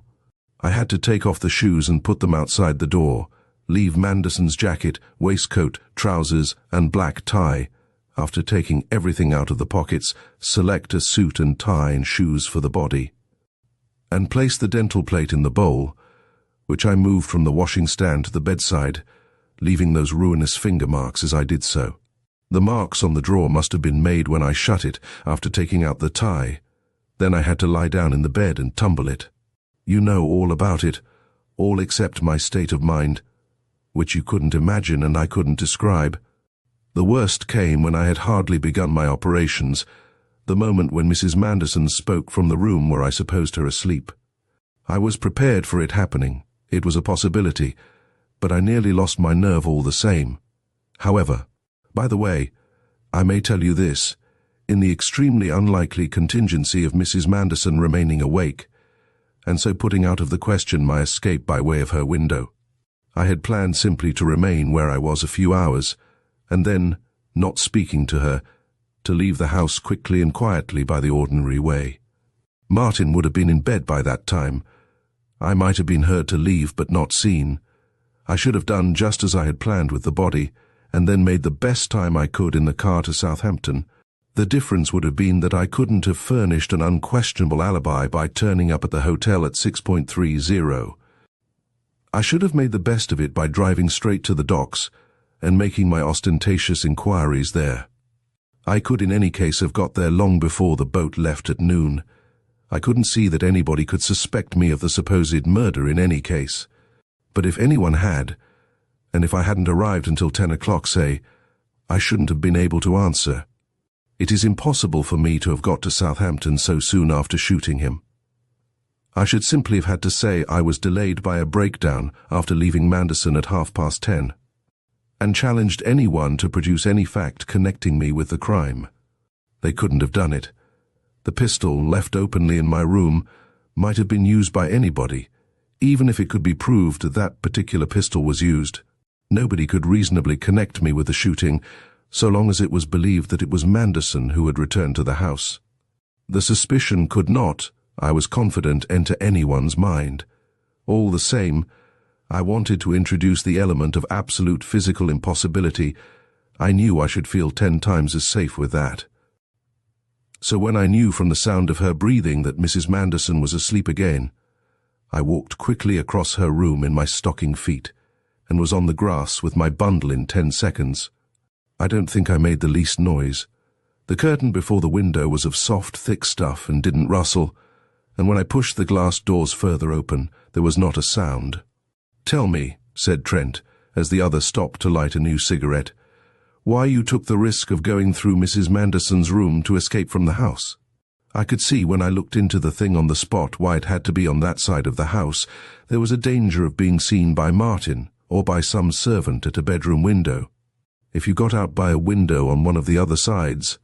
But there were 3 unoccupied rooms on that side, 2 spare bedrooms and Mrs. Manderson's sitting room. I should have thought it would have been safer, after you had done what was necessary to your plan in Manderson's room, to leave it quietly and escape through one of those 3 rooms. The fact that you went through her window, you know, he added coldly, would have suggested, if it became known, various suspicions in regard to the lady herself. I think you understand me. Marlowe turned upon him with a glowing face. "And I think you will understand me, Mr. Trent," he said in a voice that shook a little, "when I say that if such a possibility had occurred to me then, I would have taken any risk rather than make my escape by that way. Oh well," he went on more coolly, "I suppose that to anyone who didn't know her, the idea of her being privy to her husband's murder might not seem so indescribably fatuous. Forgive the expression." He looked attentively at the burning end of his cigarette, studiously unconscious of the red flag that flew in Trent's eyes for an instant at his words and the tone of them. That emotion, however, was conquered at once. "Your remark is perfectly just," Trent said with answering coolness. "I can quite believe, too, that at the time you didn't think of the possibility I mentioned. But surely, apart from that, it would have been safer to do as I said, go by the window of an unoccupied room." "Do you think so?" said Marlowe. "All I can say is I hadn't the nerve to do it. I tell you, when I entered Manderson's room I shut the door of it on more than half my terrors. I had the problem confined before me in a closed space, with only one danger in it, and that a known danger, the danger of Mrs. Manderson. The thing was almost done.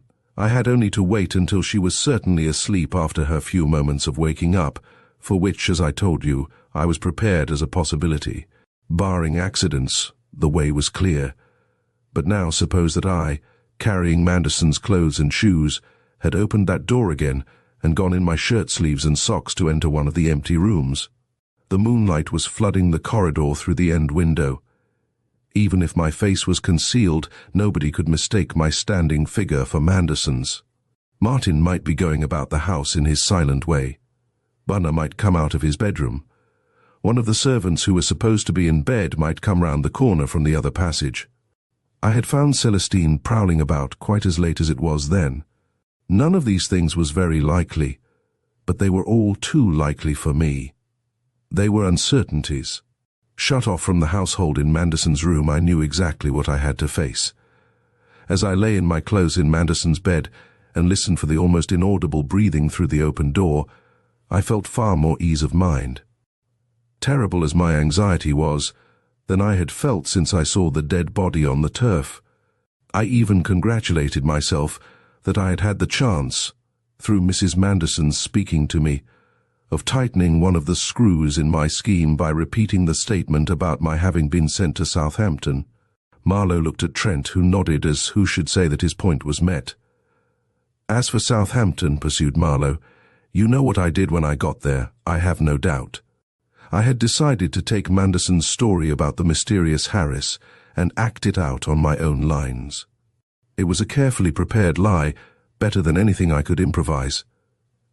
I even went so far as to get through a trunk call to the hotel at Southampton from the library before starting and ask if Harris was there. As I expected, he wasn't." "Was that why you telephoned?" Trent inquired quickly. "The reason for telephoning was to get myself into an attitude in which Martin couldn't see my face or anything but the jacket and hat, yet which was a natural and familiar attitude. But while I was about it, it was obviously better to make a genuine call. If I had simply pretended to be telephoning, the people at the exchange could have told at once that there hadn't been a call from White Gables that night. One of the first things I did was to make that inquiry," said Trent. "That telephone call and the wire you sent from Southampton to the dead man to say Harris hadn't turned up. And you were returning. I particularly appreciated both those. A constrained smile lighted Marlowe's face for a moment. I don't know that there's anything more to tell. I returned to Milestone and faced your friend the detective with such nerve as I had left. The worst was when I heard you had been put on the case. No, that wasn't the worst. The worst was when I saw you walk out of the shrubbery the next day, coming away from the shed where I had laid the body. For one ghastly moment I thought you were going to give me in charge on the spot. Now I've told you everything, you don't look so terrible. He closed his eyes and there was a short silence. Then Trent got suddenly to his feet. Cross-examination? Inquired Marlowe, looking at him gravely. Not at all, said Trent, stretching his long limbs. Only stiffness of the legs. I don't want to ask any questions. I believe what you have told us. I don't believe it simply because I always liked your face, or because it saves awkwardness, which are the most usual reasons for believing a person, but because my vanity will have it that no man could lie to me steadily for an hour without my perceiving it. Your story is an extraordinary one, but Manderson was an extraordinary man, and so are you. You acted like a lunatic in doing what you did, but I quite agree with you that if you had acted like a sane man, you wouldn't have had the 100th part of a dog's chance with a judge and jury. One thing is beyond dispute on any reading of the affair: you are a man of courage. The colour rushed into Marlowe's face, and he hesitated for words. Before he could speak, Mr. Cupples arose with a dry cough. For my part, he said, I never supposed you guilty for a moment. Marlowe turned to him in grateful amazement, Trent with an incredulous stare. But, pursued Mr. Cupples, holding up his hand, there is one question which I should like to put. Marlowe bowed, saying nothing. Suppose, said Mr. Cupples, that someone else had been suspected of the crime and put upon trial. What would you have done? I think my duty was clear. I should have gone with my story to the lawyers for the defense and put myself in their hands. Trent laughed aloud. Now that the thing was over, his spirits were rapidly becoming ungovernable. I can see their faces, he said. As a matter of fact, though, nobody else was ever in danger. There wasn't a shred of evidence against anyone. I looked up Murch at the yard this morning, and he told me he had come round to Bunner's view, that it was a case of revenge on the part of some American Black Hand gang. So there's the end of the Manderson case. Holy suffering Moses! What an ass a man can make of himself when he thinks he's being preternaturally clever. He seized the bulky envelope from the table and stuffed it into the heart of the fire. There's for you, old friend. For want of you the world's course will not fail. But look here, it's getting late, nearly 7, and Cupples and I have an appointment at past. We must go. Mr. Marlowe, goodbye. He looked into the other's eyes. I'm a man who's worked hard to put a rope round your neck. Considering the circumstances, I don't know whether you will blame me. Will you shake hands? Chapter 16. The Last Straw. What was that you said about our having an appointment at 7:30? Asked Mr. Cupples, as the two came out of the great gateway of the pile of flats. Have we such an appointment? Certainly we have, replied Trent. You are dining with me. Only one thing can properly celebrate this occasion, and that is a dinner for which I pay. No, I asked you first. I have got right down to the bottom of a case that must be unique, a case that has troubled even my mind for over a year, and if that isn't a good reason for standing a dinner, I don't know what is. Cupples, we will not go to my club. This is to be a festival, and to be seen in a London club in a state of pleasurable emotion is more than enough to shatter any man's career. Besides that, the dinner there is always the same, or, at least, they always make it taste the same. I know not how. The eternal dinner at my club hath bored millions of members like me, and shall bore, but tonight let the feast be spread in vain, so far as we are concerned. We will not go where the satraps throng the hall. We will go to Shepherd's. Who is Shepherd? Asked Mr. Cupples mildly, as they proceeded up Victoria Street. His companion went with an unnatural lightness, and a policeman, observing his face, smiled indulgently at a look of happiness which he could only attribute to alcohol. Who is Shepherd? Echoed Trent with bitter emphasis. That question, if you will pardon me for saying so, Couples, is thoroughly characteristic of the spirit of aimless inquiry prevailing in this restless day. I suggest our dining at Shepherd's, and instantly you fold your arms and demand, in a frenzy of intellectual pride, to know who Shepherd is before you will cross the threshold of Shepherd's. I am not going to pander to the vices of the modern mind. Shepherd's is a place where one can dine. I do not know Shepherd. It never occurred to me that Shepherd existed. Probably he is a myth of totemistic origin. All I know is that you can get a bit of saddle of mutton at Shepherd's that has made many an American visitor curse the day that Christopher Columbus was born. Taxi. A cab rolled smoothly to the curb, and the driver received his instructions with a majestic nod. Another reason I have for suggesting Shepherd's, continued Trent, feverishly lighting a cigarette, is that I am going to be married to the most wonderful woman in the world. I trust the connection of ideas is clear. You are going to marry Mabel, cried Mr. Cupples. My dear friend, what good news this is. Shake hands, Trent. This is glorious. I congratulate you both from the bottom of my heart, and may I say, I don't want to interrupt your flow of high spirits, which is very natural indeed, and I remember being just the same in similar circumstances long ago, but may I say how earnestly I have hoped for this. Mabel has seen so much unhappiness, yet she is surely a woman formed in the great purpose of humanity to be the best influence in the life of a good man. But I did not know her mind as regarded yourself. Your mind I have known for some time, Mr. Cupples went on, with a twinkle in his eye that would have done credit to the worldliest of creatures. I saw it at once when you were both dining at my house, and you sat listening to Professor Peppmuller and looking at her. Some of us older fellows have our wits about us still, my dear boy. Mabel says she knew it before that, replied Trent, with a slightly crestfallen air, and I thought I was acting the part of a person who was not mad about her to the life. Well, I never was any good at dissembling. I shouldn't wonder if even old Peppmuller noticed something through his double convex lenses. But however crazy I may have been as an undeclared suitor, he went on with a return to vivacity, I am going to be much worse now. As for your congratulations, thank you 1,000 times, because I know you mean them. You are the sort of uncomfortable brute who would pull a face 3 feet long if you thought we were making a mistake. By the way, I can't help being an ass tonight. I'm obliged to go on blithering. You must try to bear it. Perhaps it would be easier if I sang you a song, one of your old favorites. What was that song you used always to be singing?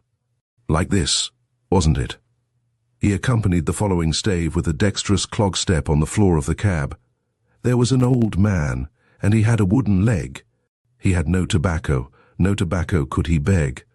Another old fellow was as cunning as a fox, and he always had tobacco in his old tobacco box. Now for the chorus. Yes, he always had tobacco in his old tobacco box. But you're not singing. I thought you would be making the welkin ring. I never sang that song in my life, protested Mr. Cupples. I never heard it before. Are you sure? Inquired Trent doubtfully. Well, I suppose I must take your word for it. It is a beautiful song anyhow. Not the whole warbling grove in concert heard can beat it. Somehow it seems to express my feelings at the present moment as nothing else could. It rises unbidden to the lips. Out of the fullness of the heart the mouth speaketh, as the Bishop of Bath and Wells said when listening to a speech of Mr. Balfour's. When was that? Asked Mr. Cupples. On the occasion, replied Trent, of the introduction of the compulsory notification of diseases of poultry bill, which ill-fated measure you of course remember. Hullo!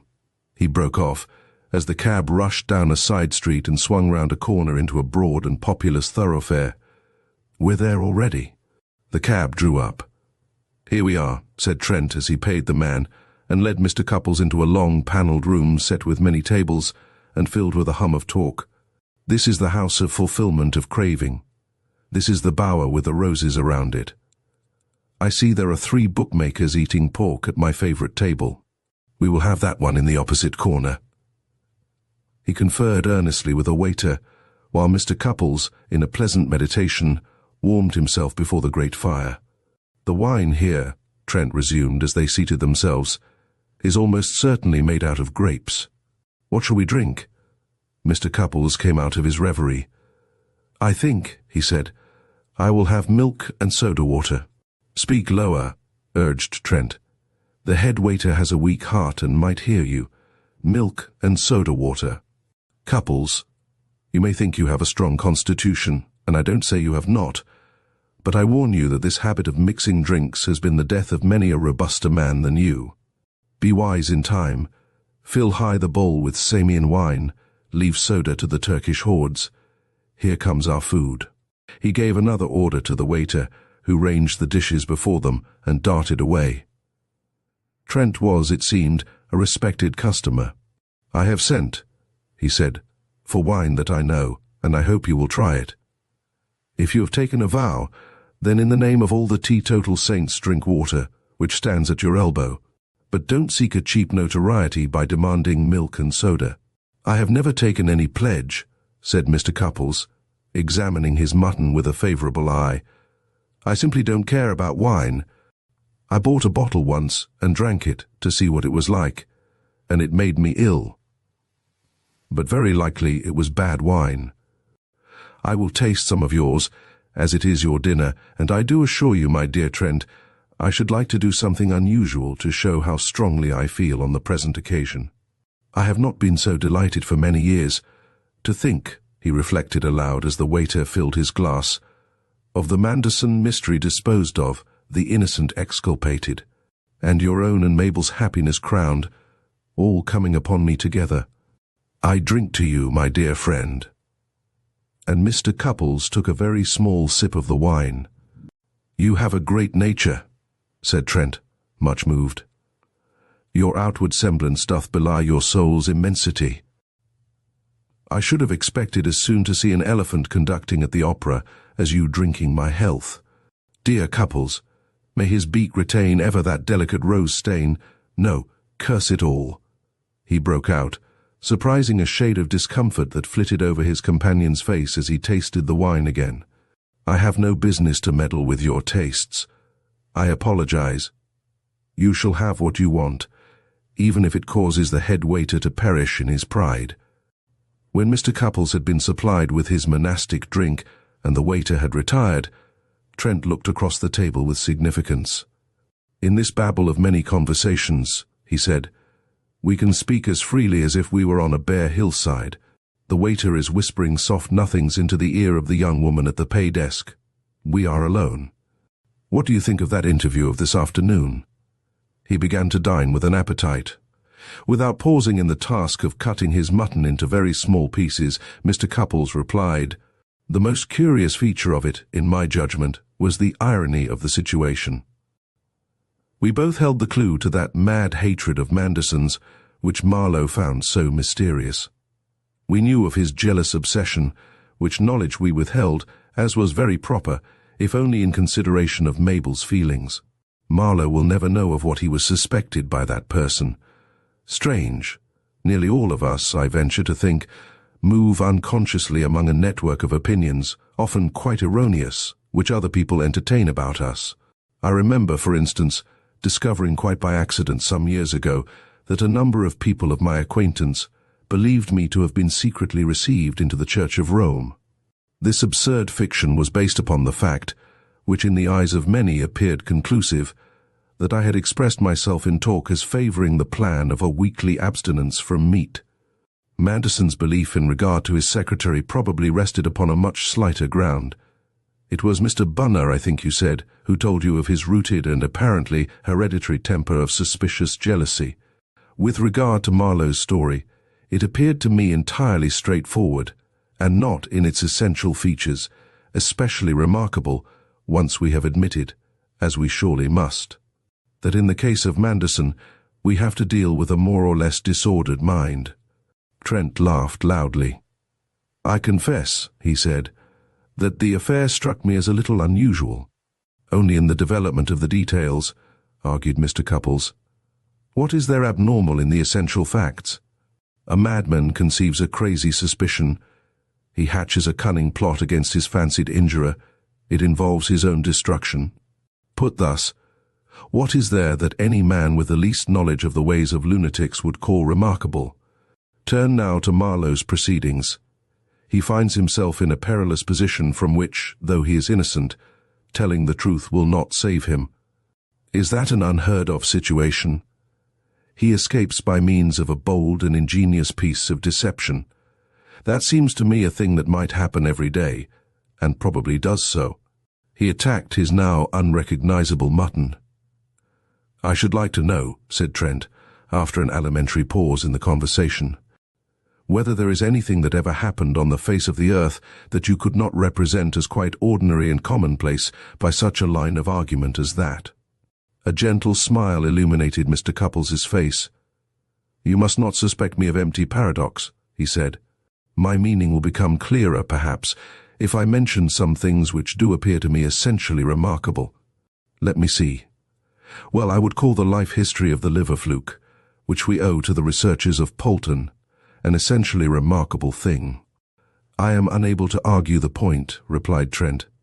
"Fair science may have smiled upon the liver fluke's humble birth, but I never even heard it mentioned." "It is not, perhaps, an appetizing subject," said Mr. Cupples thoughtfully, "and I will not pursue it. All I mean is, my dear Trent, that there are really remarkable things going on all round us if we will only see them. And we do our perceptions no credit in regarding as remarkable only those affairs which are surrounded with an accumulation of sensational detail." Trent applauded heartily with his knife handle on the table, as Mr. Cupples ceased and refreshed himself with milk and soda water.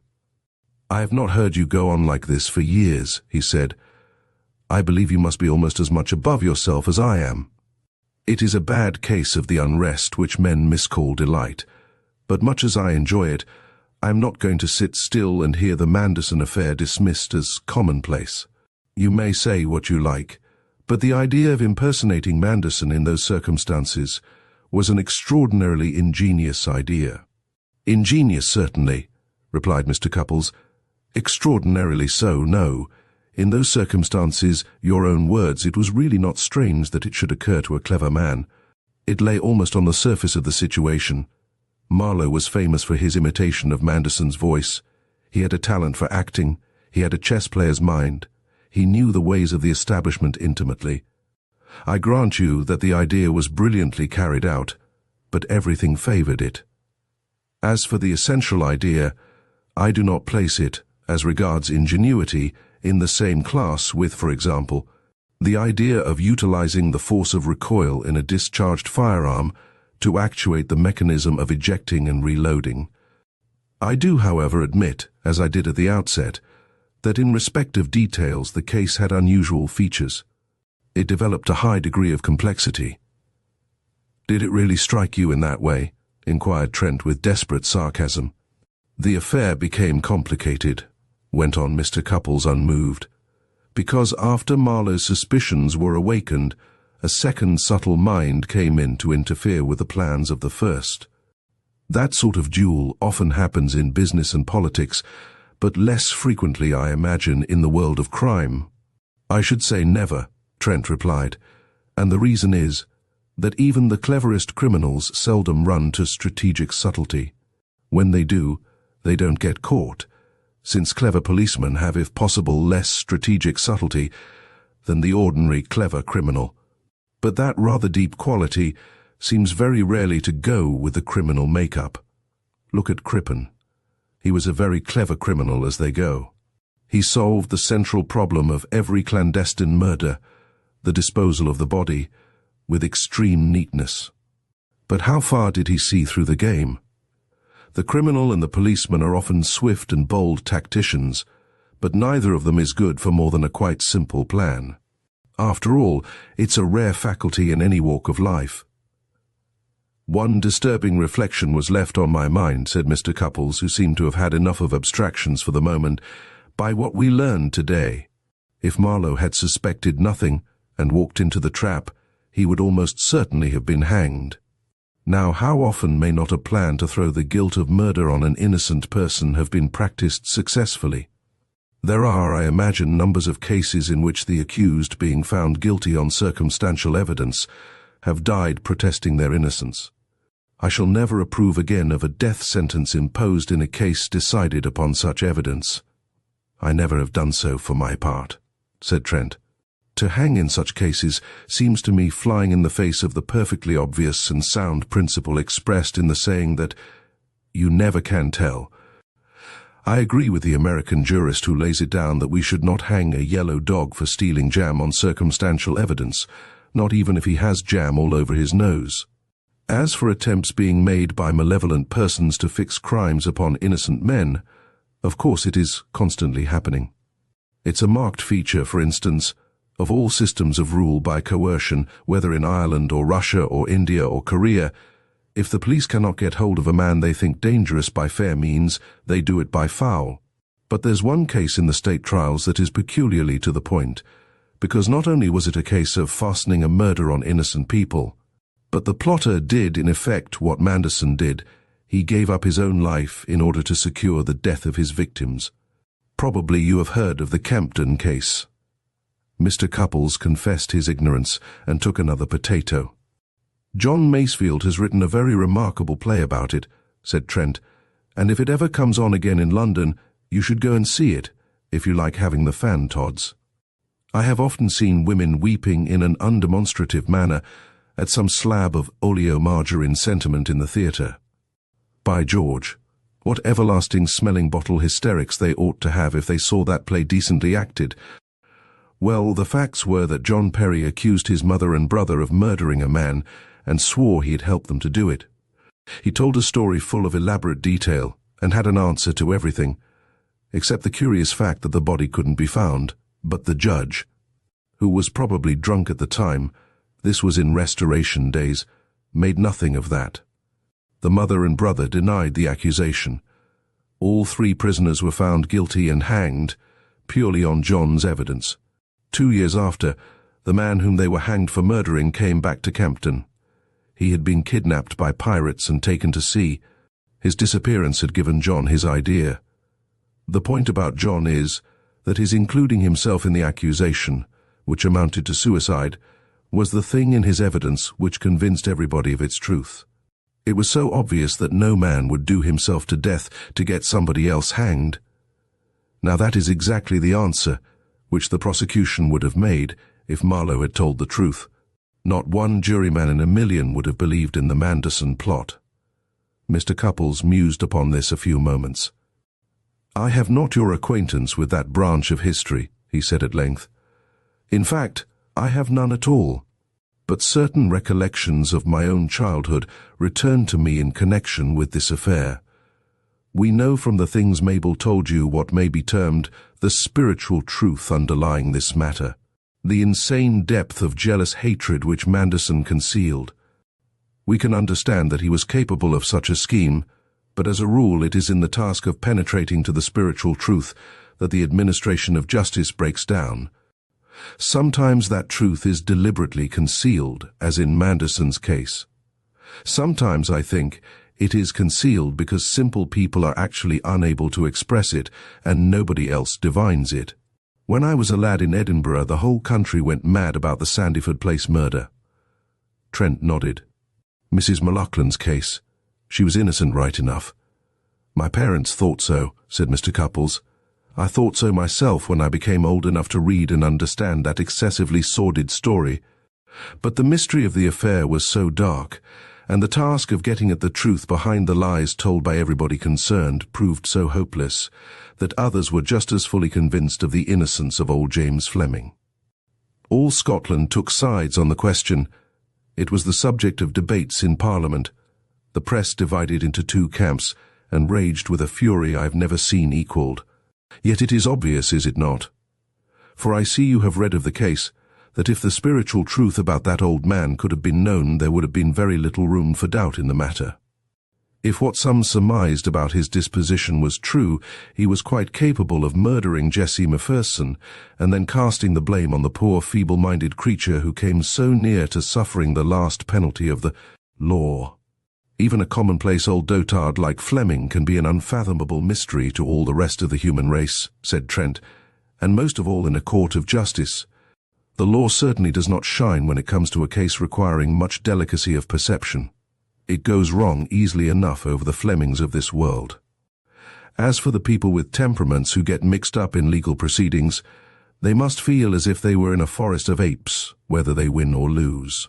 Well, I dare say it's good for their sort to have their noses rubbed in reality now and again. But what would 12 red-faced realities in a jury box have done to Marlowe? His story would, as he says, have been a great deal worse than no defense at all. It's not as if there were a single piece of evidence in support of his tale. Can't you imagine how the prosecution would tear it to rags? Can't you see the judge simply taking it in his stride when it came to the summing up? And the jury. You've served on juries, I expect, in their room, snorting with indignation over the feebleness of the lie, telling each other it was the clearest case they ever heard of, and that they'd have thought better of him if he hadn't lost his nerve at the crisis, and had cleared off with the swag as he intended.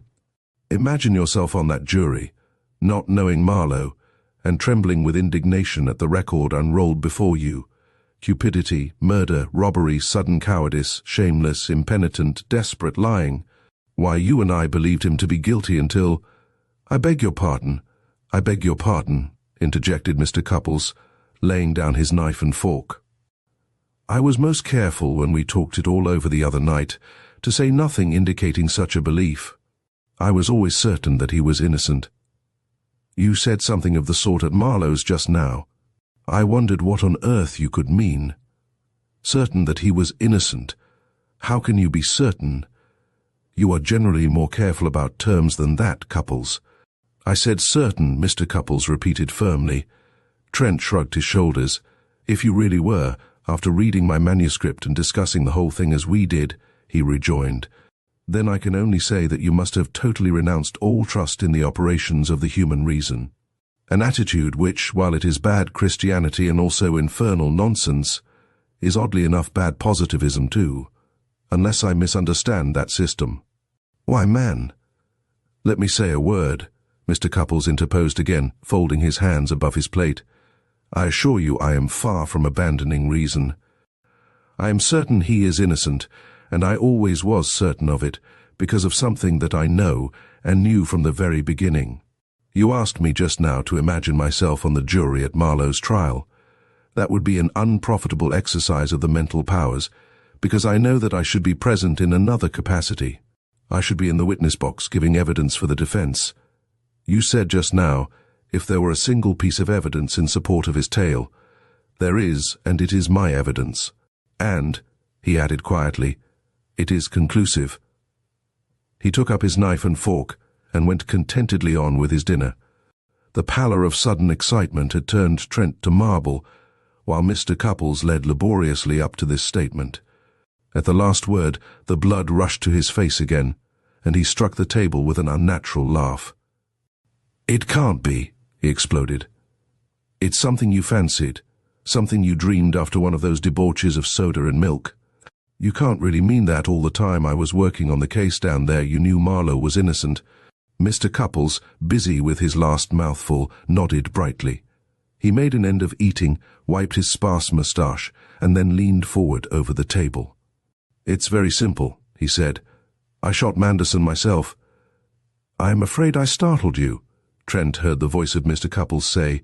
He forced himself out of his stupefaction like a diver striking upward for the surface, and with a rigid movement raised his glass. But half of the wine splashed upon the cloth, and he put it carefully down again untasted. He drew a deep breath, which was exhaled in a laugh wholly without merriment. Go on, he said.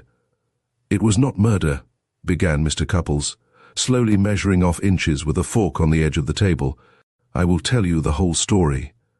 On that Sunday night I was taking my before-bedtime constitutional, having set out from the hotel about 10:15. I went along the field path that runs behind White Gables, cutting off the great curve of the road, and came out on the road nearly opposite that gate that is just by the 8th hole on the golf course. Then I turned in there, meaning to walk along the turf to the edge of the cliff and go back that way. I had only gone a few steps when I heard the car coming, and then I heard it stop near the gate. I saw Manderson at once. Do you remember my telling you I had seen him once alive after our quarrel in front of the hotel? Well, this was the time. You asked me if I had. and I did not care to tell a falsehood. A slight groan came from Trent. He drank a little wine and said stonily, "Go on, please." "It was, as you know," pursued Mr. Cupples, "a moonlight night, but I was in shadow under the trees by the stone wall, and anyhow they could not suppose there was anyone near them. I heard all that passed just as Marlowe has narrated it to us, and I saw the car go off towards Bishopsbridge. I did not see Manderson's face as it went, because his back was to me, but he shook the back of his left hand at the car with extraordinary violence, greatly to my amazement. Then I waited for him to go back to White Gables, as I did not want to meet him again. But he did not go. He opened the gate through which I had just passed, and he stood there on the turf of the green, quite still.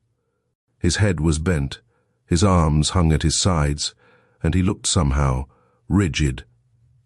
For a few moments he remained in this tense attitude, then all of a sudden his right arm moved swiftly, and his hand was at the pocket of his overcoat. I saw his face raised in the moonlight, the teeth bared and the eyes glittering, and all at once I knew that the man was not sane. Almost as quickly as that flashed across my mind, something else flashed in the moonlight. He held the pistol before him, pointing at his breast. Now I may say here, I shall always be doubtful whether Manderson really meant to kill himself then. Marlowe naturally thinks so, knowing nothing of my intervention, but I think it quite likely he only meant to wound himself and to charge Marlowe with attempted murder and robbery. At that moment, however, I assumed it was suicide. Before I knew what I was doing, I had leapt out of the shadows and seized his arm. He shook me off with a furious snarling noise, giving me a terrific blow in the chest and presenting the revolver at my head. But I seized his wrists before he could fire, and clung with all my strength. You remember how bruised and scratched they were.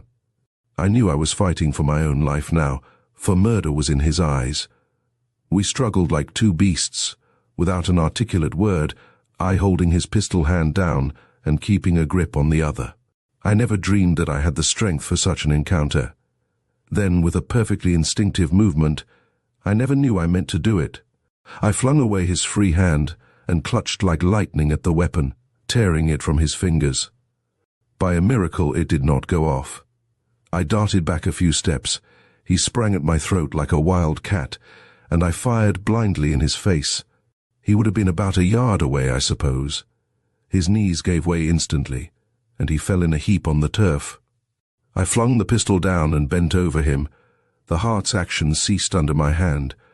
I knelt there staring, struck motionless, and I don't know how long it was before I heard the noise of the car returning. Trent, all the time that Marlowe paced that green, with the moonlight on his white and working face, I was within a few yards of him, crouching in the shadow of the firs by the 9th tee. I dared not show myself. I was thinking. My public quarrel with Manderson the same morning was, I suspected, the talk of the hotel. I assure you that every horrible possibility of the situation for me had rushed across my mind the moment I saw Manderson fall. I became cunning. I knew what I must do. I must get back to the hotel as fast as I could, get in somehow unperceived, and play a part to save myself. I must never tell a word to anyone. Of course, I was assuming that Marlowe would tell everyone how he had found the body. I knew he would suppose it was suicide. I thought everyone would suppose so. When Marlowe began at last to lift the body, I stole away down the wall and got out into the road by the clubhouse, where he could not see me. I felt perfectly cool and collected. I crossed the road, climbed the fence, and ran across the meadow to pick up the field path I had come by that runs to the hotel behind White Gables. I got back to the hotel very much out of breath. "Out of breath," repeated Trent mechanically, still staring at his companion as if hypnotized. "I'd had a sharp run," Mr. Cupples reminded him. "Well, approaching the hotel from the back, I could see into the writing room through the open window. There was nobody in there, so I climbed over the sill, walked to the bell and rang it, and then sat down to write a letter I had meant to write the next day. I saw by the clock that it was a little past 11. When the waiter answered the bell, I asked for a glass of milk and a postage stamp. Soon afterwards I went up to bed, but I could not sleep. Mr. Cupples, having nothing more to say, ceased speaking. He looked in mild surprise at Trent, who now sat silent, supporting his bent head in his hands. "He could not sleep," murmured Trent at last in a hollow tone. "A frequent result of overexertion during the day. Nothing to be alarmed about." He was silent again, then looked up with a pale face. "Couples, I am cured. I will never touch a crime mystery again. The Manderson affair shall be Philip Trent's last case." His high-blown pride at length breaks under him. Trent's smile suddenly returned. "I could have borne everything but that last revelation of the impotence of human reason. Couples, I have absolutely nothing left to say, except this: you have beaten me. I drink your health in a spirit of self-abasement, and you shall pay for the dinner." As we conclude Trent's last case, we witness Philip Trent's journey come to a gripping climax. The intricate plot twists and the exploration of human nature leave us pondering the true essence of justice. E.C. Bentley's masterful storytelling not only entertains, but also provokes thought about the lengths one might go to uncover the truth. Thank you for joining us on this thrilling adventure with Trent. We hope you enjoyed the ride and found the mystery as compelling as we did. Stay tuned for more captivating stories on Storytime Haven.